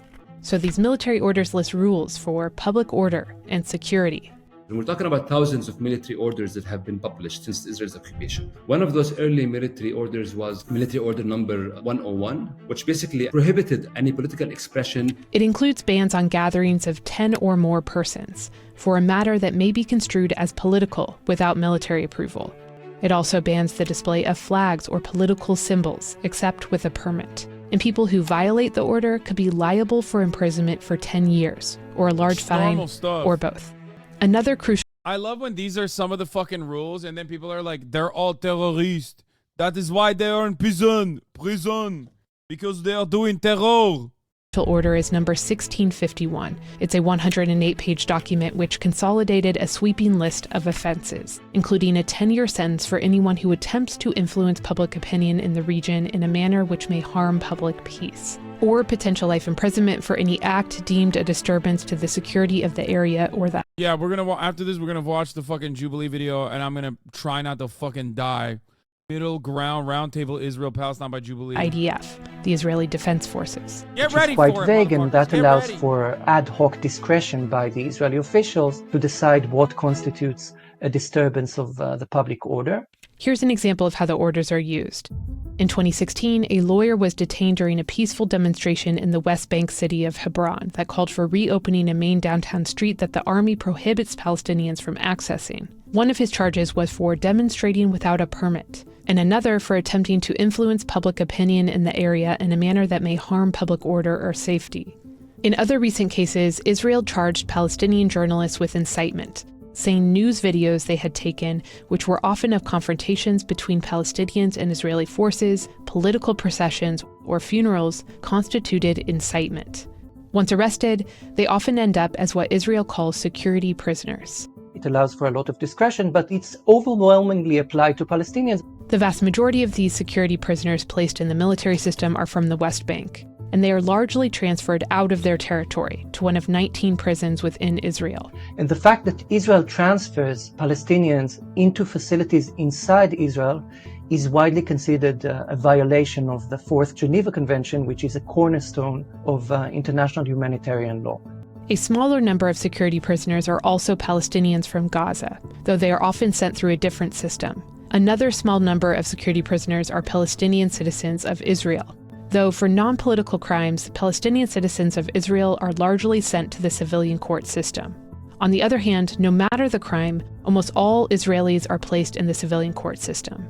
So, Israeli settlers and Palestinians in the West Bank, even if they are accused of committing the very same crime in the same territory, would go to different courts. Israelis to civilian court, and Palestinians to military court, where, from the moment they are arrested, through their detention, they are governed by a starkly different set of laws. I think it's important to emphasize that due process is not at all present in Israeli military courts. First, about a quarter of prisoners are in what's known as administrative detention. Administrative detention is essentially when a person is being taken to custody, incarcerated, without any charge or trial. That is presented by Israel as a preventive measure. In April of 2023, Israel was holding over 1,000 administrative detainees without charge. That number is up to 2,000 since October 7th. They are held on secret materials, meaning Israel says they have evidence, but Palestinian prisoners have no way of accessing the materials or knowing what they've been accused of. And every 6 months, the courts can rule to extend their detention indefinitely. Israel says it only uses administrative detention when evidence of acts that endanger security cannot be presented for reasons of confidentiality and protection of intelligence resources.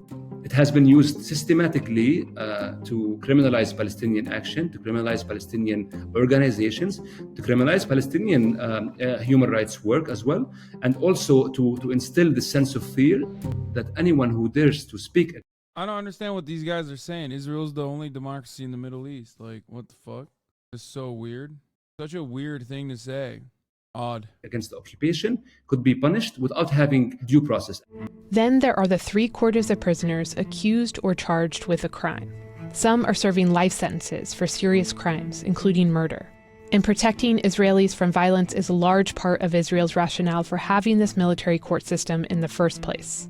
But the vast majority of prisoners, over 90%, are charged with other security offenses. Apart from the charges, the way these two...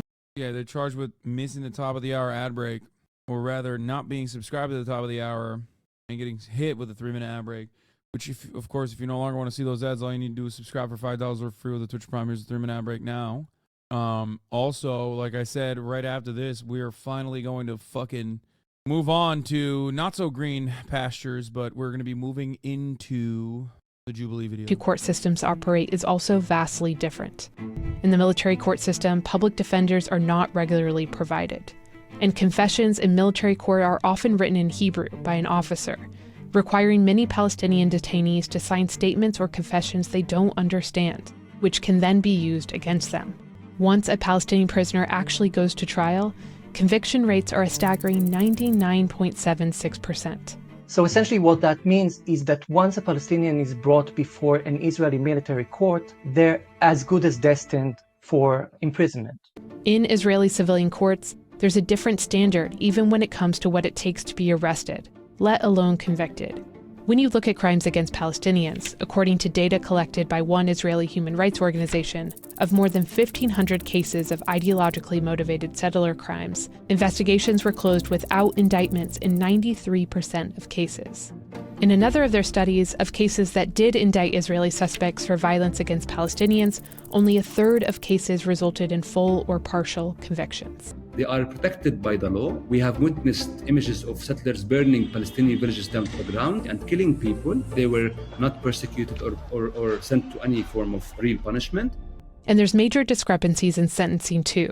For example, if convicted of manslaughter, a Palestinian... Like they're using Adamir, which the fact that they're using Adamir is pretty good because Adamir itself is considered a terror cell by Israel. Like they consider it to be a terror organization. Palestinian faces life imprisonment, while an Israeli convicted of the same offense would serve a maximum 20 years imprisonment.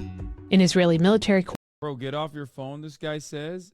Yeah, except I'm on my phone because I was posting. Bitch, let me tell you something, okay? I'm a multifaceted, multi-pronged, multilingual content creator. Do you understand? You understand me, bitch? Like, you go, oh, you're on your phone. Yeah, why am I on my phone? That's right, because I'm promoting the next segment on Twitter. I'm probably not going to make it out through this one. The last one almost took me out, Israel-Palestine. You think I'm on the phone doing nothing, okay? And sometimes, let's be real, I am calling your mom to bang her, okay? Sometimes I'm texting her to reminisce about the good times we had, okay? About me banging her. And then other times I'm posting shit like this and texting your mom. Just saying. Courts, Palestinians can also be tried as adults at just 16 years old. In civilian courts, it's 18 years old. Since 2000, at least 13,000 Palestinian children have been arrested. These are minors between the ages of 12 and 18. By the time the war began, there were over 150 of them in the military court system, either placed in detention or in Israeli prisons. One quite common charge against them is stone throwing. There's a long history of Palestinian resistance through stone throwing. For children, for example, Palestinian children, that is the most common charge. And that's an offense that is punishable by 20 years in prison. Conditions within prisons are another issue.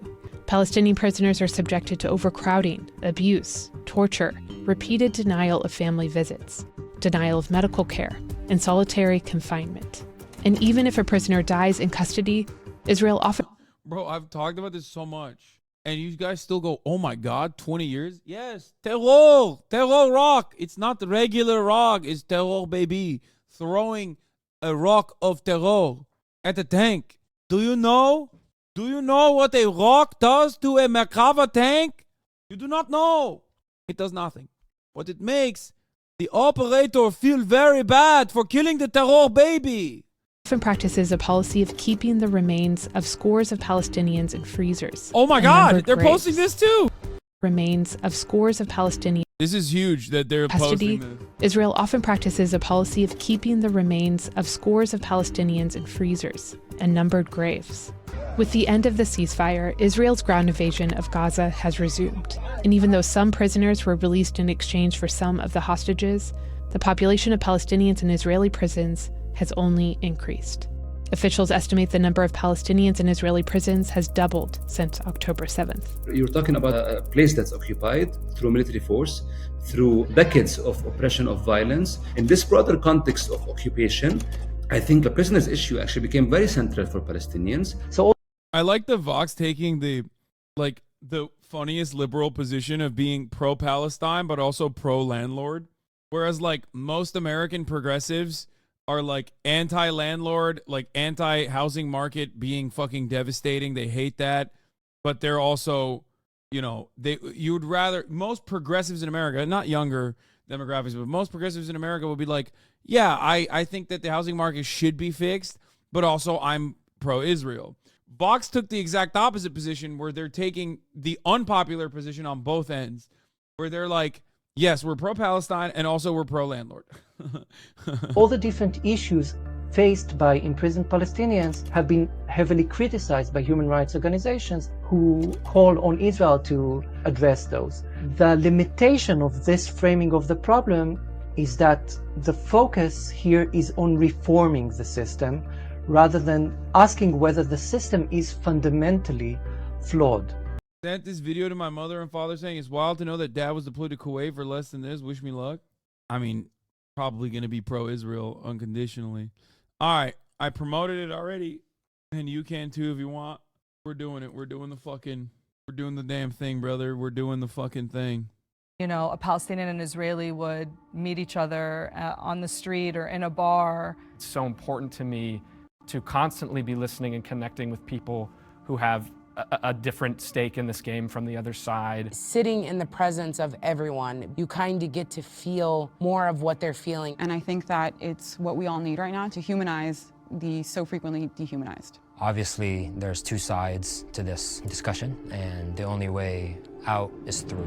I'm seeing a lot of fucking kefiyas, bro. What the fuck? Bro, Jubilee would literally do a slavery middle ground. Like slave owners versus slaves middle ground. Like, I swear to God, they would do it. Like, they would do it. If we still had it going right now, you know, fucking straight up chattel slavery, if it still was operating, middle ground, be like slaves versus slavers. Middle ground. I have lost someone in the war. Yeah. Germans versus Jews, middle ground, 1940s YouTube shit. First of all, I consider everyone in Gaza or Palestine to be an extended member of my family, but I actually lost 23 extended members of my family in Gaza. Yeah. And for me, in the West Bank. Abolitionists versus slavers? No, dog. No, they would do a slaves versus slave masters episode. They wouldn't even do like abolitionists. Like, I mean, I think they would do that one as well, but like separately. Bank, where my family lives, I lost one of my cousins who was simply Jubilee in 1991. Black South Africans versus white South Africans.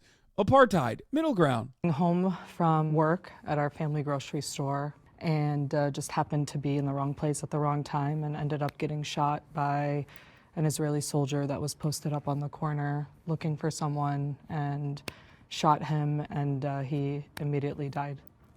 Two friends who got killed at a massacre. Actually, one of them, her burned body just was recognized a few days ago, 40-something days after. And they actually bury a little part of the leg. That was the only thing that was left. But I have a list of tens of friends who got killed, because it's a long war, I guess. It didn't start on October 7th, from my point of view, I guess. Absolutely not, yeah. And yeah. Sorry for your loss. Yeah.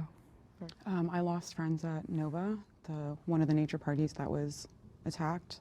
It's actually another nature party that was also attacked called Psyduck, which not a lot of people really know about. It's a smaller party. Smaller party, yeah. Yeah, I mean, Nova was the same location. Wait, what do you mean he was there? What? Did you just say I was there? Like he was at one of the fucking parties on October 7th? My first nature party in 2012. I've been going to them since then. And to say the community was devastated is really enough. Many people did live, you know. Yeah, but that's like, I feel like I would lead with that. You know what I mean? I'd be like, I survived October 7th would be the first thing that I would say in a situation like that. You know? You don't go, I was there at the towers on 9/11 as a follow-up to like knowing people that were victimized on 9/11. You know what I mean? An understatement. It was horrible. That's really what it was. Sorry for your loss. I lost a lot of friends that day on October 7th. One of them was my best friend. One of my best friends, her name was Mo. She was with us at the beach that day. And she went home to her mother, and on the way home, hundreds of terrorists caught her and shot her dead. Two friends of mine that was on the Supernova Music Festival also died there. And they were murdered right on the spot, and they found their body just dumped somewhere inside Gaza 2 weeks after. And one of my best friends, big brother, being called that day by the army to help the people of the village of Be'eri, which got taken by Hamas terrorists. And when he went there with his unit, he died there, leaving behind a wife that they married maybe 1 year ago. And my mom's best friend, I have a daughter, was married to a guy named Itai. He was also in the army. And on the second day, he went to Zikim, where I was, on the beach. And he also died there, along with his two best friends. And since October 7, I lost too many people. And just keep counting. Yeah, I think we all can agree that we've all been doing that since October 7th. You know, I have a lot of friends where I live in Washington, D.C., who have their direct family members in Gaza right now. You know, they left for studying or jobs, and every day having to hear them frantically try to call to see if their families are alive. You know, one of them, his brother was one of the last standing nurses at Al-Shifa Hospital up until just last week. He finally left. The uncertainty when it's like your immediate family, I think it's debilitating, and you know, it puts you into a tunnel where you only can see your grief, but it's obvious that the grief is everywhere. Wait, he was and there. We're all feeling the same things, and you know, none of it should have happened and none of it should be happening, which is why I think a conversation like this right now is extremely important so that we can all... Bro really was there, dude. He's giving a fucking testimony. Tomer. Listening to him, like, okay, so they killed you guys. All right, let's move on. It will never happen again. It's a history. Yeah, bro, he was there. Yeah. I'll understand that. He actually was there, bro. He's on Jubilee after? What the fuck? And to your point, when you see it happening to your family, I'm sure friends, probably a similar feeling, it settles at a much deeper level. That's not weird, man. Dude, it's not weird. Israel has a shit ton of dual citizens, okay? Many of which are American citizens. Not that weird that he was there. We have a family group chat. A lot of my relatives my aunts are in Egypt. So we have a family group chat, and when events transpired and you start seeing the group chat transform from checking in on each other and the regular, you know, memes and banter to, have you guys checked in? Have you heard from them? Oh, we haven't heard in 3 days. The electricity's been out. When I started seeing that on my WhatsApp group, like I said, I consider everyone in Palestine and any innocent humans really to be part of our extended family, but that just resonates at a much deeper level. I've been sitting with a lot of guilt, being the only, you know, American Palestinian of my cousins. You know, my family made it out.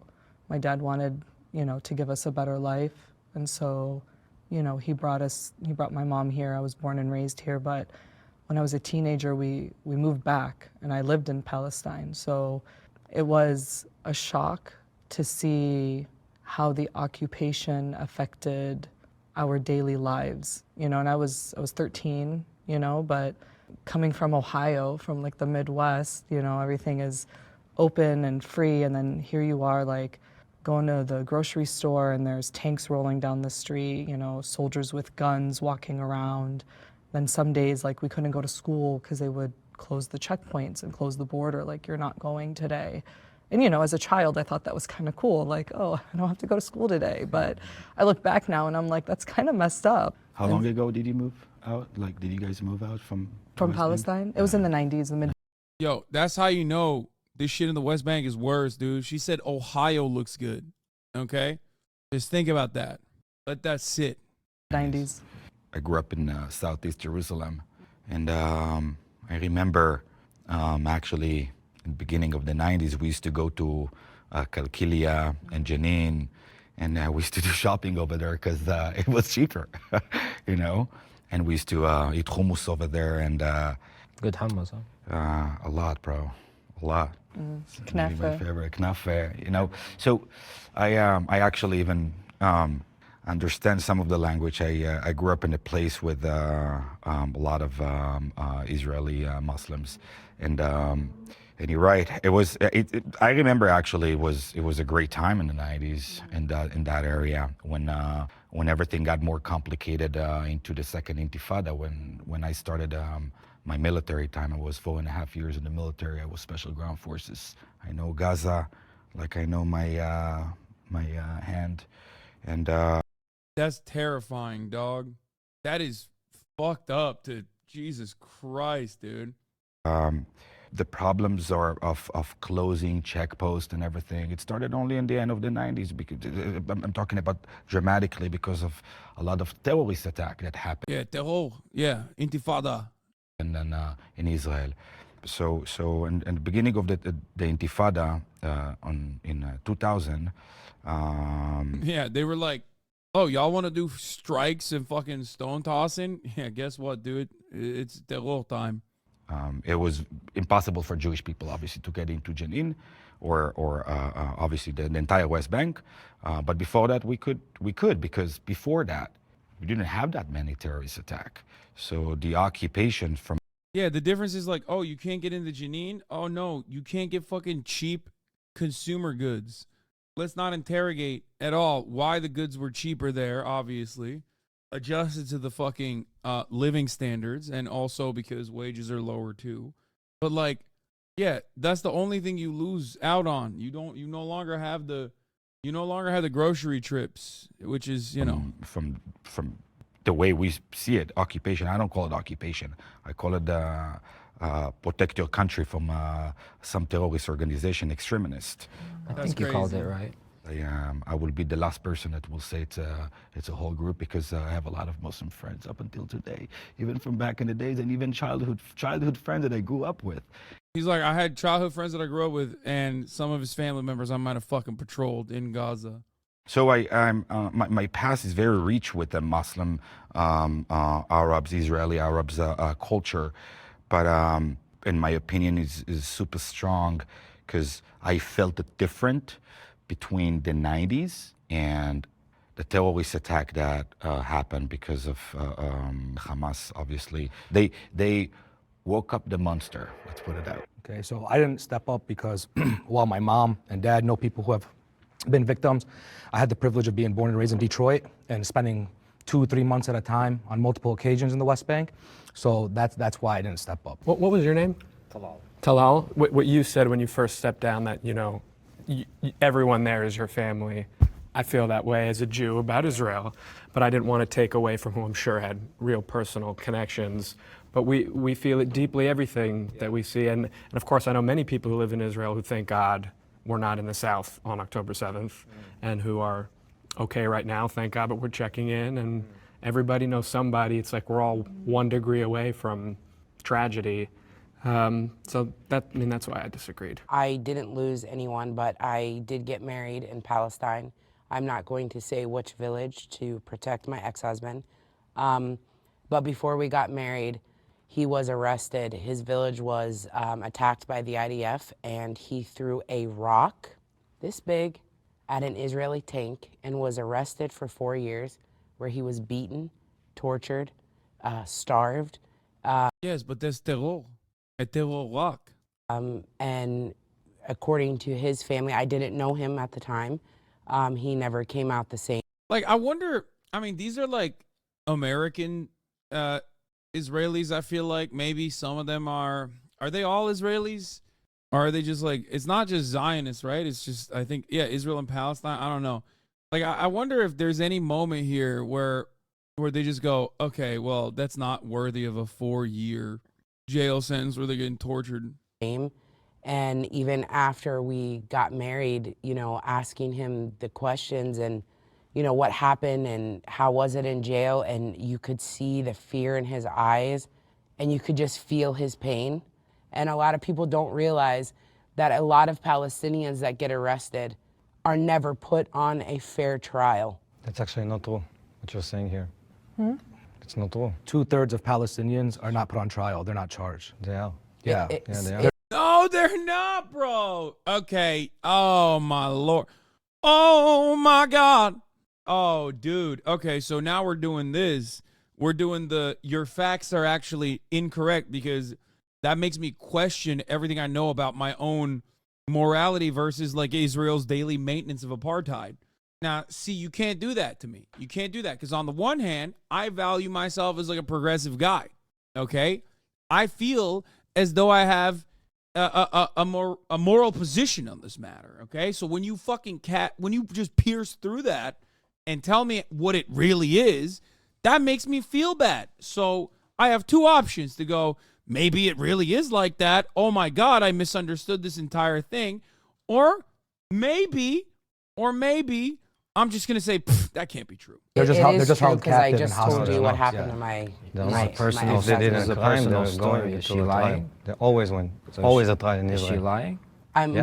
There's always a trial. Dog, it's military court. The fuck do you mean there's always a trial? It's a military court for an occupying force. That's crazy. That's no trial. And no, there's plenty of instances where they don't have a trial at all. I'm giving you a personal account of what happened to my husband. This isn't a source or a website or a video. I think that's a personal story. I think basically what he's saying is that according to our law, which maybe it's not necessarily always upheld, that according to our law, and if it was to be discovered, there'd be mass protests. Like, we don't fuck with that. What? As a people. No, wait, what? There are. And people get killed at them. Like, what? Dog, lady, the fucking dude next to you literally said, terror is the reason why we put a checkpoint, which, by the way, was that. It's like half the time is shit like that. People going, okay, enough is enough. These rules are fucking unacceptable. Let us live. And then they're like, oh, that's terror. And the law legally states that they would have to be a trial. I think You that's what don't. he's Not saying. everybody's like that in Israel, to be fair. That's fair. So what about the children that are imprisoned? Do they go? I like the middle ground is like truth versus how I feel about the matter. What the fuck? That's my homie that Israeli fucked her life up when she got married. It was the most disturbing shit. Through due trial, a 12-year-old, a 13-year-old, a 14-year-old. All of them go to trial. Is there any trial that justifies children to be held in prison for years? I'm telling you right now that my husband did not get my ex-husband did not get a fair trial. Why? Because it was And 4 then years there? you took his situation, and I'm not taking away from your situation like you did with mine. You took our personal experience and situation, and with all due respect, made it about you. When an Israeli tank attacks a Palestinian village, are all Palestinians supposed to lay there and just take it? Okay, so we know the prisons are filled with children. They're terrorists too. They're murderers. He's going to say yes. If you throw a rock, if you throw a rock, you're a terrorist. Yeah. He did it. He did it. He did it. I thought it was a joke. I thought he didn't have the balls. I thought he didn't have the balls to be like, if you throw a rock, you are terrorist. He did it. It is terror rock. Very different than rock I throw. Terror babies. Okay, will he say terror babies? Babies of terror. You throw a rock, you're a terrorist? If you attack us, if you attack with rocks, This is you're the gonna be in prime jail. example of not having due trial. A trial means you get investigated. You look at the cause of what happened. No, I you don't. look at the I don't say that just situations. because they're. You can't just say it's like anyone. they have to that go through feels actual anyone. due process. I like that the idea that a child throwing a rock is terror, but a full-blown adult, okay, that got pissed out of their mother's pussy, developed for fucking 19 years, sat inside of a $35 million Merkava tank, rolled that tank into the fucking Palestinian village where it does not belong. That's not terror, okay? That's not terror. The fucking kid with the rock, though, that's terror. It's insane. That's insane. You have to have fucking brain worms, dude. That's crazy. That's crazy. That's a crazy thing to say. Rock, paper, tank. Everybody knows that's the balance. This is the logic. This is the logic of Israel. If you're Palestinian, you're a I'd terrorist. love to say some final words about the actual prompt, if that's okay, because I think it's disrespectful to all the people that we did lose during this war. Oh my God, dude. Oh, of course. The side that is the dominating side, of course, can just take a deep breath and bring everybody back to the point at hand. Or to go down this route right now. I actually broke the news on the Nature Party before any other media outlet from friends that were there. And I'm sitting there getting these messages at nighttime. It was Saturday night. And it was horrific. And I think that what we're all experiencing in terms of checking in on our family. I mean, my sister just gave birth in a bomb shelter like a week ago. You know, I think that's a really common experience, and it's something that both people from both sides can relate to. And it's one of the areas that a lot of these random people who are so disassociated from this that are chiming in can't actually feel. And I think it's just a really intense thing. And I know that for myself personally, I can't log on to Facebook anymore without just seeing funeral and Shiva announcements, and I find that to be very hard to go through every day. But I have to check because we don't even know who's missing or who's dead 100% just yet. So like last week, my friend's 2 twin cousins that were 12 were found, finally identified. Their bodies were burnt to such a crisp that it took that long. So I just think like with a prompt like this, we need to give due respect to the people that we all lost and just that is a serious situation. I empathize. Okay, I empathize with that. It's just that there's no expectation from this side to ever empathize with the Palestinians. Look how quiet the Palestinian defenders are when people talk about their dead relatives. But when the Palestinians talk about like their relatives getting fucking tortured in prison, they're like, aha, it's not real. They are terror. Can you imagine the alternative in this circumstance being like the Palestinian defender turning around and be like, you're crying, but I don't care because your tears are fake because your fucking baby deserved it or something. You know what I mean? That would be insane. Everyone would go, you're genocidal. You're a freak. Okay? But when the Israeli defenders do that, it's never considered out of pocket. It's wild. The asymmetry is built into the conflict. just take a moment to just validate the fact that so many of us are sitting here having lost family members, friends, people we've met throughout the years, friends of friends, cousins of cousins, aunts. I mean, it's almost impossible to be untouched by this. So yeah, I'm just sorry for everyone's losses, and may everybody's memory be a blessing. Inshallah, and we apologize for your loss as well. I would like to point out, yo, you apologize for her loss. She never apologized to your loss. He definitely didn't. You know what I mean? Like that's what I mean. Look, anyone who defends Palestine for years and years, especially if they're Palestinian, knows there's not a moment to grieve appropriately. He did not, the others did not at all, okay? You cannot, I can't get over the rock throwing thing. I can't believe they popped off and quite literally were like, yeah, the court system actually is totally just. I'm losing my mind. It's just so, I don't know. It's just so fucking insane. No, I empathize with her. It's traumatic to lose loved ones. It's traumatic to lose loved ones. Of course, it doesn't matter. It doesn't matter what your background is. But it's wild. It's wild that it is just like that's it. That's the end of the conversation. Like we ended on a note where like the fucking group that just said 13-year-olds get fair trials in prison when they objectively do not for throwing rocks, which, you know, some in the group considered to be an act of terror, and then it's over. And then she said, like, well, October 7 happened, and then, you know, you apologize even though you didn't do it. Why the fuck are you apologizing to her? You know what I mean? You didn't do it. You're not even defending it. even though it is very difficult that your sister gave birth at a bomb shelter, there are no bomb shelters for the people of Gaza. I rely more on the information I get from social media than the news. It sometimes just makes me feel like sometimes makes me feel like I'm going fucking banana mode, you know? I feel like I'm losing my sanity when I watch stuff like this and recognize the asymmetry, and I know the expectations from the broader public is like, yeah, of course it's going to be like that. You're fucking terrorists. Your defenders of fucking terrorists. Obviously, you're going to have to fucking carry yourself a certain way. Like, I feel like that's the hidden expectation from the majority of the public. And honestly, it does feel that way because when you look at the polls and people are just like, yeah, 56% are unconditionally in support of Israel. And you're like, okay, well, what the fuck's going on? Genocide is happening. How are you going to be unconditionally in support of genocide? And they're like, well, they deserve it. Why do they deserve it? Oh, it's terrorists. They're terror children. Obviously, it's very important that we're using like verified news sources. There's so much misinformation, I think, from both sides. I know that I've corrected people on the Palestinian side, like, hey, I don't think that this is actually true. Like, maybe, you know, we need a source. If you're reposting something from someone else, also tag whichever, you know, journalist or news site it's coming from, just to streamline information, because, you know, misinformation can hurt the cause more than the actual information not being shared, truly. And I think in order to honor what is happening and to be able to truly advocate, it's important that we're only putting forth the truth. There's so many different kinds of networks, ones that are more on the ground, like Al Jazeera and Mayadeen, and then obviously you have the American media, CNN and New York Post. Well, they do sound like terror media. Post and New York, Times and Washington Post. I feel like a lot of times, in general, I feel like American media, mainstream media, has not been fair on so many other issues previous to this. And so I don't only necessarily go to them, but I do look at the Palestinian cause, never the Israeli cause. They lie constantly and still have full social support. Or you're talking about Israeli cause?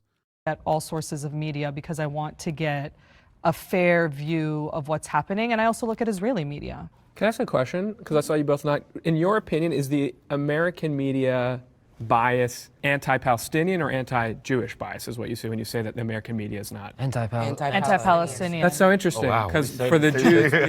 Yeah, that's because your expectations are nutty mode, okay? I'm sorry. First of all, notice how he didn't say anti-Israel bias, he said anti-Jewish bias. Brother, I'm going to lose my fucking mind, okay? The notion that there is any anti-Jewish bias in American media is psychotic, okay? Straight up, you are QAnon. You are QAnon. You are a reactionary conservative, okay?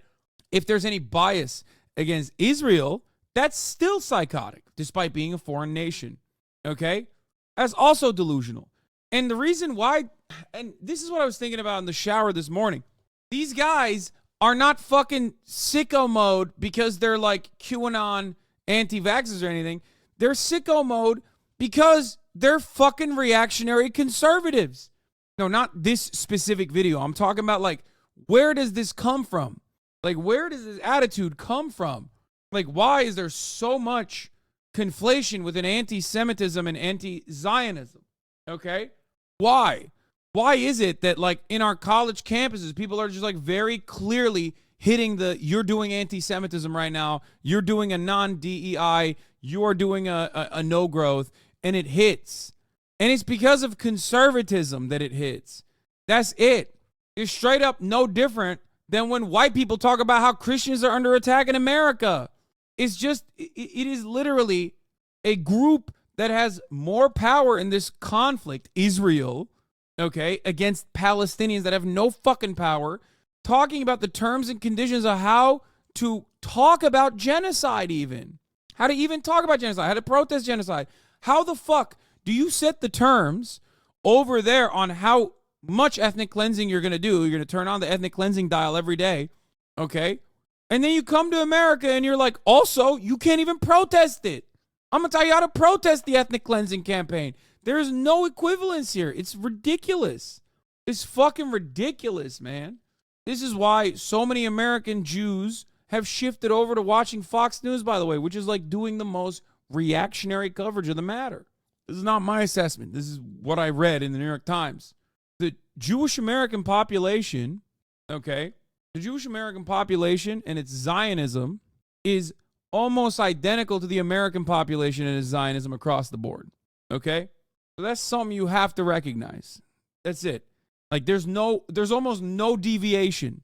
Like young Jews, majority young Jews support Palestine, okay? Majority young Jews support Palestine just like majority young people support Palestine. Once you get over the age of 44, things take a very reactionary turn, okay? So you have to remember that. You have to remember that.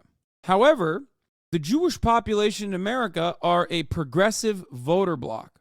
They vote Democratic Party overwhelmingly. But on the issue of Israel, especially the older Jewish voting bloc, are Democratic Party voters reliably, but they are incredibly reactionary. So the narrative on Israel-Palestine is so incredibly fucking distorted. And we do not have the capacity to recognize that this is incredible right-wing framing. Why? Because it is a conversation where those at the forefront of the conversation are Jewish people, both on the anti-Zionism front in the Western world I'm talking about. On the anti-Zionism front, Jews are leading the conversation. On the pro-Zionism front, Jews are leading the conversation, despite the fact that they make up a margin of the actual overarching Zionist support and overarching anti-Zionist support. And because Jews are a marginalized demographic overall, okay, there are real concerns with anti-Semitism that you can point to. There are real concerns of anti-Semitism that are being weaponized and conflated with actual anti-Zionism, which is incredibly cynical. And in a way, it ends up creating more genuine anti-Semitism. But the notion that the media has an anti-Israel bias is crazy. I think it's so anti-Jewish bias. Yeah. It can't be both, right? Yeah. It's one or the other, and it's anti-Palestinian. Oh, because you said it is. So. Well, because like if you look at the wording, there's selective language, there's omission, and there's adding of certain words that paint a narrative very strongly. So when they say clashes between, Palestinian Israeli forces and Hamas, but you look at what the actual story is and you read the fine print, which most people unfortunately. Like, this shit is psychotic. And I don't know why. I don't know why people don't understand. I don't know why people don't fucking comprehend it. Like, when you tie Judaism with Zionism, you're making Jews in America and in the Western world less safe. Okay? This is a completely unjustifiable hate crime. Okay? It's a completely unjustifiable hate crime. It's just, there is a reason why anti-Semitic attacks increase every time Israel's in the media like this. Okay? Anti-Semitic hate crimes are always going to exist, no matter what. They're always going to exist. They're a permanent thing. They're a permanent fixture. Every conspiracy theory at its heart has anti-Semitism baked into it. Okay? It is the diametrical opposite of materialist thought. That's where you arrive at when you arrive at an idealistic notion of the world. If you're looking at it through an idealist lens, you're going to think there's good and evil. Who's evil? Okay, well, I'm not a very creative guy, but I'm going to think about who the most historical evil guys are. Okay? Who are the guys that everyone has considered evil historically? Jews. Always. That's why no matter how innocuous a conspiracy theory is, it almost always arrives at the anti-Semitism question. You see what I'm saying? Jews living outside of Israel are harmed by Zionism being conflated with Judaism. These kinds of actions are going to happen regardless, but the goal is to try and limit it as best as possible. You know what I mean? And then you have anti-Semitic motherfuckers who think they have a just cause at a time because they're like, oh, well, I can mask this with hatred of Israel. You know what I mean? Because like all Jews defend Israel unconditionally. So these Jews and this Jewish site of worship is now also responsible for the crimes of Israel. It's fucking ridiculous. It's not. So even though one might think that they're doing good propaganda, one might think that they're doing a good job arguing by cynically or not cynically, by genuinely believing that all Jews do defend Israel unconditionally as a Zionist, saying that, and that anti-Zionism means anti-Semitism, all you're doing is making Jews less safe. I personally don't understand it because, like, I guess as a Muslim American, you know what I mean? Even though I'm culturally Muslim, I'm not like, my name is Hasan, that's it, right? I'm not like a fucking practicing Muslim at all. A lot of Muslim Americans or a lot of Arab Americans immediately have to address whether they support Hamas or not, right off the bat. No conversation can continue until a Muslim man tells you what their position is. Oh, I don't promote Hamas. I don't think terrorism is okay. I'm so sorry about civilian casualties, right? Like, you know you have to separate yourself from that. But in a weird way, given the position of Israel as an American ally, Jewish people, obviously, one, should not have to do that, just like Muslims should not have to do that, just like Arabs should not have to do that. But Jewish people, the Zionist part of the Jewish movement in America, openly will say, no, you don't understand. I love Israel and all of its actions, and actually I think Israel's doing this for Jews, which is an insane thing. It's like looking at the genocide in Yemen and being like a Saudi guy who goes, you don't get it. I fucking love that the genocide is going on in Yemen. I love that shit. It's perfectly valid. It's perfectly reasonable. And I'm on board. I'm on board with that shit. I ride for that, dude. That's my fucking genocide. That's for me. Does that make sense? You're not gonna have any fucking Muslim take ownership over, you know, ISIS actions or Saudi Arabia's actions in America in the way that you sometimes see voluntarily Zionist Americans of Jewish descent turning around and be like, no, I ride for it. Fuck you mean? And I don't understand it. I will never understand that. Like, I get tired as someone who's never, ever denied the Armenian genocide. Like, I get annoyed when motherfuckers come in here and immediately say, classic Turkish guy, he denies the Armenian genocide. I'm like, I never have, and I never will, but I'll still fucking say the Armenian genocide happened, right?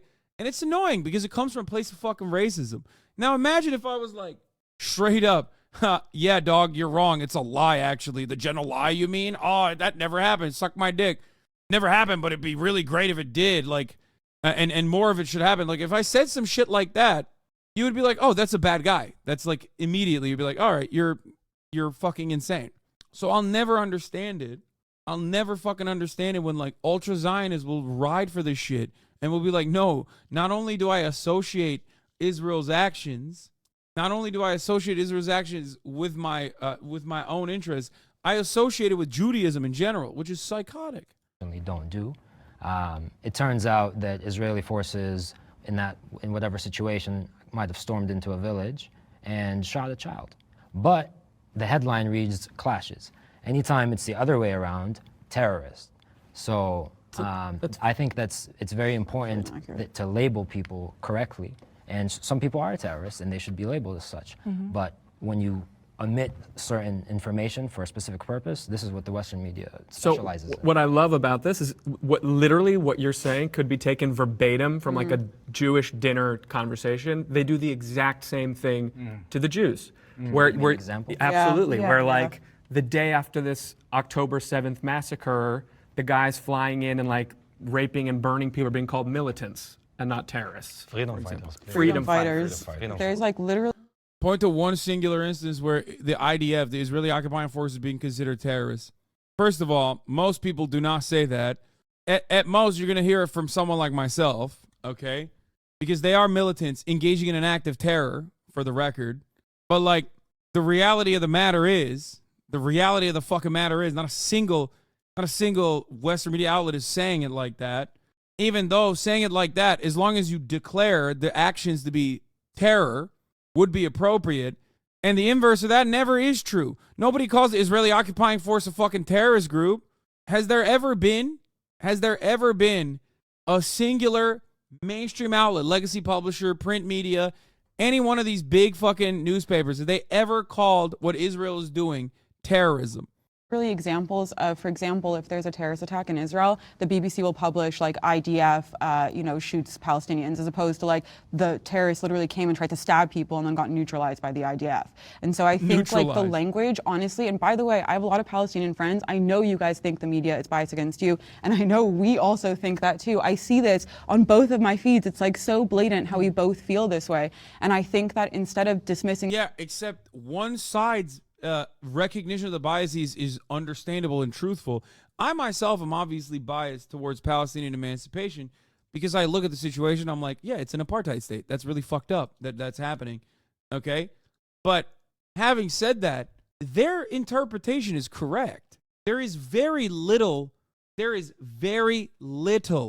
coverage of the Palestinian side of things in an honest way in Western media, as opposed to, one, the very understandable and truthful coverage over the Israeli victims of October 7th, right? Because that's truthful, that's understandable. Of course mainstream media is gonna cover that, okay? But like the coverage is incredibly lopsided. Two months have passed by with Israel routinely pounding Gaza into fucking rubble, 16,000 killed, and the media coverage still absolutely favors the very real side of the victims of October 7, and also the psychotic side of Israel's offensive actions as an occupying force. Abu Ubaidah doesn't go on fucking CNN to be like, these brave martyrs actually dropped a fucking grenade on top of an Israeli occupying forces invading army today, and here is why it's justifiable. In the same way that Jonathan Concuncrius, or however the fuck you say his name, with his fat-ass Frankenstein head, goes and talks about how every hospital that's being blown up or every mosque is actually worthy and is a valid military target in real time.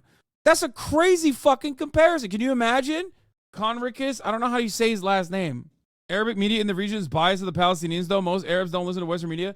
No, brother. Arabic media in the region is biased towards the truth. Yes, they are, which means you're biased towards the Palestinians. Because guess what, dude? Guess what? Because the situation is one-sided. It's not a both sides situation at all. The UN continuously votes against Israel, so I don't know what you're saying. Yeah, remember when the UN voted continuously against Israel? I think, 69 to 70 fucking instances? And every single one was vetoed by the United States of America, which has permanent veto power in the Security Council, so all of those votes are basically not even important at all. It's only the USA, though. Yeah, brother, it doesn't matter.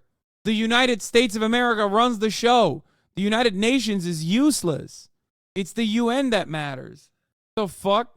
Yeah, it's so weird how the one permanent veto power Security Council member keeps vetoing all these fucking votes, so it goes nowhere. Meanwhile, the Israeli UN ambassador, Gilad Erdan or whatever his name is, I forget, can go on there and be like, UN teachers, terrorists, they are Hamas. UNRWA, Hamas. New York Times, Hamas. Doctors Without Borders, also Hamas. Come on, man. Dua Lipa, Hamas. Top of the hour, ad break, Hamas. Avoid it. It is terror. A lot of Arabs watch Russia Today because they have how shitty they've been treated by Western media, so they end up going down the Russian agitprop pipeline. Source, my grandfather keeps sending me Russian agitprop Iraqi.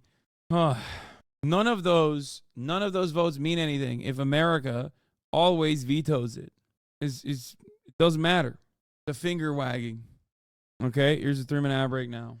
The fact that like we just don't see that, maybe we need to send each other examples of articles that we feel are completely biased and have really crappy headlines. And the truth is, by the way, most of these media orgs don't even have a personal incentive in the region. They're just stirring this pot for no, and we're just fighting out over this. We shouldn't let them do that. But yeah, when I think of mainstream media not having a personal bias in the matter, I think of Barack Ravid, who unironically had to get criticized by the Israeli Defense Force, not Barack Ravid personally, but his coverage made it into the mainstream news cycle when he verbatim repeated the psychopathic assertion made by what's-his-face in the State Department.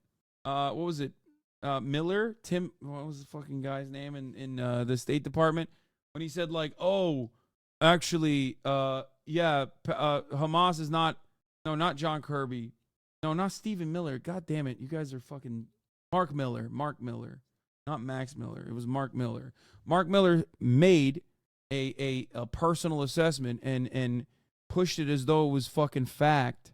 Talking about how Hamas is not releasing the female, or it wasn't Mark Miller. God damn it. What's his fucking name? What the fuck? It's Matthew Miller. God damn it.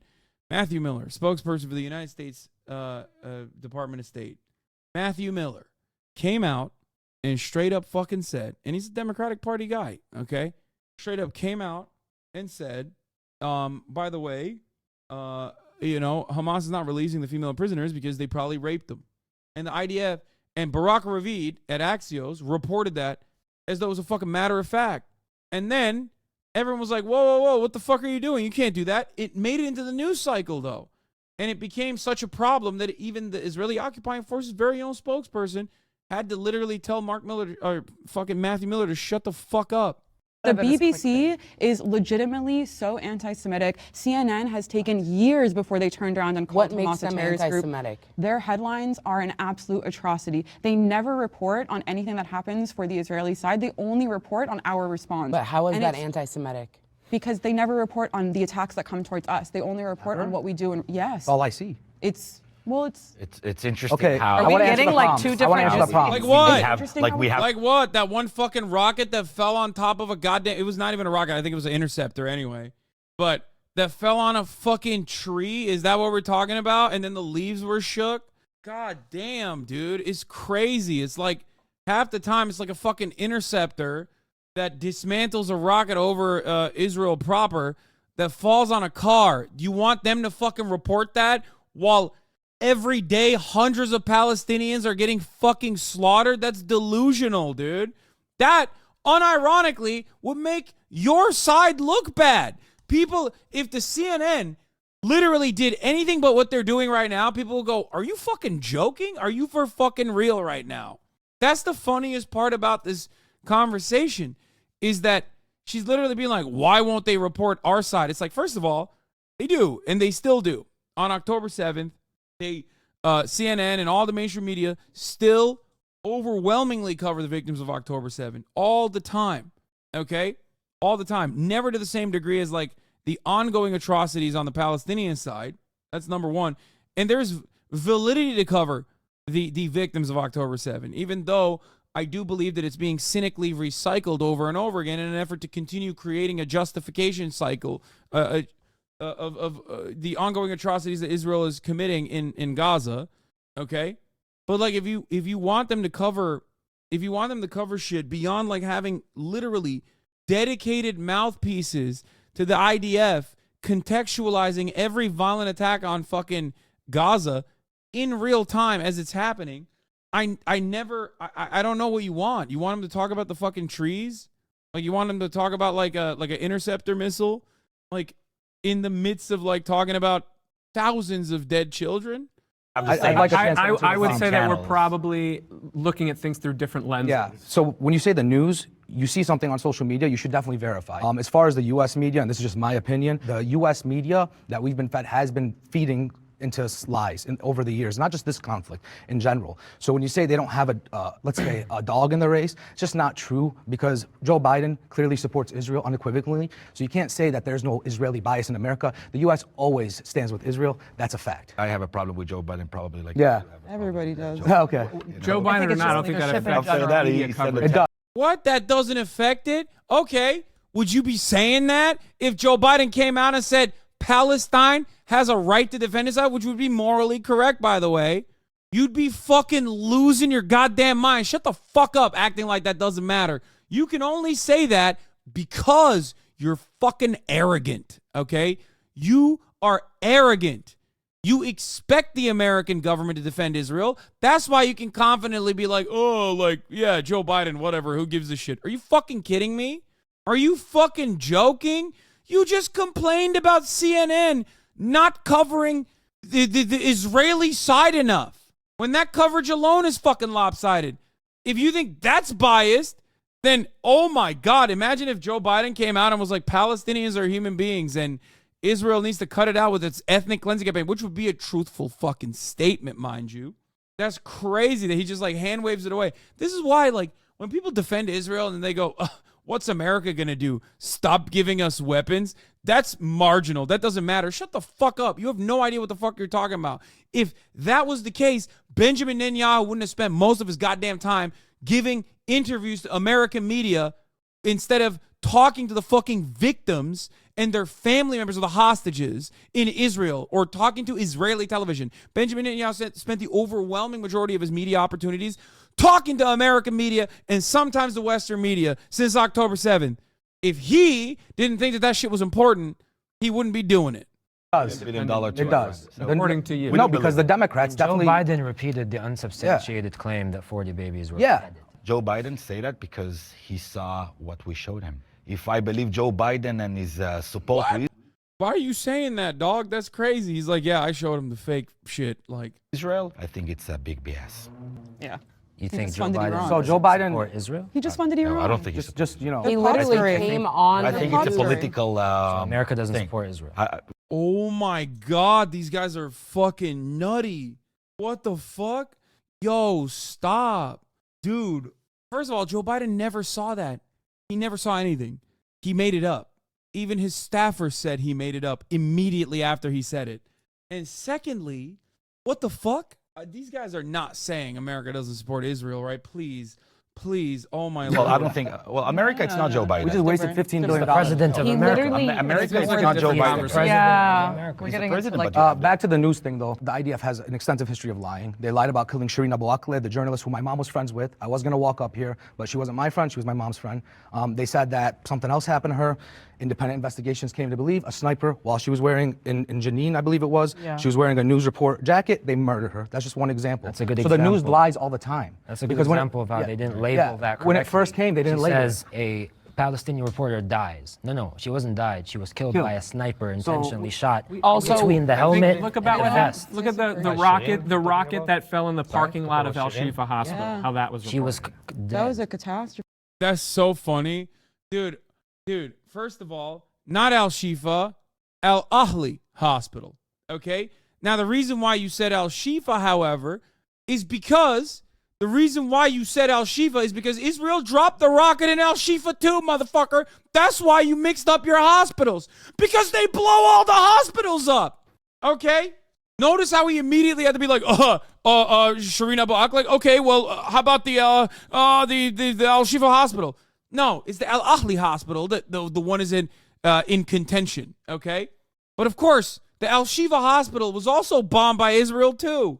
But no, I agree that they're She probably was shot. misreporting on both of us. The same goes for Rachel Corrie. Say that one more time. So, do you remember the whole big thing about the Al Shifa being bombed by Israel? That hundreds of people had died. That the news came out instantly. You mean Al Ahli? After 2 minutes. After 2 Yes, minutes. she's correcting you. She's like Al Ahli. You mean? Sorry, said wrong 500 hospital. people got Yeah, Al Ahli. After 2 minutes, they said 500 people, and this Israel had bombed. Every major news outlet reported this. That's what happened. Yeah, I can't believe every major news outlet thought that Israel's bombing campaign was continued after Israel had blown up the hospital and said they were going to blow up the hospital.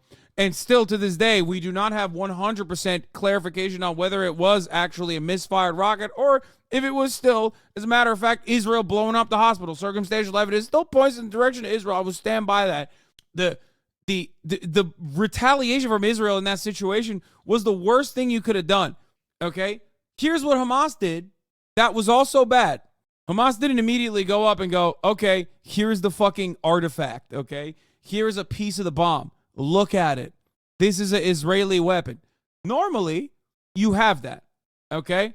Normally, you have that. You have a piece of the bomb that you can point to, and then, you know, it's over. It's a wrap. It's 100% Israel. Hamas never said that. Hamas never showed anything. There's no fragments of the bomb. That's very suspicious, okay? That is very suspicious. However, of course the crater impact, the impact area, the crater itself is not consistent with the Israeli munitions that are used, with the exception of, I guess, artillery. Okay, but one thing to take notice here is that Israel was bombing all the area. Israel was blowing up the whole area near the hospital. Israel had also bombed the hospital 2 days prior. Okay. The idea that, like, it was really fucked up, the idea that it's really fucked up that people assumed that it was Israel, when, like, the major reason as to why you cannot even fucking verify everything accurately on the ground is because Israel keeps killing goddamn journalists and shutting off the fucking internet is mind-boggling to me. Happened. No, it was proven very unequivocally that's not what happened. It was Islamic Jihad rocket. That's your source. Failed. went off. Unequivocally. Wow, that's crazy. What is his unequivocal? What is his unequivocal assessment of the matter? Oh, what is it? A fucking phone conversation that they intercepted? Blew up in the So parking our lot. rockets are that strong. What's your No, source? it fell. That's why not 500 people didn't die. It would have been a much larger damage if it had been a dropped bomb from an Israeli plane, like they said it was. But it was 500 people died is But they not that didn't- much damage. 500 people didn't die from that. But 20,000 overall have. You know. That's not what we're talking about. But I am. Oh, wait, what do you mean that's not what we're talking about? I am talking about that. I want to talk about Where'd you get that number? the They Euro said Med 10 help to 50. from the UN. That's what the numbers is that were reported once all of the dust settled from all of the other international organizations. To bring it back to news, to see like the way that some news organizations verify or post later or post earlier but spell things wrong or things like that, it's kind of telling to see how quickly misinformation. I remember when you said 500. Yes, bitch. Yes, I did. Okay. I said the on-the-ground reporting at the time says 500. I don't think it's 10 to 50. Suck my dick. I still think the casualty numbers, we will never fucking know what the actual casualty numbers is until the quote-unquote dust settles. But at that point, it's too fucking far gone, okay? At that point, it's too fucking far gone because you know what? 10,000 extra people have died since then. But guess what? I also said 1,500 Israelis were killed on October 7th, okay? And then what happened? We found out that it wasn't 1,500 Israelis that were killed on October 7th. It was actually 1,200 Israelis that were killed on October 7th. Remember that? You want to know why nobody ever comes to me and says, Hasan, you're a fucking Zionist shill. You are a liar for the state of Israel because you said 1,500 Israelis were killed. And now that number has been reduced to 1,200. Do you want to know why nobody fucking says that? Because nobody gives a shit. Okay? Because one side can get away with misinformation. Not deliberate, mind you. I at least understand that, of course, in the fucking fog of war, there are going to be issues with reporting. That is why when some people tried to say, look, they're reducing the Israeli casualty number, okay? They're reducing the Israeli casualty number on October 7th. Look at that. Oh, my God. That's a little indecent. What did I say? I said, of course that's going to happen, okay? Of course that's going to happen because in the fog of war, it is almost impossible to make the full-blown perfect assessment of casualties. Okay? Your community got cringe? The fuck? Did Hasan fall off 312? Bitch, shut up. You've been coming in here to fucking shit on me for years, dude. Suck my dick. Follow me since 2021. Just remember that. Just remember that. Okay? When people tried to come in here and be like, oh, Israel's lying about the casualty numbers, I fucking corrected them and I said, listen, this kind of shit happens, okay? This kind of shit happens in the fog of war. It's understandable. But God forbid, the Palestinian side doesn't get the facts immediately correct when they have no internet, when they have nothing, when they're getting fucking blown up with respect to the casualty numbers, which the United States intelligence even said is 100 to 300, by the way. Okay? God forbid they're off. Then holy shit, they must be lying. They must be lying deliberately at a time when 20,000 fucking Palestinians have been slaughtered. Information can spread. I will say social media can't just be completely dismissed because it does present sort of a firsthand perspective. However, I prefer to get my firsthand perspective from my friends and my family on the ground. And I think that that's the news that, if anything, I was kind of more hoping to hear from today about, because I feel like that's the personal experiences that we're not actually getting to hear from each other online or on the news. And I think that that's kind of the firsthand news that people should be sharing. You know, me personally, like I get the rocket alarm app on my phone, but I also get a text from like 8 different WhatsApp group chats, you know, when rockets happen, is everybody okay? Is everybody okay? So I think that that's also a really important news source. And I would ideally love to be able to share firsthand news like that with people like you and also receive it from you as well. I think that that's the most reliable info we can get. Yeah, I mean, like I said, Bro, if you're not I feel like not living in Israel and having that is like not living in Los Angeles, like living in fucking, it's like living in Naperville and having fucking crime alerts on for like Compton. You know what I mean? It's like, bro, that's not, don't worry about it. What the fuck are you doing? Why do you have that shit on?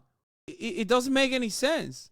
I've talked about this already. Yeah, the Citizen app and apps like this create like mania among the American population in ways that we still haven't been able to figure out, really. I think it definitely plays a role in how reactionary people have become. Kamash probably has family there. Bro, it still doesn't matter. I'm telling you, if you live in Los Angeles, having the neighbor app or the Citizen app is not good for your mentality, let alone if you don't live in Los Angeles and have the fucking Citizen app for Los Angeles from a place thousands of miles away. Do you not see what I'm saying? Yeah, Nextdoor, Citizen, apps like this break people's fucking brains. I know, I had the Ring app. It's crazy. Constantly fucking causing you to live in fear. The fuck? How do you not understand what I'm trying to say here? Yeah, it's obviously not good for mental health, but I do the same for family back home during war. Yeah, that shit is, dude, if there are no rockets being fired in your vicinity, it's definitely not good to have the rocket app, okay? It's not good. Just like even when you are literally, okay, even when you're literally living in Los Angeles, it's not good to have Citizen and apps like that, especially because because it makes you fucking feel like crime is happening all around. I have a lot of friends who have family directly there, so they do get, you know, photos and videos when there's internet access, you know, but I was sitting with one of my friends one day when he called me hysterical at 7 a.m. and told me his parents had just called him and told him to say his goodbyes to them because the bombs were getting closer to their house. And yeah, back in the day, I mean, not to cut through her emotional statement here, but back in the day, we used to make fun of nutty motherfuckers who listen to the fucking police radio scanner. You know what I mean? Like the kooky ass, Y2K ass motherfuckers. Now it's so normalized because we have the Citizen app that like every white wine mom can feel like a kooky ass Y2K psychopath. It's just so unhealthy. Fear in his voice really like suffocated me, and I didn't know what to do for him. So he came over. We tried calling his family. His parents weren't picking up. I didn't know what to do for him, you know? Like, he's like, my parents are gonna die. I'm in America, and I can't be there for them. And I had never seen or been in a situation where I've had someone so close to me dealing with something like that. I mean, he literally stayed by my side the entire day until we were able to verify that his family was going to be okay and that they finally moved away from their neighborhood. And so they're still safe to this day. But, you know, seeing videos directly from friends, like you said, like on the ground, just has another layer of devastation because it makes you realize these are like real people that are connected to the suffering. A lot of times because news agencies can't really be on the ground in certain hot areas like that, it's good to have people that are reliable that you can connect with and get that information from. And it brings an extra layer, I think, of just humanity, because it's not just some like corporation that's, you know, reporting on the news. It's someone real that's like there in the midst of it. You know, we need that. We need that because a lot of our casualties are not reported on. In fact, this morning, I was in the bathroom on my phone, as we do, and I looked up children killed. I was trying to find a specific child, and there was 4 that came up. 2 of them, sorry, 5 total. 2 of them, again, from like several hours ago, right? And then there was 4 others that died 3 days ago in Jenin, right? A 16-year-old, a 15-year-old, a 14-year-old, and a 19-year-old, right? And it was so difficult to find.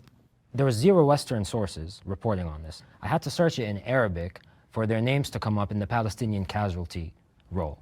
And it was almost impossible. I was shocked that there was 4 below 18, one of them 19, minors that died, and I could not find this reporting. I'm like, wait, I'll Google it. Oh, it'll come up. Oh, here. And it just wouldn't come up. It's like, so yeah, we need to have people on the ground, the Mu'taz Azaizas, the others like him, that are reporting, because there is a bias against us. And our stories are being hidden. They are being erased. All I'm trying to get you to see is that it's the same on both sides. It's not. That's delusion. That's straight up delusion. You know, this is something I see all the time. When you actually fucking start addressing how devastating the circumstances are, especially when someone is like a real fucking, you know, Palestinian in the flesh, being like, dude, what are you talking about? Like, my fucking family members are being killed. Then the subject matter turns. Then it's like, well, it's actually both sides. It's not both sides, man. It's not. That's fucking delusional. There's no both sidesing this. Every single Israeli casualty has not only been assessed, addressed, but has gotten coverage from family members in Western media. You physically could not do that for the Palestinians anyway, because the numbers are so vast, right? But it certainly doesn't happen in the Western media. You guys can fucking cope all you want and be like, oh, well, in Arabic news, they cover it from the Palestinian side. And it's like, yeah, of course they do, dog. Of course they do. Like, someone has to. But it can't be the exact same. I feel it can't. It's either one side's stories are buried, and the others are highlighted. I think both sides can be buried. Clearly they are, because I'm not trying to invalidate your experience, but you're trying to invalidate mine. I'm telling you, Yeah, no, man. No, it's not your experience. This is not... Oh, fuck, I hate this shit. Bro, saying this is a both sides circumstance is just denying reality that it's not a both sides circumstance. Your experience is not being invalidated by the Palestinians, is being invalidated by the truth. I don't know, man. You have my undying respect for covering this man with such honesty. This is the first time I have turned off the stream because of the level of dehumanizing attitudes extremely triggering. No, it's just like, listen, dude. There is no like campus professor or college students being fucking expelled or fired for literally going up and being like, you should fucking do more genocide. Okay? Whereas on the Palestinian side, students, Jewish students, non-Jewish students are getting fucking expelled or suspended from school. A president of an Ivy League institution resigned due to pressure from donors for even allowing there to be pro-Palestinian student activism on campus. Get the fuck out of here. There is no both sizing this. There is none. If you talk about anti-Semitism, I'm with you, okay? I'm with you. Anti-Semitism is a bigotry. It's a horrifying bigotry.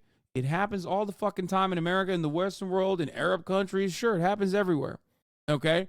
But when you turn around and conflate anti-Semitism with anti-Zionism, then you've lost me, you know? Here comes the Ofer Kazim quote. I'm not even going to say it. I'm not.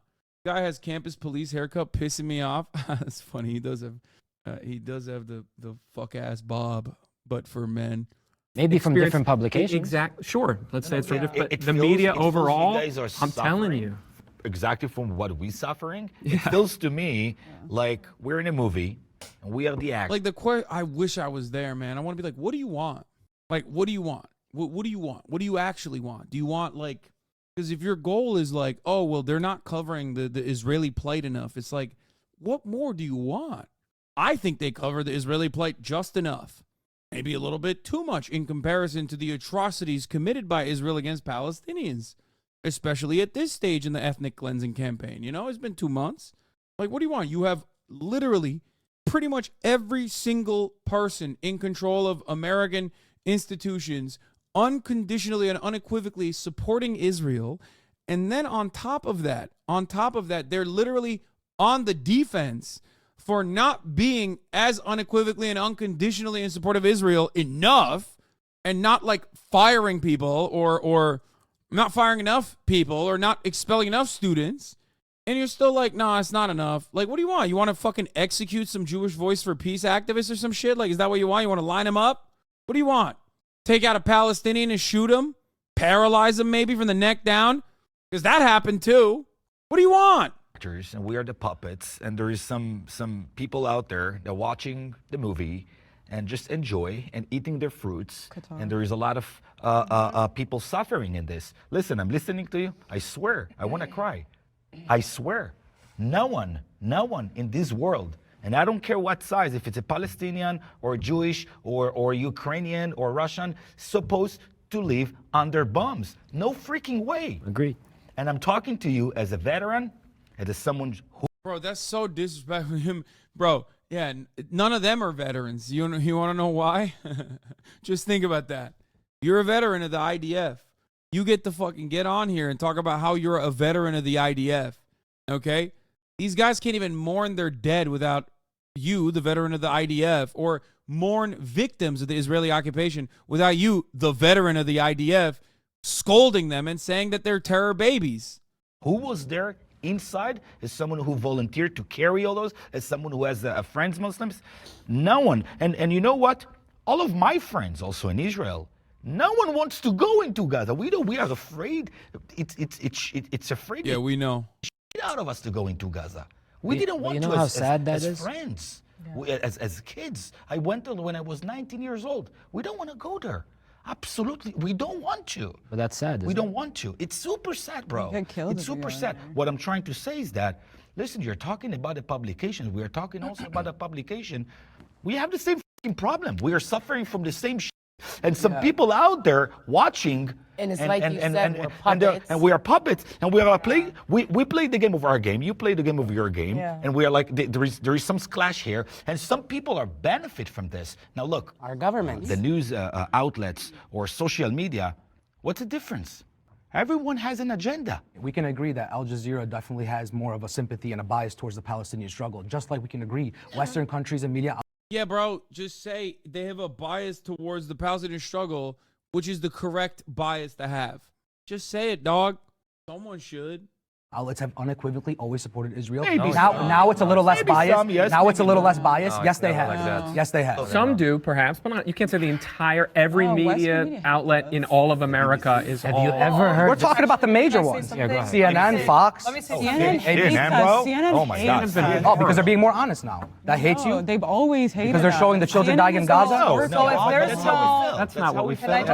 That's how we felt. Is it a fact that U.S. sends money to Israel? Yes. And the media also backs But U.S. also sends money to Palestine. Yeah, they do. They also just released a ton of money to Iran. Yo, talk to me when they give some fucking Tamir interceptors and the Iron Dome to Gaza. Talk to me when we're giving them F-16s. We rebuilt the fucking airport, and now F-16s are dropping Mark 84 JDAM guided munitions. Okay? Get the fuck out of here. That's crazy. Oh, yeah? Are they fucking dropping Hellfire missiles that they got from the American government? Shut the fuck up. Oh, they give money to the Palestinians too. It's like, yeah, dude. As someone whose this community raised fucking $1.2 million for Palestinians, you know how many fucking hoops you got to jump through to even get aid into Gaza? Get the fuck out of here. The U.S. is the biggest pot stirrer in this whole thing. The Jimmy Carter Well, whole it's thing. just- I mean, it's like they love to cause trouble in the region. I would say, it's are there just like There are a you lot of said. national. Are there It's not just Zionists? America. Right, we're There's puppets. Russia, The there's Israel-Palestine China. conflict brought to you by Qatar, ideology Iran, over there. U.S., No, Russia, we're all everybody that has talking no money and power. actual direct interest and just Israel. wants to mess with us. That's the issue. But and it's like he said, we are sitting here like puppets. Yeah, I know. America is trying to ensure stability in the fucking region, despite the fact that Israel's doing its very best to ruin it. And America's doing it at the behest of Israel in general. That's awesome. Really fucked up. It should be just Israel and Israel alone. Everything else is biased. While all of our governments still play us. But this, however, this is what I do have a problem with, and you can agree, disagree. Every time, and again, with all due respect, right? We're trying to find a middle ground here, but hear me out before we all go, rah, okay? For 75 years of illegal occupation, we have been bleeding and we have been suffering. Whether you want to hear it or not, please respect that that's what we're saying. I get it. I understand. If I was sitting on your side, okay, but just have some, I'm asking for compassion. Where is the humanity? And every time we say, well, this Palestinian person was unalived by Israeli forces or this and that, it's no Oh my gosh, you're so TikTok brain. offense. Then on the Israeli side, yeah, but what about us? Okay, 10,000 Palestinians just were unalived and bombed in Gaza. Then the Israelis. What about us? We have been bleeding and crying for 75 years. When is it our turn to mourn? You're right. In terms of bias of the media, Western media against Palestinians, have you ever heard a Western publication state that Palestine has the right to defend itself? Follow-up question. Do any of you believe? No, let it sit. Let it sit. Let it sit. Ooh, that's a good one. Let that sit. That's a good one, dude. That's such a good one. We should all just let that cook a little bit inside of our minds. Because under international law, Palestinians do have a right to defend themselves. Israel, on the other hand, does not. Israel is a belligerent occupier. They do not have a legal right to defend themselves from the Palestinian occupants, okay? Here's how Israel defends itself from Palestinians: by ending the apartheid state. That's the only legal way that they have a right to defend themselves. Not by blowing up Gaza, not by fucking up the West Bank, no checkpoints, none of that shit. All of that is illegal. That Palestine has a right to defend itself. The first question is actually really interesting. I haven't. That's actually a really interesting Is question. that indicative of a bias? No, because I'd like to answer the second No. question. I'd like to answer the second. I think that there's a bias against both of us, by the way. I don't disagree with Oh, I'm that. biased. No. The news. I think news is biased towards both of us. And Am I wrong to say October 7th happened? I would agree with you that Israel should maybe not have created it in the first place, but they were clearly attacked. No? Yes. Yes, of course October 7th happened. It did. Why the fuck? Why would I deny that? It is a real thing that happened. But you can't, you can defend yourself against October 7th.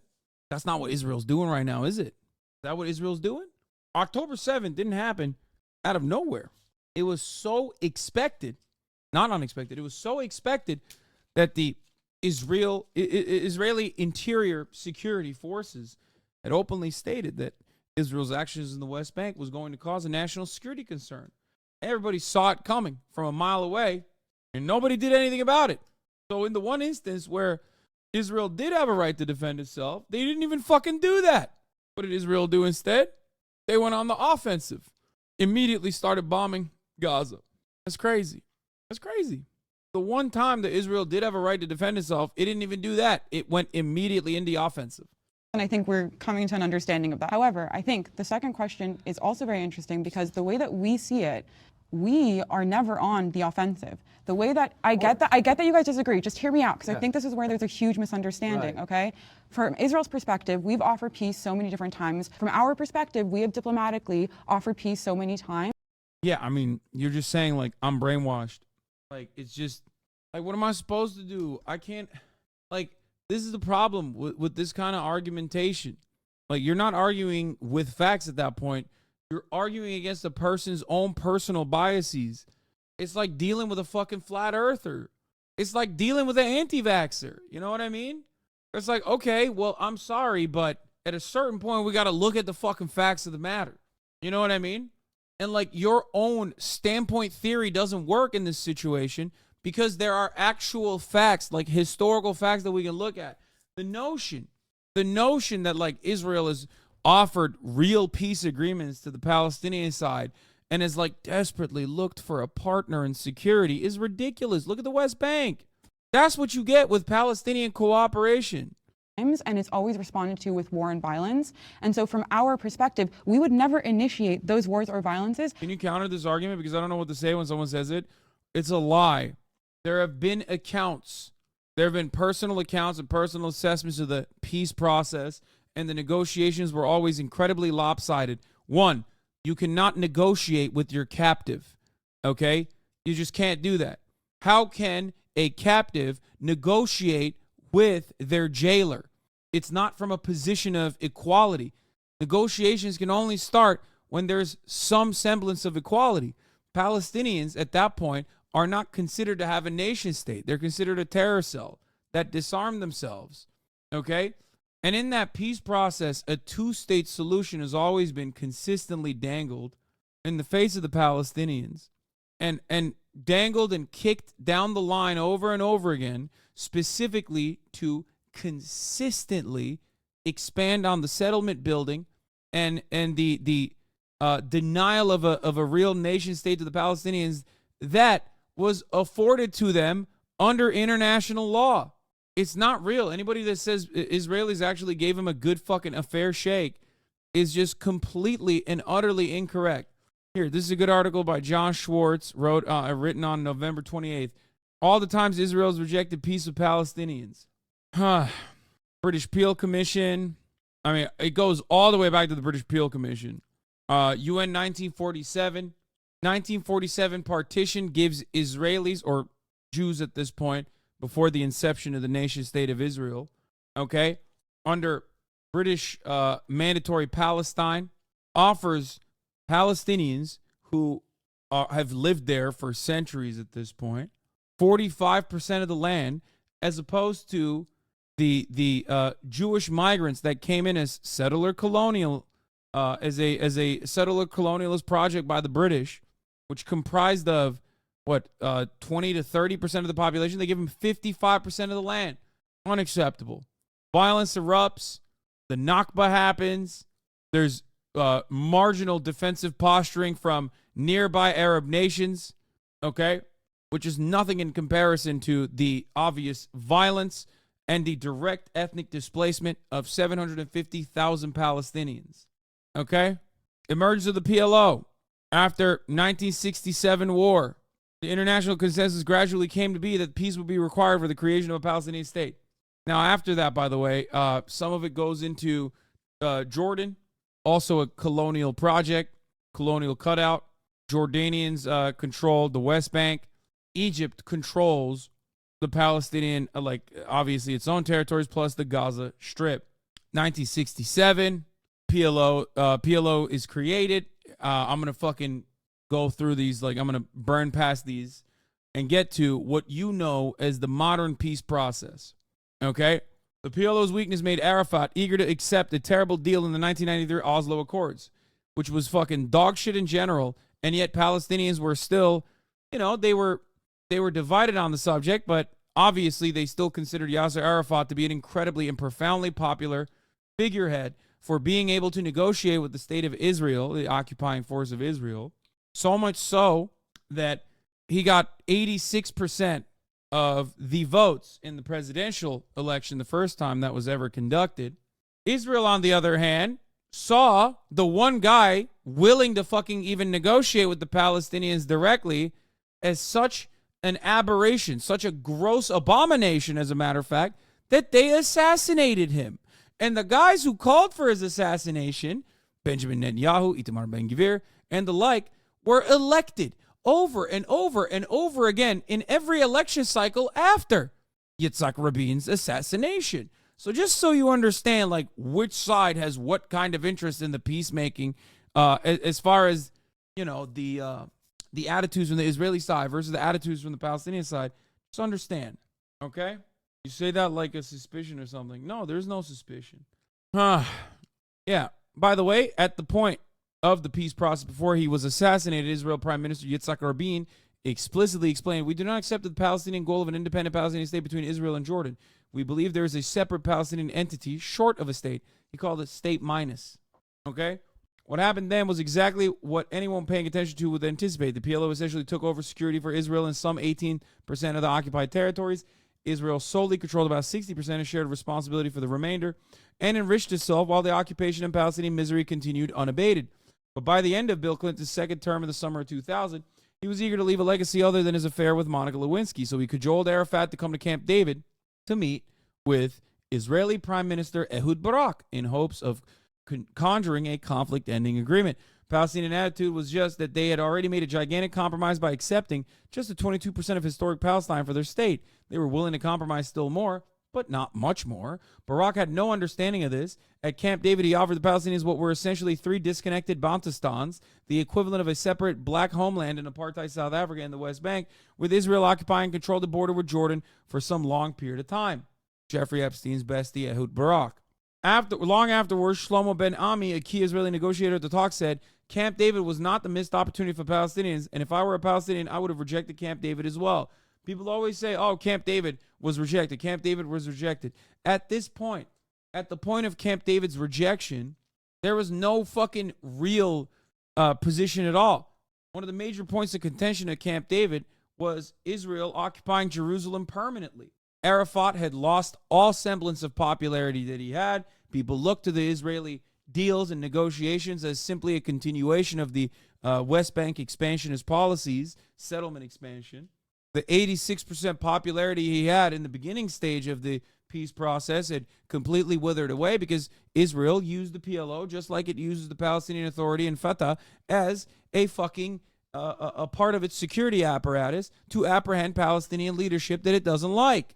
Clinton had promised Arafat that he would not blame him if the talks failed. He then reneged after the summit ended and immediately blamed him. Nonetheless, the Israelis and Palestinians continued to negotiate through the fall and narrow their differences. Clinton came up with what he called parameters for a two-state solution in December 2000. Several weeks afterwards, Clinton proclaimed both Minister Barak and Chairman Arafat have now accepted these parameters as the basis for further efforts. Both have expressed some reservations. In the 22 years since, Bill Clinton has lied over and over again about what happened, claiming that Arafat was the one who rejected a settlement. He did not. There are documented accounts of the Camp David settlement, the Accords, and how it fell apart. You can go and find them if you would like to. This article briefly mentions them. I've covered some of them as well myself. Part of the problem is, one, there was a deliberate attempt of not allowing any kind of media or any kind of communications at any of these accords. Except that was violated by the Israeli side over and over again. The Palestinian side, on the other hand, had nothing. They didn't even bring they barely brought anything beyond notebooks. They were dealing with the Israeli side that was leaking information that was favorable to them while they didn't have anything. The American side certainly was on the Israeli side as well. The deals that were put together, albeit confidential, were developed on napkins, okay? Like hastily drawn shit. Time and time again, this is consistent. One of the major points of contention always was Israel's maintenance and permanent occupation of Jerusalem. This was a non-starter for Arafat. Why? Even if he wanted to give Jerusalem to Israel, he was not allowed to make this decision on his own. Jerusalem has significance for the entire Jewish, the entire Christian, and the entire Muslim population of the world. To offer it unconditionally to Israel is not a thing that Arafat can do. He personally said time and time again throughout these conversations, this is also well documented, that you are signing my death warrant. You want me assassinated. I say yes to this, and you will come and visit my funeral a month later. Yeah, of course, that didn't change anything, really. Quoting Michael Collins, what? Am I? There's also the fact that Shlomo Ben-Ami admitted that post-Camp David, he believed the workable deal was being developed and was relayed to the Prime Minister. Prime Minister gave go-ahead for discussions on a basis of preliminary goals of the deal. The following morning, Ben-Ami got a call from the Minister of Defense saying the generals had stated they wouldn't allow the deal to go ahead on national security grounds. What brand are those utility pants I saw you wearing at the forge? I work 9 hours of hard production labor a day so you can use your phone and computer. Help a friend in need. I don't remember. Probably Carhartt, though. Hard utility, hard production labor. Anyway, Barak was nonetheless defeated by Ariel Sharon, who did not want a Palestinian state and did not restart the talks. The Israeli Minister of Foreign Affairs declared that the Clinton parameters are not binding on the new government to be formed in Israel. At this point, also, Barak was on his way out regardless, okay?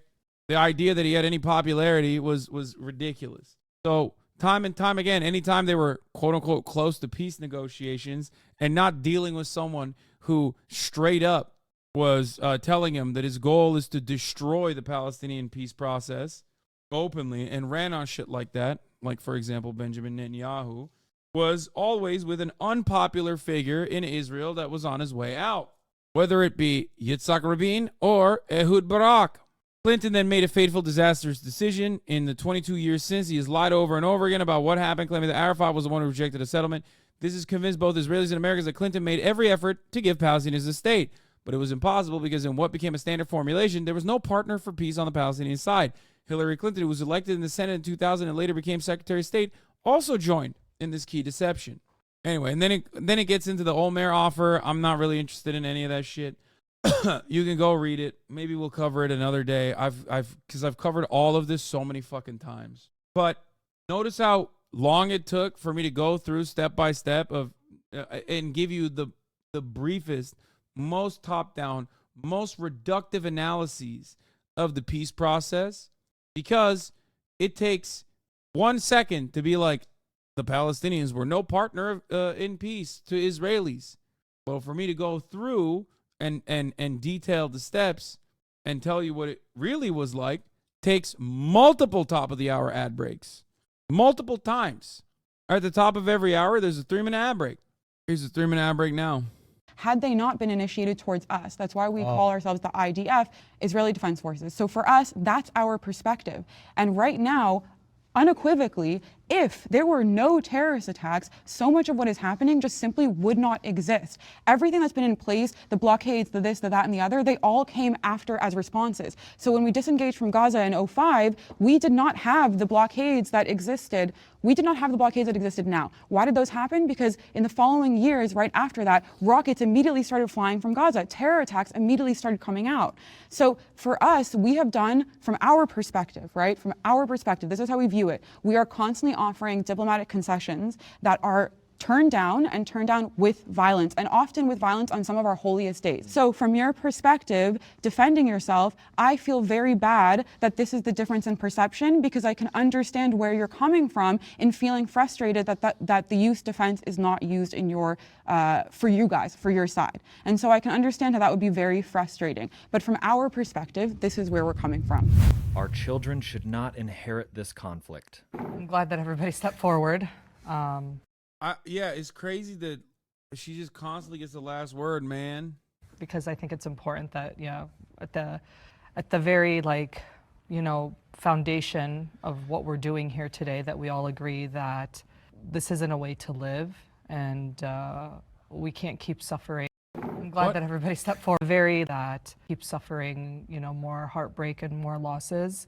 I always used to say, my parents used to tell me that when they had children, that they had hoped, Palestine would be free and we would be able to go back and live a life without any hardship. And, now I have people my age, who have children, my sisters, and, a lot of family members who have kids themselves, and, having to have that conversation and talk about who we are as a people and our history and what we've been through, and, passing on that intergenerational trauma, that continues to be carried, from our great-grandparents all the way down to us.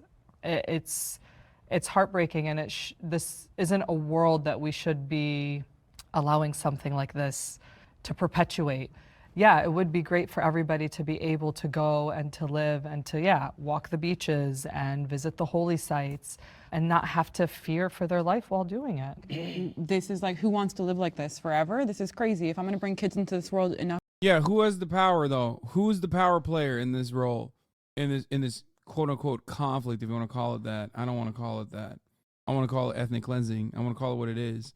Who's the power player? Who controls the keys of the castle? Who sets the standard of violence? Israel. Enough is enough, and I don't want to live in a world without the optimism that peace is a possibility. I really don't. I think that that's a world to live in. I refuse to believe that as a younger generation, as a newer, smarter, more informed generation, that we can't come together and make something tangible actually happen for our kids. And I totally agree. And I think the only way to do that is for people on both sides to recognize each other, and that I agree. We're gonna disagree on whatever, but one side has their story, their truth, their lived experience. The other has the same. We don't have to convince the other to see it the exact same way. We just have to see each other and acknowledge that we're both in this situation, and we both want to get out of it, and let's treat each other like human beings and find the way out of it. Jonah, what's your involvement in this? What do you mean? What's your involvement in this conflict that we wrote? I'm a Jew. Oh. So, can we not?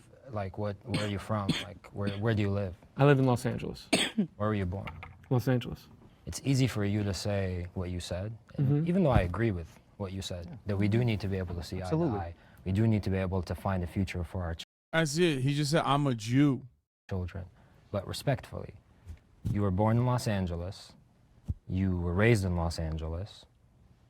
One of the best places in the world. I love it, right? Yeah. You don't have the answer to this conflict, to this occupation. So does the people from Jordan. Okay. Jonah's thoughts on this conflict are not invalid just because he was born in LA, and I think that's crazy to sort of invalidate. I said I agree with his sentiments, so don't but he's still from him. Los Angeles. But you're still DQing him to a degray by saying he's born in LA. Respectfully. I just don't think that's right. I think that he has a lot of... At least if you have family in Israel, at least if you have family in Israel, fine. You love the genocide. Your family loves the genocide, maybe. I'm not going to make this fucking assertion of your family, but I can make it from you because, you've said it, right? But, what the fuck is it to you if you're in LA? Just, you have every opportunity to not be a shithead. Now you're just, a willing participant of the genocide for no fucking reason. You just straight up were like, no, dog, let me clarify something before you think otherwise, okay? I do love genocide. I'm a fucking fan, dog. Okay, go live in Israel then, motherfucker. Why are you living in LA? What is this? What the fuck? No. I like it from afar. Okay? I'm a fan. I'm a fan of the genocide from afar. I think it's fucking sick. I love it. I don't want to go there. I don't like that because desert climate, not great for me. I just like it. I'm a fan of what's going on, the activities being conducted in the apartheid state. I am a fan of. Like, that's the thing I don't understand. That's the thing I will never get. Like, and I have way more smoke. I have way more smoke for the Christian Zionists, as you guys know, because that, like, is even one step further, because it's like, at least he probably, as a Jewish dude growing up in Los Angeles, like, probably went to Jewish school, like, camp, you know what I mean? Maybe even birthright, right? So, like, there's at least a level of indoctrination that makes this more permissible. Christian Zionists are just, like, straight up. They're like, no, you don't understand. Muslims being killed, Arabs being killed, fucking A-OK. Love it. Fucking love it. What's your stake in apartheid South Africa? I am white. If you went on there and just said, I'm here because I'm a Muslim, they'd be so pissed. No, that's the thing. I don't defend Palestinians because, like, I come from a Muslim background. I defend Palestinians because they're being ethnically cleansed. Like, that's my stake, because I think it's fucking ridiculous that my tax dollars are going there to kill Palestinian babies. I think that that's fucked up, and I wanted to stop, okay? I wanted to stop. That's crazy. It's just like, it makes no sense. It makes no sense that he's just, like, riding for this shit. I don't understand it. But like I said, it's so much worse, especially worse when it's Christian Zionists. Like, it's especially worse. Because then it's just like you have even less connection than this guy. Okay? At least that guy from I assume, because like you're not born a Zionist. It doesn't work that way. Like, someone had to tell you, like, no, this is actually pretty pog. Like, it has to happen. The Holocaust happened. It could happen again. Like, we have to have a Jewish ethnostate. It's the only way to stop it from happening again. And that is, like, kind of the vibes overall of, like, how this shit sticks early on. But if you're a Christian, it's like, the fuck is it to you, man? Where did this come from? Anyway, let's continue. Skin in the game, family in Israel. He was just there with Jewish me in getting April. attacks That's all not- over. I think actually there is a big room for people that comes from different countries and they feel hurt from some reason, from social media or whatever, and come and say what they think about the situation. The problem is there's not gonna. Yeah, everybody has a say in this, dog. Like, you have the opportunity to be on the right side of the conflict, but like, everybody does have. If you're an American, you should have a say in the matter. You're a power player, whether you recognize it or not. You know what I mean? I don't believe that this is going to end as long as Palestinians are oppressed, put into blockades in Gaza, put into all these different things that they don't have freedom. I've gone there. I've lived there for months at a time, 4 different occasions. I went to Jerusalem. My cousin couldn't come with me. These type of things are not going to ensure peace. What's going to a raiding of Al-Aqsa or going into Jenin and refugee camp, all these things. So of course, of course, these are valid. Check your sources, my friend. Why they're going to Jenin because I hate him. God, he's so fucking annoying. At least like the two people next to him keep being like, okay, dude, chill out. It's besides the point. It's besides the point. But what I'm saying is, bro with the broccoli cut hitting him with the check your sources, dude. What the fuck do you mean? Like a fucking Palestinian from the West Bank not being able to go to Jerusalem? Like, that's a check your sources? What do you think? Why? Why do you think you can say this and get away with it? Why is there no fact checking? To be fair, though, I don't want to see it. I don't want to see what the fact checking for Jubilee would be on this situation. What I believe, and then I'll respond. Let him finish, please. Yes. The IDF's not a valid source. BBC. It's a biased source. I think we have disagreements on what we think needs to happen to end. You think, oh well, everybody disarm on the Palestinian side and submit. I think that they're not going to. What I said? Yeah. Anybody hear me say that? No, you just pointed at me and said that's what I said. Who said that? He said it. Who said that? He said it. Okay. Well, then I apologize for that. But I think that the solution would be to end the occupation, the Israeli occupation. And I totally hear that. But as I said, there's two sides to every story. So the Israeli side would be, well, they need to stop having terrorist attacks in Israel, and we can stop at this. That's why I'm saying we can go back and forth. A lot of things need to happen from a lot of parties. It's going to require a lot of outside parties having influence from the Arab region and the U.S., bringing people to the table, making things happen. If we're just stuck in the intra-fighting of I'm there, we're hating each other. That's not what I said. It's never either, going to though. get anywhere. And the occupation is absolutely the problem. So even though you said this is how I think it'll be resolved, it needs to be the other countries and people need to come together. I'm saying that the root of the problem is the oppression.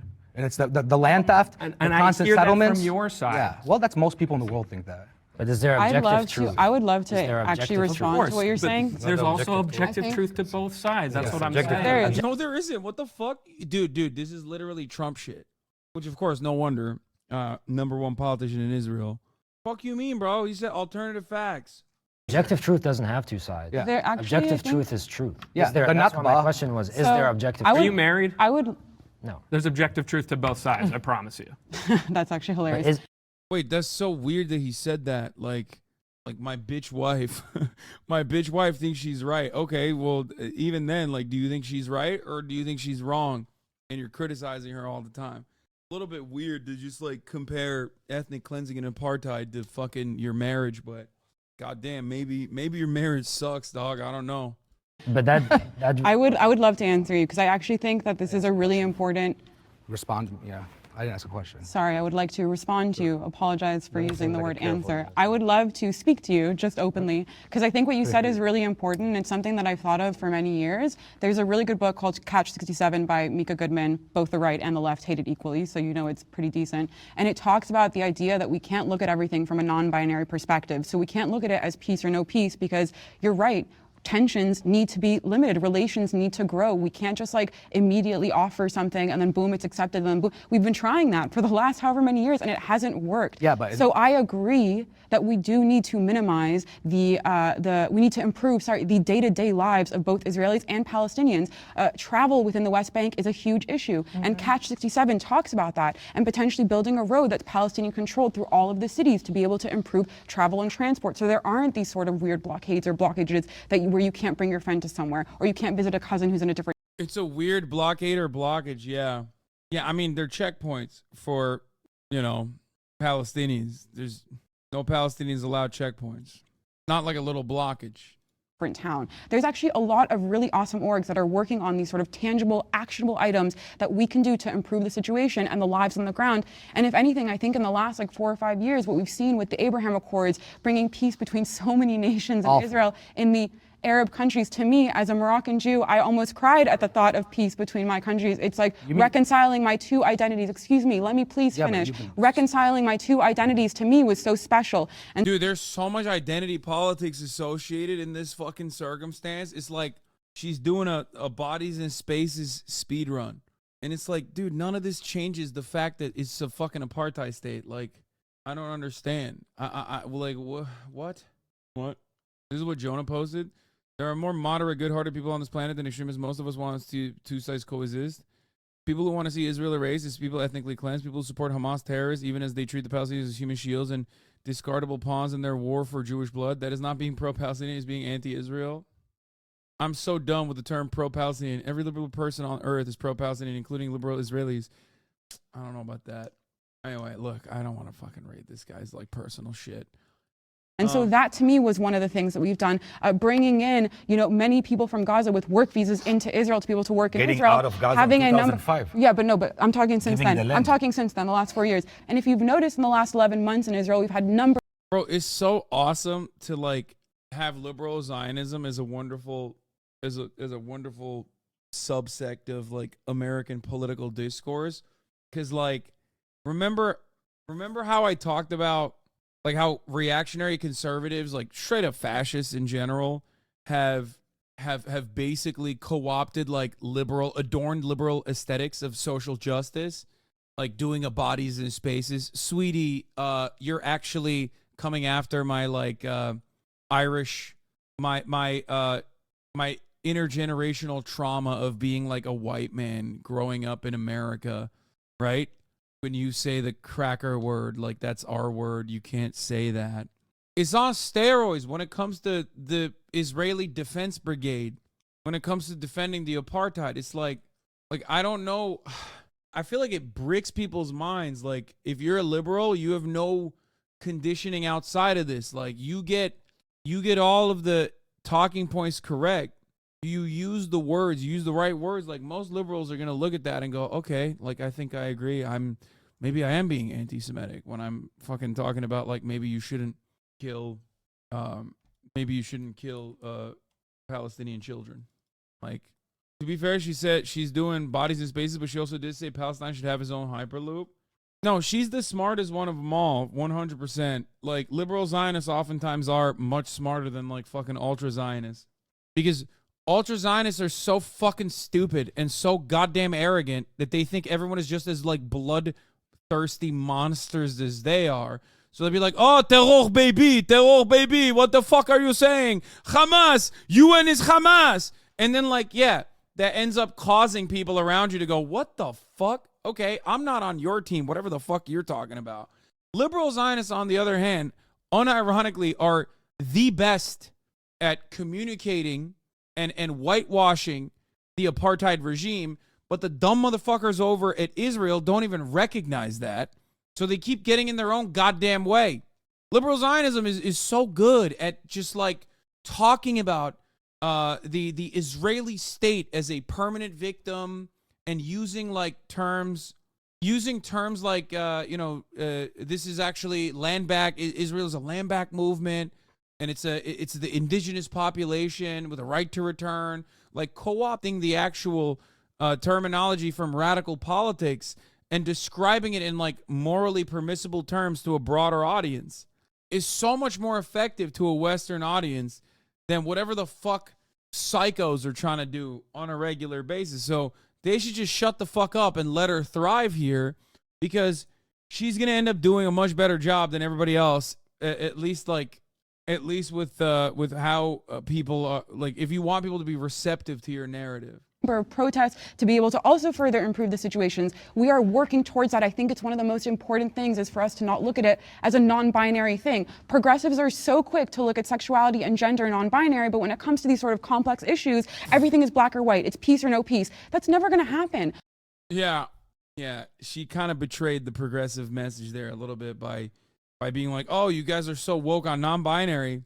Yeah, but not when it comes to Israel. Like, you don't see gray area. It's like, it's not, because it's not. There's no gray area in apartheid. It is black and white. The morality of Israel's maintenance of the apartheid regime is black and white. Solutions are complex, hard to implement, certainly, but the morality of the matter is not. We need to come together and work on tangible things we can do to improve the situation. So you're right. I actually really agree with you, and I wish that you could hear my agreeance. So all I was going to reply to was the Abraham Accords. The Palestinians were not even involved in that. So no, we don't accept the Abraham Accords because we weren't even confronted about it. That's what I think most people you ask on the Palestinian side would say. And this is a history that goes back a century of this. Palestinians being excluded. When the Nakba first started, 1 million Palestinians, nearly 1 million, 750 plus Palestinians were expelled from their homes. Some fled, others worse murdered, right? And then you have the 1947 partition plan, which is like, hey, we just got here, we're taking 55%, you guys are keeping 45. You're saying we've offered many resolutions. Who would do that? If somebody came to America right now and took our country and said, hey, you guys get 45%, nobody would accept that. So you got to also look at it from that perspective. So I have kids. When we were in Tel Aviv, and on October 7th, I was in Tel Aviv, and then we to Jerusalem. We heard the alarm goes off. I'm like, do you hear that? Do you hear that? I'm like, and my son goes, yeah, what's that? I'm like, that's the alarm. I'm like, and then I'm like, my kids doesn't even know what is it. So to the point, I'm happy my kid didn't know what is it, because I know what is it. I grew up into this conflict. In my house, we don't talk about that. We don't talk what's, like my son, we started to tell them about the story, about the war. There is terrorist, and then my son was like, Dad, in Hebrew, what's terrorist? My kids doesn't know anything about this because for me, they're not supposed to know about that. My question is, why the kids in Gaza are learning books of Hitler's? Books of Hitler. You see books of Hitler all over the schools, all over Shifa, all over the schools. Oh my God, brother. Dude, come on, dude. Come on. First of all, for a Palestinian child, learning to hate his oppressor, adorning the Star of David as it engages in unimaginable acts of cruelty and violence in its daily maintenance of an apartheid regime, there is no necessity to read Mein Kampf. That is a European invention, okay? The Palestinian child learns to hate Israel, and maybe in some instances, Judaism, because what Judaism represents to the Palestinian child is Israeli violence. Okay? They don't need to read Mein Kampf to understand weird European, Eurocentric, anti-Semitic conspiracies. They learn to hate Israel, and maybe even in some instances they learn to hate Jews in general when their school gets blown up, not when what they're teaching at fucking school. And the reason why they think or associate in certain instances a hatred of Israel with a hatred of Jewish people in general is because there's a fucking Star of David slapped to the side of the flag on the plane. Okay? To them, they are victims of the Israeli apartheid. This is not dissimilar to the concept behind Republicans, another reactionary ideology, but the concept behind black children learning about how devastating white supremacy is at school because they're learning CRT. They're learning critical race theory. That's not how a black student or a black child in America learns about white supremacy and learns to hate it. They learn it at school when their teacher is racist to them. They learn it at school when the school resource officer treats them like a black adult. They learn it when they get involved in the school to prison pipeline at an early age. They learn it through lived experience. And in some instances, maybe they hate white people too as a consequence of that. But they don't hate white people, they hate white supremacy. Okay? Just like Palestinian children don't hate Jews. They hate the apartheid. So when you take the apartheid away from the equation, there's no more need for hate. When you take white supremacy out of the equation, there's no more need to hate. That's not how this shit works. On the other hand, however, for the daily maintenance of the apartheid to be morally permissible to the broad majority of the Israeli public, you have to constantly engage in an endless cycle of reinforcement, because if you don't consistently dehumanize the Palestinians, then some of the Israelis are going to go, what the fuck are we doing? These are human beings. How else could you justify the checkpoints in the West Bank? How else could you justify the apartheid state? How else could you justify consistent bombing? So it's pure projection when someone who is an ultra-Zionist who defends Israel tells you Palestinian children are learning about anti-Semitism by reading Mein Kampf. It's fucking bullshit. It's bullshit. And it's also projection. You, on the side of the oppressor, need a constant reinforcement of racial agitative propaganda in order to justify the hateful acts, the violent acts of maintaining an apartheid regime. Okay? Palestinian children don't need that. They don't. They learn it by being born inside of Gaza. They learn it by being born inside of West Bank. They learn it by being born under the oppressive thumb of the Israeli occupation. That's it. Also, yes, there's no proof that Mein Kampf is being in Gazan schools besides, Times of Israel article talking about annotated copy of Mein Kampf. They're all over all those books. That goes both ways. Let me answer. There is no even one program in any school in Israel that teach you to hate Arabs. Not even one book. Dude, it's embedded. It's embedded in the culture, man. It's embedded in every facet of Israeli existence. Get the fuck out of here. What do you mean? Point to the one book. It's like Ben Shapiro being like, what do you mean systemic racism? It doesn't exist. Point me to the one racist law in American history. I hate racism. Point me to the one racist law. Not even one story in school curriculum. Very likely that was planted. That's very likely that was planted. But are you done? Planted. And what do you mean planted? Okay, let's say it's real. Let me put this another way. Let's say it's fucking real, dog. Okay? Let's say these motherfuckers are reading Mein Kampf all day. The fuck is it to you?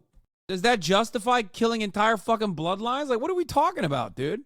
I don't even believe it. But even if it was real, that's not even a good justification for fucking executing children. The fuck do you mean? That's why it's like psychotic how much the horny ass zealots were regularly fucking talking about. Yeah, I mean, I've seen this too.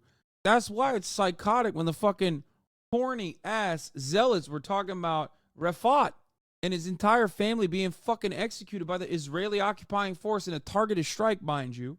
Okay? And everyone was like looking through his tweets. This is a guy who's being lasered all day, every day. All of his death follows him everywhere. And he made a joke about a fucking unverified And now, actually, but not only was it unsubstantiated, but actually dismissed story. So he deserves to have his fucking family wiped out alongside himself? What are we doing? Is that a standard you want to have? No. You only can fucking maintain that standard. Like Barry Weiss can only say that because she knows nobody's going to drone strike her bitch ass for fucking speaking out of turn. That's the point. Like, that's not going to ever happen, and she knows that. So she can just be comfortable and be like, oh, yeah, look at this tweet from Rafat. He deserved to get fucking shredded. Anyway, Israeli school books legitimize Israeli military action and even massacre, according to Peled El-Hanan's research. Israeli school books often describe Palestinians as a primitive and dangerous problem. In this video, Israeli professor Nurit Peled El-Hanan talks about her research on the issue. One book calls all Arabs Jew haters. In another book, Israel described as a lamb and Arab countries as wolves. A few years ago, Israel banned high schools from teaching a novel about a love story between a Palestinian man and an Israeli woman. Why? Because the book supposedly threatens Jewish identity. Look at that. Bro, it's all right-wing shit. If you want to conceptualize, what Israel is doing, just think about it from the framework that you're comfortable with. It's just super fucking far-right reactionary nonsense. It's that simple. It's the exact same shit we see here in America on a daily fucking basis. Okay? It's just like these guys are the biggest American hogs. Okay? They behave in the exact same way. It's not related, but have you seen World War II from the front lines? No, but I'm so fucking stoked to watch it. It's on Netflix, right? God, I love World War II documentaries. But, like, not too much. You know what I mean? I don't want to get too patriotic. So I got to, like, go and watch, I don't know, some shit about how awful America is. It's so good, though. It's just like there is something. I get it. Like, I spiritually understand why Americans are constantly searching for the just war. You know what I mean? Because it feels good. It feels good to overcome pure evil, you know? You think about it and you're like, man, those fucking Nazis, dude. They were just literally these are pure evil. Okay? Red flag? No, man. It's just like, it's just good. It hits. It hits so good. It hits so fucking good because these guys were so dog shit. Just so bad. And it's like, it's good to see like a triumph over like actually some fucking bad guys. You know what I mean? It's just that like everything that has happened since has been America dishing out awful, unimaginable cruelty nonstop for endless ideological warfare and just like claiming that all of their enemies are the bad guys like the Nazis were. Let's not forget the U.S. was reluctant to join the war and primarily did so because they were afraid of losing their hegemony in Pacific. Okay, put some respect on our boy, okay? Come on. There was definitely some, you know, Stalin adjacent people in the American leadership that certainly saw World War II as you know, a big problem. As the Germans is a big problem, certainly the Japanese too. There were others too. Maybe they were also not too great with their, you know, with the treatment of the Japanese. I'm talking about FDR, guys. I'm talking about FDR. There was plenty of Hitler adjacent folks, and then there were some that were decent. You know, some that were fucking thinking like we should figure out a way to get ourselves involved, maybe. The result is that many Jews really support violence and discrimination against Palestinians. In addition, public schools in Israel legally require to teach students about the importance of military service. Israeli law also prohibits schools from hosting talks about organizations that criticize the military. Israeli teachers who have criticized the military have lost their jobs. Here are two examples. One from 972 Mag and one from Haaretz. On 11th grade, non-Orthodox Jewish students in Israel attend a week-long paramilitary camp known as Gadna. They're dressed in military uniform, receive weapons training, and practice shooting. Some Israeli summer camps also train young children for military service. For example, one summer camp offers children as young as 3 years military-like drills and military history education. In another summer camp, Israeli children aged 10 and above undergo firearms training at a site similar to Gaza, and they also use military aircraft simulations. There are even Israeli summer camps within military bases. Children assist soldiers with their chores and are taught by the commanders about battle history. As a result, most Jewish Israeli children see military service as an important rite of passage into adulthood and full citizenship. Even before they're born, Israeli children are treated as future soldiers. For example, here's an advertisement for the maternity ward of one of the country's top hospitals. It contains an image of a soldier-like fetus. Bro, that's literally an American meme. Bro, they took the meme.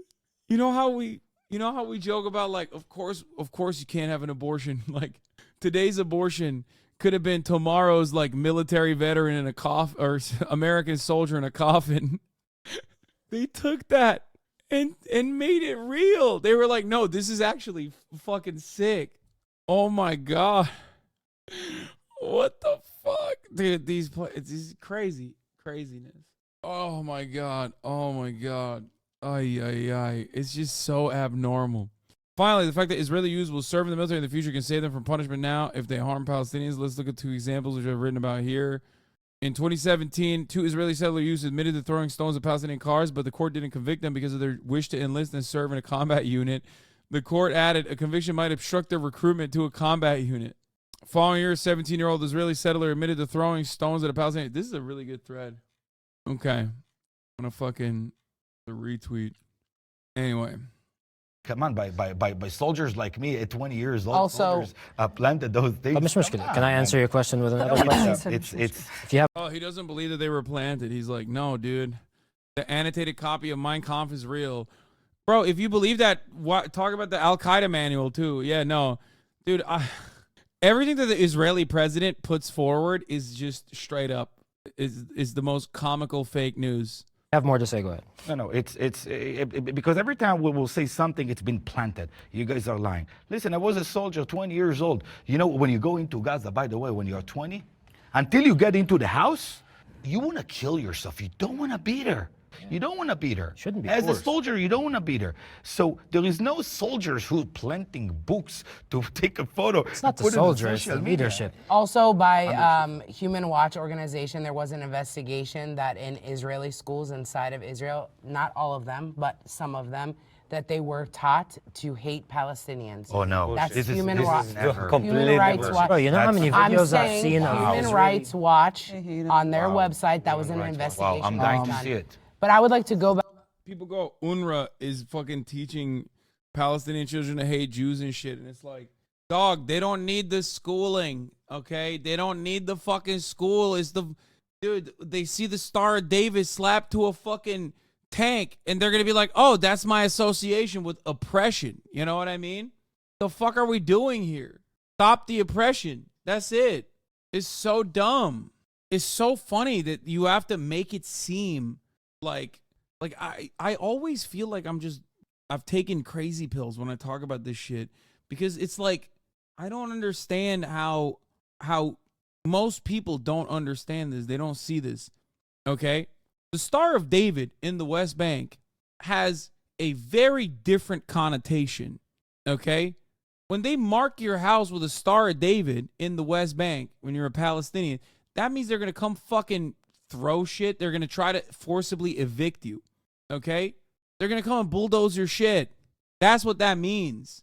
For a Palestinian, it's very different. It's basically a mark of death. Okay? It's so weird that we just act like that's not a real situation. Like, when the roles shift from Jewish people being historically oppressed to Israelis being the historic oppressor, you can't still use the historically oppressed arguments to justify your current and ongoing oppression. It doesn't work that way, especially when it becomes more damaging when there is still ongoing oppression against Jewish people, some of which accelerates when the Israeli state, as the oppressor, says they're doing it at the behest of Judaism and Jewish people all around the world. Back to the prompt, if that's okay with everybody. The reason why I don't want your kids or our kids to inherit this conflict is because, number one, maybe not for you guys, but for us as Palestinians, we already risk sitting on this panel not being able to ever go back and visit our family in Palestine ever again. I do have family in the West Bank. I don't know if I said that earlier. My father's Palestinian, and my grandmother and great-grandmother are actually Jewish from Germany. I wanted to make sure everyone knew that.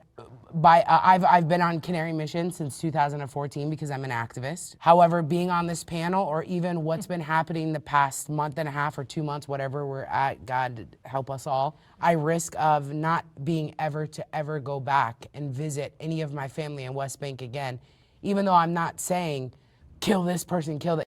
Like, she's been on Canary Mission, as in, like, Canary Mission has doxed her since 2014, chat. She's saying she comes from a Jewish background, and the crime of like being a part of a Palestinian family, and the crime of fucking defending Gaza and having family members in the West Bank is reason alone for the Canary Mission to dox her since 2014. She's not saying she worked for the Canary Mission. What are you, fucking nuts? She has a literal Palestinian flag necklace and a keffiyeh on. You get what I'm saying? Just by saying free Palestine, they can stop me at the Tel Aviv airport and say, that's it, you can't come in because you have a keffiyeh and you're Palestinian and you said this on social media. And if I have kids one day, maybe my kids, because I spoke up for humanity, okay? And again, this is what this is on whatever side you're talking about. Maybe my kids won't be able to go back because they're like, well, her mom is Rima, she can't go back. You know what I'm saying? This shit needs to end. I am tired. I'm tired of talking about it. I'm tired of getting angry. I'm sure you're tired, you're tired, you're tired, you're tired.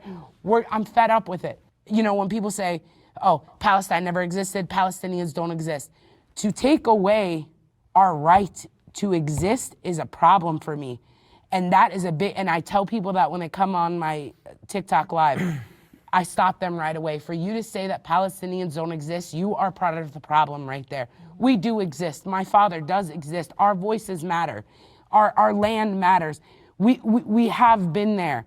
It's like, I'm reading the Canary Mission bio, and it literally says Jalak is the co-founder of Layali & Co., a company that supported the Palestinian Children's Relief Fund. Like, that's one of her crimes.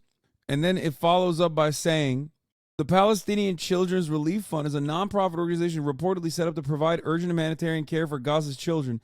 It has been financially linked with the Holy Land Foundation for Relief and Development, which was shut down by the U.S. government for funneling donations to a terrorist organization. They're saying the PCRF is a terrorist organization. Someone should inform Israel that they're allowing a terrorist organization to do humanitarian aid. That's really fucked up, man. That's really fucked up, dog. It's got to stop for everybody. I actually tweeted, Israel doesn't exist, Palestine doesn't exist. I can't think of two worse conversation starters. Because I just think it's a ridiculous place to start. And in 1985, the Arab League recognized Palestine, and I think that we should as well. And so for me— Thank you for saying that. Yeah, and so for me, I think that we have to start from humanization. Like Jonah was saying earlier, we can't dehumanize each other, otherwise we have just no chance. Totally. No chance. Totally. I think in my surroundings, they accept the existence, obviously, of Palestine, and they accept exactly what you just say right now. They do. Okay. They do. And actually, maybe 99% of the people I know, right? Same. The question is, what's the majority of your surrounding saying about Jewish? Because all we see right now, all we feel, by the way, we feel what you feel. Bro, listen, we accept the Palestinians existing with the boundaries and confines that we've set up for them. Sure, they may be extremely limited. Sure, they may be literally genocidal. But like, we accept it, while we're also continuously doing genocide to your friends and family members. So how do you feel about that genocide? You better not say that genocide is not allowed and kind of fucked up, because then I'm going to immediately conflate that to hatred of Jewish people for no fucking particular reason. You cannot criticize Israel on its own as an oppressive entity, as a country. Feel, by the way, and I'm not going to take it away from you, right? Whatever you feel right now, I swear I want to hug you. I'm not going to take it away from you. But what we feel is that I'm a Jewish American and I work in a Jewish business. Let me tell you right now, they do not accept Palestine as real, and it's scary. Yeah, I mean, I was being charitable by saying, no, they accept Palestine as a state that, you know, as long as it's like the Israeli, as long as it's within the confines of like the Israeli occupation. That was me being charitable. I know a lot of people that do not. Palestinian wants to make sure that Jewish people has no right to live in Israel, and they need to die. We can't speak for everyone, just like you can't speak for all of your people. I'm telling you, as a Palestinian, not because my grandmother's Jewish, we are not against Jews. We don't want to get rid of the Jewish people. And I love to hear that. And I swear to God, I think I agree 100% with if you. I will hear, Tomer, we don't want Jewish to get killed because they're Jewish people. I swear, it's open everything to a conversation, because all I want is just to make sure that if you guys sit in front of me, you don't want to kill me. Oh, I'm down for everything, bro. I'm down for everything. Not at all. We do not want Jewish people to die. Absolutely I not. don't think there's a single Muslim that Or believes in Islam Palestinian. truly that can, in his right mind, justify in any way, theologically, rationally, logically, that a Jewish person doesn't have the right to live. Zero. Yeah, There's a absolutely difference not. between being opposed to the Zionist regime and the Zionist governmental political policies and being opposed to an individual who subscribes, who has nothing to do with that part of the world, who has a religion of Judaism. We're brothers, we're cousins. Abraham had two. He's pointing to the Los Angelino, but brother, he's already made his bed, it seems. You know what I mean? He's like sons, Ismail and Ishaq, right? And we descend from that. So we're not only cousins, we're half brothers. We have a problem with the ideology whose entire basis is establishing a state strictly for Jewish people, which makes it by definition an apartheid state, on the land of another people. So you don't acknowledge Israel as a country. This is my question. Wait, I actually. The way it's currently defined, absolutely So not. that Do was I my acknowledge you as a human being? Absolutely. Do I acknowledge? So they should all just. No, that's not what I'm saying. oh my God, dude, you are making that, brother, you're making that jump. You know what the funniest part about this conversation is? He said the exact opposite, but the dude, the Los Angeles guy, didn't even hear him, and he went, oh, so you want all Jews to perish? You don't want them to exist in Israel. And it's like, first of all, you said that. Nobody else said that. Actually, he said the exact opposite. But what's ironic is if he were to say, it seems to me like Israel's actions are to openly wipe out all Palestinians living on occupied territories, he'd go, whoa, that's anti-Semitic. Why? How could you ever say that? It's like, motherfucker, he's not even saying that. He's literally pointing to the fucking objective reality of what Israel is doing in Gaza right now, and maybe even repeating what your defense minister said. You know, what many members of the Knesset have said and continue to say. That's the major difference here. I said the way that the state is currently formed, the ideologies that led to its forming, the land without a people for a people without a land, the entire pretext to the formation of the state, we disagree with. But can we find a different way to exist? I have to answer Zion. He didn't explicitly say homie was making a logical leap that I'm guessing he's about to explain. No, that wasn't a logical leap. That's an illogical leap caused by a irrational fear. Okay? It's ridiculous. Being anti-Zionist doesn't mean Jews need to be expelled from the fucking region. Okay? That's not what that is at all. It's not. It's not ever going to happen. One, it's not, like, it's impossible for it to happen. And two, that would be an actual cruelty. Okay? Sure. 30% of Israelis have dual citizenship. Okay. Who gives a fuck? There's still 70% who don't. Okay. Where are they going to go? They're not going to go anywhere. You have to solve this problem from a realistic perspective. And the realistic perspective comes from a Truth and Reconciliation Committee addressing war criminals or war crimes on both sides, certainly. Okay. Obviously, the scales would be tilted in one direction more than the other. One side does have a lot more fucking war crimes under international humanitarian law than the other side. But it comes from dealing with that. It comes from reparations being afforded to the Palestinians, which is, again, a matter of international human rights law. This is something that Israel also recognizes, mind you, that reparations must be given to all Palestinians who were cast away from their homes 75 years ago. That's literally a matter of international law that Israel even recognizes. The only point of contention there is whether or not the Arab nations in the surrounding regions also should pay for it. Remember, Israel acknowledges that they have to give reparations to the Palestinians that they fucking forced away from their homes. Israel personally recognizes that. But they hold that conversation up by claiming maybe it's the Arab nation's fault as well. Maybe it's the Arabs that told the Palestinians, like, oh, yeah, if you run away from your home now, once the war's over, you can come back. We're the ones who won't let you come back. We're the ones who won't give you the reparations. But maybe, you know, if the regional Arab leaders also admit fault and during the Nakba, then you know, maybe we'll do some reparations. Now, obviously, that's a method to just like take a position that is somewhat in the middle there, while simultaneously, you know, passing the buck down and never really coming to a solid conclusion. Because a solid conclusion will require Israelis to recognize, the Israeli government especially, to recognize with the historic wrong, the Nakba. But regardless, this idea that like Zionism, or not Zionism, rather, that there's no solution to this conflict is silly. Okay? Find a different, yes, we can. This is very we important. can find a different way This is to really exist. important. But you're doing the same leaps as the LA guy. I'm doing the same leaps as the LA guy. I'm gonna keep it $150 with you, and I will stand on this. I am infinitely more well-read. Oh, you're talking to this dude. I'd rather have World War III than listen to these petty grievances. The UK closed its banks so long. Okay, he wasn't replying to me. He was replying to another chatter. Sorry. I was going to say I'm going to stand on this business. I am significantly Arab, okay? And there was going to be a fractional percent, 1% Jewish in the Palestinian state, okay? So we were willing to accept up to 45% of our country being Arab, right? Our country? You had no country. What do you mean? That's not a country. Hello? Also, wait, what? Dude, 1947 UN partition is dog water, okay? That's insane.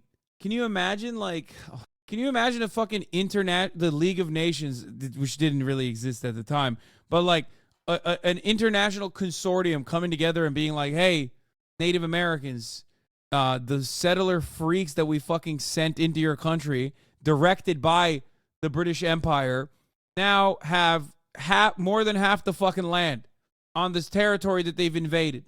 Okay, it's theirs now. Sorry, shut the fuck up. You'd be like, no. Hello? No, that's a fucking weird ass thing to say. Now, of course, Americans did way worse, right? They completed the genocide. That's the difference. For them, though, they did it way before, at a time when it was like still unimaginably cruel and fucked up. Except they did it at a time when everyone was, and this is not to say it's like morally righteous or anything, but they did it at a time when like conflicts such as this one and ethnic cleansing like this was not as immediately understood. Okay, there's no internet, you know, at a time before we have like electricity, internet, shit like that. It's a little bit different when you're doing 16th, 14th century style ethnic cleansing campaigns in 2023. You know, yes, you are correct. The first bum to die, it was the might makes right period. There was no international criminal courts and standards set for what level of violence is like appropriate towards whom. with what's happening right now. But hold on a second. So Herzl the original said, premise of Zionism is not to be something to eradicate. If anything, it says that we want to come in there with diplomatic, to be able to get the state diplomatically, to be able to not do it through colonizers. That's literally what his letter states. And I think it's really important to understand that for us, Zionism is not some evil thing. And people have co-opted our term and used it as a slur against us. Okay, you are literally, what? Co-opted our term and use it as a slur against us? I'm losing it. Oh my God, liberal Zionism is so awesome. Herzl literally used the C word, colonial. Yeah. We were going to let Arabs live with us falls apart as soon as you investigate how Palestinians are treated today inside Israel. Yeah. We were going to do that, but they just wouldn't let us do it.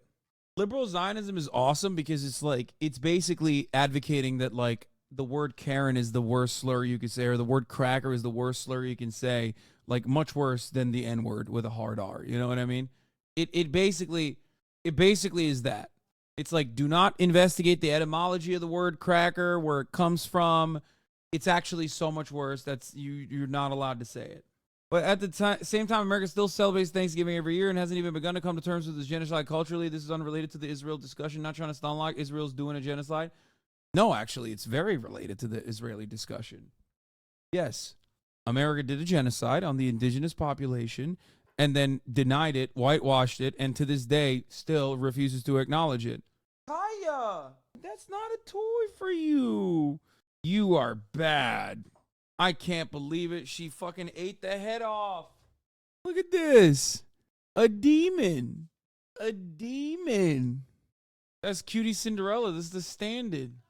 She ate Cutie. Is that a stuffed animal? Yeah. One that you guys have sent me because you think it's funny and my head's small. When to us, it's something sacred. It means our right to self-determination back in the land of Israel. Just as you want the right to self-determination for Palestinians back in Palestine, we also feel that same way about Israel. We and most of other people think that Zionism is one way, you think it's that way, right? But what I want to clarify, okay? So this is where I'm gonna meet you halfway. When you said, so you want all Jews to F off or whatever you said. Yeah, sorry. Okay, no, it's okay. Zionism to us and the other people, the way that we know it as it is, whatever you think is what, okay, we're meeting halfway. The real way it's manifested. Yes, I want you, I know, but this is where we're gonna meet halfway. I want you to know that at no point does any person that's speaking up for Palestine or is Palestinian or whatever the case may be, we've never, are there radical people on each side? Yes, there are. But we want to live in peace. We want to live as neighbors. We want to love each other. It does not mean to unalive Jews. It does not mean to eradicate all the Jewish people. That's not what anybody who is... I'm so mad. Just say the question. The conversation needs to have boundaries. The number one boundary is just fucking ask them, do you think Israel's an apartheid state? And then just work from that boundary. Like, just establish it. Speaking in a good aspect for our movement. You need boundaries. Like the top of the hour ad break is a boundary for everyone to recognize that the top of the hour has come. And if you no longer want to see those ads at the top of the hour, all you need to do is subscribe for $5 or for free with the Twitch Prime. If you were there, the IDF would fight you. What do you mean? Here's a 3-minute ad break now. Not the worst boundary. It's a acceptable one. Movement. That is not what we mean. And again, are there some radical people on both sides? I'm sure there are. We can't control everybody. But for the most part and for the majority, no, we don't want to get rid of Jewish people. No human being who has a heart should want to get rid of any person. Both sides have lost the war. Hello again. Hello, you want to go? Well, I don't know exactly about both sides, but I can tell you about my side. I feel that we lost the war. The day the Hamas came to our people and they slaughtered 1,400 of our people, and they raped our women, and they beheaded our babies, and all of that. And I was there that day. I was on the beach, and we had a party, friends of mine from college, and we partied the whole night until 6 a.m. And at 6:30, the rocket started, followed by boats coming from the sea, and mounted the shore, and they killed, in front of me, in front of my friends, they killed 40 people, including couples, 17-year-old kids. They killed fishermen, fathers and sons. They come to the sea every day for the past 40 years. And they slaughtered them all. And they slaughtered my friend, my dear friend Mo. And I don't know how many of you seeing, like we talked about the media, the news and all of that. So when it all happened on October 7th, the Hamas really posted everything on Telegram. And I saw all the horrors. I can talk to you about every single video of it and how they beheaded people and how they raped our women and burned babies in the ovens. For me, no matter what happens next, we lost this war. We lost our brothers. We lost our friends. No military act or nothing can bring them back. Actually, the main reason why I think we lost. I know. I don't want to fucking hear him go through it again. I heard it. Is our hostages. 241 people was. Yes, he said he saw women getting raped and babies being beheaded and thrown into ovens. He's just mixing and matching all this stuff, okay? I'm going to go ahead and assume that he's saying all this because he's either misguided because he's seen videos of, like, these atrocities, I'm sure, that were being presented as though it was, like, being done to Israelis, okay? I'm in that Telegram. I didn't see that. No, he's Mossad. Yeah, dude, Mossad is a fucking a broccoli zoomer cut guy. No, he's not. The best propagandists in this situation, if you're thinking about like Hasbara, the best propagandist in the situation is literally the liberal Zionist, okay? not him. He is like the absolute worst at that table. He's going crazy with it. He's going nutty mo with it. You have to remember, like, this is for a Western audience. He's popping off for a Western audience in a way that, like, in a way that is not going to be, is not going to come across as, like, good, okay? Hostages, some of them were released right now, women and children. I know the IDF made a film of that day and screened it. None of the things that he mentioned were in that movie, okay? There was no sexual assault in that movie. Famously, journalists that did actually watch it mentioned it, that there was not. And also, there was no babies being thrown in ovens on that day. But it doesn't matter. He's like, there's a lot of real shit that he probably saw, as did I, from October 7, that broke his brain. And then beyond that, he's like parsing through all the information that he probably saw of, like, because I remember there being videos going around of, like, I think it was like a Kurdish woman who was being either, it wasn't, I don't know if she was being raped or it was something. There were videos being circulated and they were being presented as like as though they were happening on October 7th. There's a lot of photos that were being circulated as though they were happening on October 7th. Like, all that stuff was presented at the time as though it was like being done by Hamas against Israelis, and all trying to make up a lie on the spot is hard improv. You can do it, Hasan. Wait, what? What make up a lie? No, I'm trying to contextualize the things that he's saying. Part of it is true, part of it is not. The untrue part, he might be misguided on. 170 people still in Gaza being held captives. No one speaks about it. People ripping out those posters every day. So when we see the world and we know that no one cares for them, for me, we lost.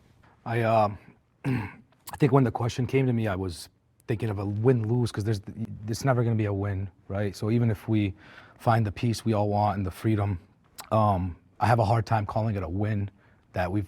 Why misguided is a result of misinformation and mass brainwashing. Yo, hide the USA is culprit. I hide that the USA is culprit in this. Whose fucking chat do you think you're in, bro? What the fuck? This is the America Deserve 9/11 Power Hour. What the fuck are you talking about? Have you just joined for the first time in your life? Like, it's like, hey guys, hold up. Nobody tell me anything about Hasan. I just ventured into this fucking broadcast. Seems like this guy Hasan is whitewashing U.S.'s involvement in the ethnic cleansing campaign in Gaza. As you mentioned, so many innocent people have died, children, women, etc. So that's the main reason I came up here. You can't classify anything else but a loss, even if outcomes are better and things get better. We've all lost. It's a tragedy, and so many innocent people died in the last 6 to 8 weeks. 2 million in Gaza have been displaced from their homes. 18,000 have died. 8,000 of them have been children, about 4,000 women. This is from the Euromed Health Monitor. And generally, these numbers that come from Gaza end up being verified by the UN. So it's sad. And also, as you mentioned, the innocent civilians and children who are taken hostage on October 7th, and none of that is okay. So yeah, it's a loss. Do you think it's appropriate to be partying till 6 in the morning a few miles away from an open air prison where people don't have water, except for clean water is not available to 95% of the inhabitants? Electricity is only available 11 hours of the day. Bombardments. The counter to that is, do you think it's appropriate to kill those people? Have been ensuing every 3 to 5 years nonstop. Do you think it's appropriate for you to be partying a couple miles away from such a situation? Yes, because do you think it's fair? Yeah, of course it is, because it's not our fault. It's not your fault. You know how much Who controls money the water supply to Gaza? No. Israel controls the water supply to Gaza. Did they not shut off the water and the electricity and the fuel? So then who controls it? If they shut it off, who controls it? I've done research on the water situation. I've done. No. I've done. Okay, good take. He hit it with the. He hit him with a good take. She said, I got research. Let's hear it. Just let me, okay, I'm going to let you talk. Let her cook. I want to hear what kind of research Israel shut off the water, the fuel, and the electricity to Gaza. Who controls the water, electricity, and fuel? You took all the money and who controls them, bro? Answer my question. I would like to answer. Okay. Hamas Can I answer the question? Then how did Israel cut it off? Actually, Israel is not even stepping into Gaza. Who cut? Yeah, water famously exists organically within Gaza and never requires desalination, never requires like a a pipeline or something to fucking clean it. Oh wait, there are desalination plants in Gaza, right? Fuck. Wait, they got blown up? You tell me? How did that? Hold on. How did that happen? Was it Hamas? The water. The PAW controls You answer that Gaza. question. The I think you're PAW reasonable. controls Gaza's water situation. Who's Okay. the PAW for They're people? the Palestinian Water Authority. Okay. They control the water. Oh, wait. The Palestinian Water Authority? That's crazy. So where are they getting the water from? Please. It was a rocket misfire. Man, shut the fuck up. No. Suck my dick. I can't tell if you're fucking joking or not. You're insane. Like, this is so incredibly fucking well established, brother. You are beyond the pale, straight up ethnic cleansing denial territory, okay? The moment that you fucking say something as untrue as like Palestinians actually literally have control over their own water in Gaza or in the West Bank, it's like, nope, you're done. You're wrong. What is this? Why are you guys fighting? Stop fighting amongst each other in the chat. According to Google for the water resources of Palestine are de facto fully controlled by Israel, and the division of groundwater is subject to provisions in the Oslo II Accord. The idea, stop fighting in the chat. The idea that like Palestinians have any control over their own water is so ridiculous because as the dude right there immediately said, if Palestinians have any control over their own water, how did Israel stop it? How did Israel shut it off? Okay? How'd they do that? Situation in Gaza. So how did Gaza's Israel shut water, it off? Hold on. How did Israel shut it off? Israel has a pipeline that goes into Gaza. It's a very small pipeline. It gives about Water is being hold used on. for rockets. No, The pipes. the pipes are used for. That's bullshit too. Those are pipes that were going into the Israeli settlements inside of Gaza that were destroyed, some by the settlers, for the record, and were rendered useless. Those pipes were used symbolically by Hamas to make its PVC. You can make some very limited missiles with that. Okay, very limited rockets with that.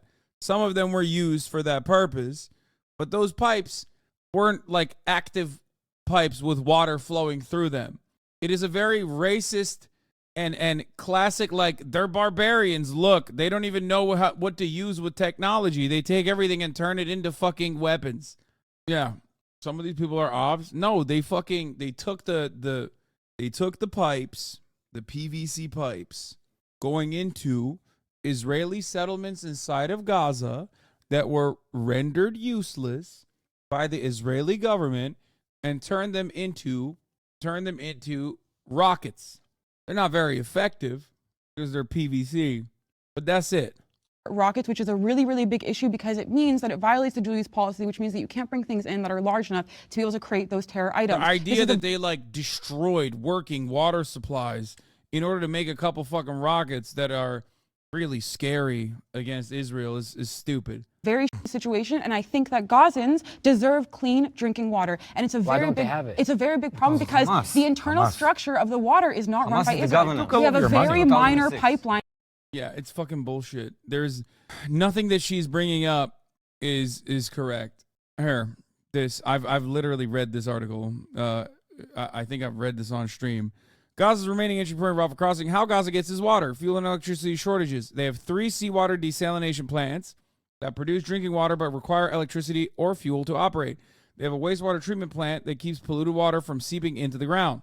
They have the Palestinian Water Authority, which buys drinking water from the Israeli state-owned water company Mekorot, which is carried through 3 pipelines into Gaza via 3 connection points. In 2021, about 6% of Gaza came from Mekorot. The average daily water consumption in Rafah in 2021 was 72.6 liters per person, the lowest in all of the Gaza Strip. The coastal aquifer, stretching from northern Egypt through Gaza into Israel, is Gaza's main source of water, but only 4% of water extracted is safe to drink. Fuel shortages and airstrikes have absolutely eviscerated Gaza's water supply. The idea that any of this is Hamas is bullshit. Look up Military Order 158, Order number 158, Order amending the Water Supervision Law ordained that all well springs and water projects are under the command of the Israeli military commander. Every installation or resource built without a permit will be confiscated. Wait, you're talking about, okay, you're mistaking Gaza for West Bank. We're not talking about the West Bank. Here's a thread by an academic on Gaza water. What? I won't comment on the last bit, just on the point about water. First, Israel hardly supplies any water into Gaza, even in normal times. The big issue as far as water supplies are connected in the moment or not. These supplies from Israel, only 10 MCM annually, but no power supplies. The wider destruction of water and wastewater infrastructure. No power is crucial. No power for water delivery or wastewater treatment. No power is much more important than no water. With electricity fuel, Gaza can desalinate and get water from the wells. Without it, not. The question of why Gaza gets so little water from Israel is also worth commenting on, as it perfectly illustrates much about the Israel-Gaza-West Bank dynamics. It's not because it doesn't need it. It obviously does. It doesn't rain that much in Gaza. And there's no way it should be self-sufficient in water. The reason it doesn't receive much water from Israel is that Israel's water networks bypass it, going around it to supply Israeli communities to the east and south. Just as in relation to security, so also water. Long-standing Israeli policy has been to cut Gaza off and hope that it sinks into the sea. Anyway, but yeah, they blew up the fucking the desalination plants. And that goes into Israel, and that's the water that is controlled. Why are we seized? That is the water. Hamas took all the money. Because of all of the terror that has come out of Gaza has created these blockades over the years. Yes, as is the case always, every single argument can be completely reduced to Israel's national security concerns as a Jewish supremacist ethno-state trump the human rights and recognition of Palestinians as human beings. That's it. Our national security concerns trump you being considered a human being. That's what she's doing here. She's saying Hamas is the reason. Joe Biden has lost his mind. Oh yeah, I saw this. That U.S. President Biden stated tonight at the White House Hanukkah party, were there no Israel, there wouldn't be a Jew in the world that is safe, and that he is a Zionist. Yeah, I mean, he's betrayed the woke Pope. That's what's really fucked up about it. As a Catholic, he has officially betrayed the woke Pope. The woke Pope is like, IDF are terrorists. IDF need to stop. Biden, on the other hand, as a Catholic, has brought great shame upon the entire Catholic religion by completely sidestepping the woke Pope. He is no longer Irish. He's brought great shame upon Ireland. He's also brought great shame upon Catholicism. That sounds like a threat? What do you mean? Yeah, the Pope is based. What the fuck? Families of the American Israeli hostages held captive in Gaza asked the White House for an invitation to the Hanukkah celebration. Joe Biden's White House did not respond to the request. Bro, he's literally doing... Oh my God, he's doing the Netanyahu play. That's crazy. That's crazy. That's straight up some Netanyahu shit, dog. That's a straight up Netanyahu strat. Avoiding the hostage families because they are politically not making you look good. I misspelled Netanyahu. That is anti-Semitic of me. You're right. Whatever. Has Hassan already done the fucking Palestine Jubilee video? Brother, let me tell you. Don't even get me started. We watched so much of it, and yet it feels like there's still so much more. There's so much more. The blockades have gotten stronger and stronger because of the terror that has come out. But that is collective punishment. You're saying the parting, listen, the parting, I think it's collective punishment by Hamas. The parting that's happening at 6 a.m. on the beach right next. She's like, come on, dude. Yes, Hamas is doing it. Right? That's also happening next door to a place that's sending thousands of rockets into Israel every single day. So is it right to be able to send thousands of rockets into Israel every single day? No. No, we pulled out of Gaza. The water system in Gaza was set up for the current population. Very big issues with that, okay, regardless. But I think that more people need to do actual research on the water situation before speaking about Israel shutting on or off. We shut off 10% of the water. There was already a water crisis in Gaza. Now the war has completely exacerbated. One must ask the question, why was there already a water crisis in Gaza? That crisis, what about the fuel and the electricity? And also not just that, but the water in Gaza is very heavily privatized. So people with money get access to water there. It's so f***ing sad. So the poor people are actually even worse out of luck, and they get charged more. Oh my God, I can't do this. It's literally just so bad. Look at what Shani reposts. Instagram is insane. She's a literal Hosber owlet. Oh my gosh, she did a collaborative post. actually lives on stolen Wait, that's land. You do. Guess who actually lives on stolen land? You do. You do. You do. Me, Jew, you do. Me, Jew, you do. You live on stolen land. He's so gross. It's awesome. He's so fucking disgusting. It's so cool. Dude, I think it's awesome. Let your freak flag fly, Brett Gelman. Let it fucking fly, dude. Cause like the more you hit these fucking lines, the more people are like, oh, that's gross. Which friends of yours like the pose? It would show up here if I had any friends that like this pose. Hey, fake woke Americans. I'm actually shocked that I don't have any friends that like this pose. Cause brother, I live in Los Angeles. I don't know if you know this, but you know, there's a lot of fucking ultra Zionists out here, especially in my neighborhood. I'm definitely in the minority. You feel me? There's only one ethnic cleansing happening in real time between those two. We can't stop the already colonized places. We can stop the current one taking place. Yeah. Damn, I like them in Stranger Things. I've never watched for their water. It's a huge problem, and it's something that there are a ton of orgs that are actually working to try and fix that. But again, we need diplomatic solutions to this, and that means we need a government that we can have diplomatic relations with, which is not Hamas. The goal of Israel in this war is to make sure that the Jewish state will stay alive. For me, as long as the Jewish state stay alive, Israel is always winning, because the other side want to eliminate the Jewish state. That's their goal. That's the Hamas goal. I'm not saying it's your goal. I'm saying that's the Hamas goal, to eliminate Israel and the Jewish state. As long as they're not eliminating and they're not killing or wiping the Jewish state, I think the Jewish state always winning. And the goal of the Jewish state right now, it's to wipe off Hamas. Not the Palestinian people, Hamas only. But they did. Have they succeeded in that? Not yet. Not yet. Have they killed more people disproportionately? Do you know the ratio of how many Hamas members to each civilian? It's the same argument. You said the goal is to eliminate Hamas. It will get you into a different argument. Tomer, you said the goal is to eliminate Hamas. Yes. Around, they said hundreds, maybe 100 or more Hamas members died. What did you say? How many thousand? How many thousand Palestinians? No, we had way more than 18,000 No, we've killed people died. The ratio is 1 to 100. 1 to 100. This is the most capable military in the world. You can't be more accurate. Your ratio can't be better than 1 because they're hiding inside hospitals. So go on the ground. They're hiding inside of hospitals. They're hiding inside of terror babies. Inside of every Palestinian baby is a Hamas terrorist. So go on the ground, fight the Why should we risk our lives? Yeah, that's what it is. Why should we risk our lives? It's like, first of all, none of you motherfuckers are risking your lives. You're on Jubilee. Okay, that's number one.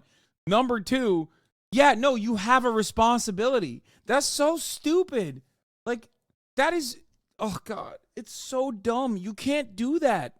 You can't just literally be like, sorry, I'm too scared. I need to kill as many children as possible because I'm too scared. Okay, if you don't want to risk your life, there's a much better solution, okay? There is a much better solution. It's called a political one, okay? That's it.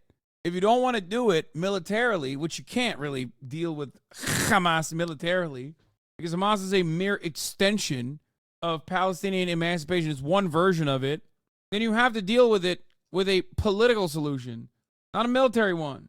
Why should you kill our innocent civilians? Because they're attacking us and they're hiding behind your people. Civilians didn't attack you. It's a problem. No, the Hamas didn't. They're hiding. By the way, a lot of civilians from Gaza went in on October 7th because there was the pay. You got $10,000 plus an apartment. So actually, a lot of Gazan citizens went in. You saw them in plainclothes. Bro, she's literally repeating. That's a $10,000. Yeah, dude. Hamas has 10 grand. No, that's literally from a fucking interrogation video. God. This is like, these are such easily tricked adults, but I guess it's because they're very motivated to be tricked. It, like, it plays along with their cognitive biases. No, she's just fucking repeating what she saw in those interrogation videos, which no self-respecting news outlet would ever undignify themselves by presenting as honest truth, because one, it's illegal to begin with. And two, none of that shit is accurate information. Everybody knows that the interrogation videos are done not to get like real actable intelligence, but instead to simply embarrass whoever their opponents are in this matter. It's to embarrass like Hamas. That's why they get him to say stuff like Hamas is just like ISIS, or yes, it's not like we hate Islam, like we are operating outside of the boundaries of Islam, like we're operating in a way that is not befitting of like the Islamic faith. They're done under coercive conditions, propaganda. That's it. It's so stupid. Going through the border and coming in and kidnapping people. That's why some of the hostages can't be found. Again, you guys keep Most of the people that attacked in bringing October up, you guys keep saying Hamas. 5,000 people. saying Hamas. It's like, think about it. You think Palestinians, do I think that there were criminal elements that fucking kidnap people? I do, for sure. I mean, look, Gaza is a place with 2 million people. There are fucking criminals, for sure. There are like people acting on their own self-interest, doing stuff like that. 100%. Like 100%. The idea, however, that like Hamas was going to give $10,000 like in an apartment. What apartment? You think Palestinians don't know that like once October 7 happens is fucking Jover that you know they're going to level Gaza? Of course they understand that. Do you think that Hamas and Palestinian militants in general were able to keep this information away from all of the Israeli authorities for the most part, while simultaneously delivering this info to like every Palestinian out there secretly, where they were like, hey guys, on October 7, we're going to do a military campaign, okay, into Israel proper. Please go there. We'll give you $10,000, which we definitely have, in an apartment, which definitely will not be leveled in the counter after October 7. Like, no. Hamas. I say, no, that didn't happen. 5,000 people invaded Israel that day. 1,500 of them were Hamas. The rest of them were civilians. From my perspective, the reason why I did not... Yeah, invaded, as in, this part is true. There was a shit ton... No, he's not wrong. He's not wrong. There was a shit ton of Palestinians that just, like, went through the fucking border wall that was broken down. Yeah, there was a shit ton.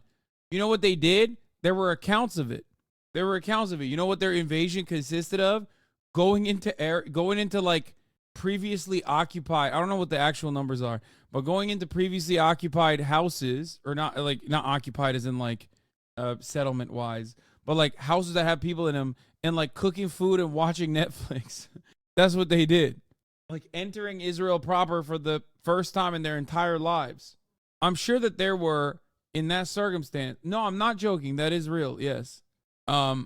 Yeah, they changed the one family talked about how like there was a Palestinian family in their home as they were in the like in the safe room in their house, and they were watching Netflix. They turned their Netflix into Arabic, and they like cooked one of the meals. Some of them stole like electronic equipment and shit. And it's like, when you hear stuff like that, you have to think like, God damn, dude, these motherfuckers have nothing. You know what I mean? Like that's an act of terror to you. Like, these dudes have nothing. Literally, they have nothing. Who reported this? I believe it was on Haaretz, as well as many outlets at the time. I remember because one of the Israeli Hasbara guys literally talked about like the second. Wait, what? Bad take, bro. Of course, that's an act of terror. What do you mean? What? Stealing a fucking AC unit as you break through your fucking concentration camp boundaries? That's an act of terror? No, that's theft. There's a separate term for it. It's called theft. Okay? It's ironic because when you think about it, theft is kind of the inception of the nation state of Israel. Okay? Anyway, however, there are obviously like criminal elements that I'm sure broke through the border wall as well, broke through the boundary, did some fucked up shit. Oh, anyway, I have a massive headache, dude, from this video. I'm tapping out. Chat. I'm going to hit the last 3-minute ad break here. I can't finish this video. I give up. Video has owned me. Shawnee is also a crypto scammer. Love that. She's an NFT bro. Nice. No more Jubilee. Not now, not ever. It really does It really does break my will. President Jan getting ratioed? Yeah, he's saying some dumb shit. Well, I'll talk about that tomorrow. I don't want to talk about that today. I'm fucking tired, chat. Love you guys. I'll see you tomorrow, okay?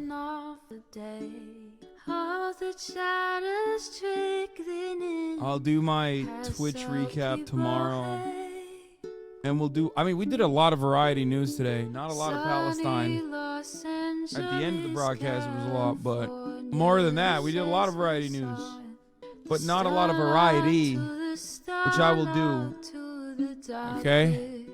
But that is for tomorrow. Love you all. Peace in the Middle East. Bye-bye.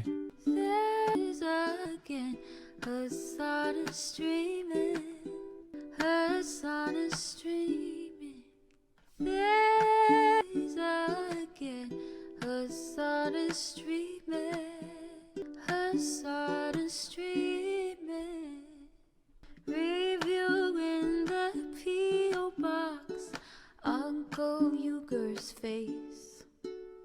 Sudden discord at your prop, great names take embrace.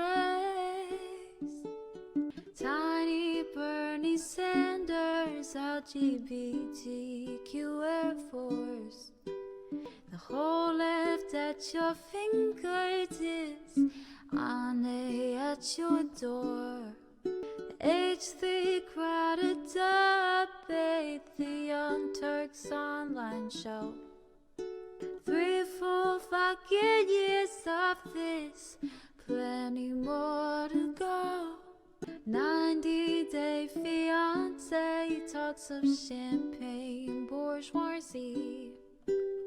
A Trump rally live reaction, a mass riot at DC. There he is again, her son is streaming, her son is streaming. There he is again, her son is streaming, her son is streaming.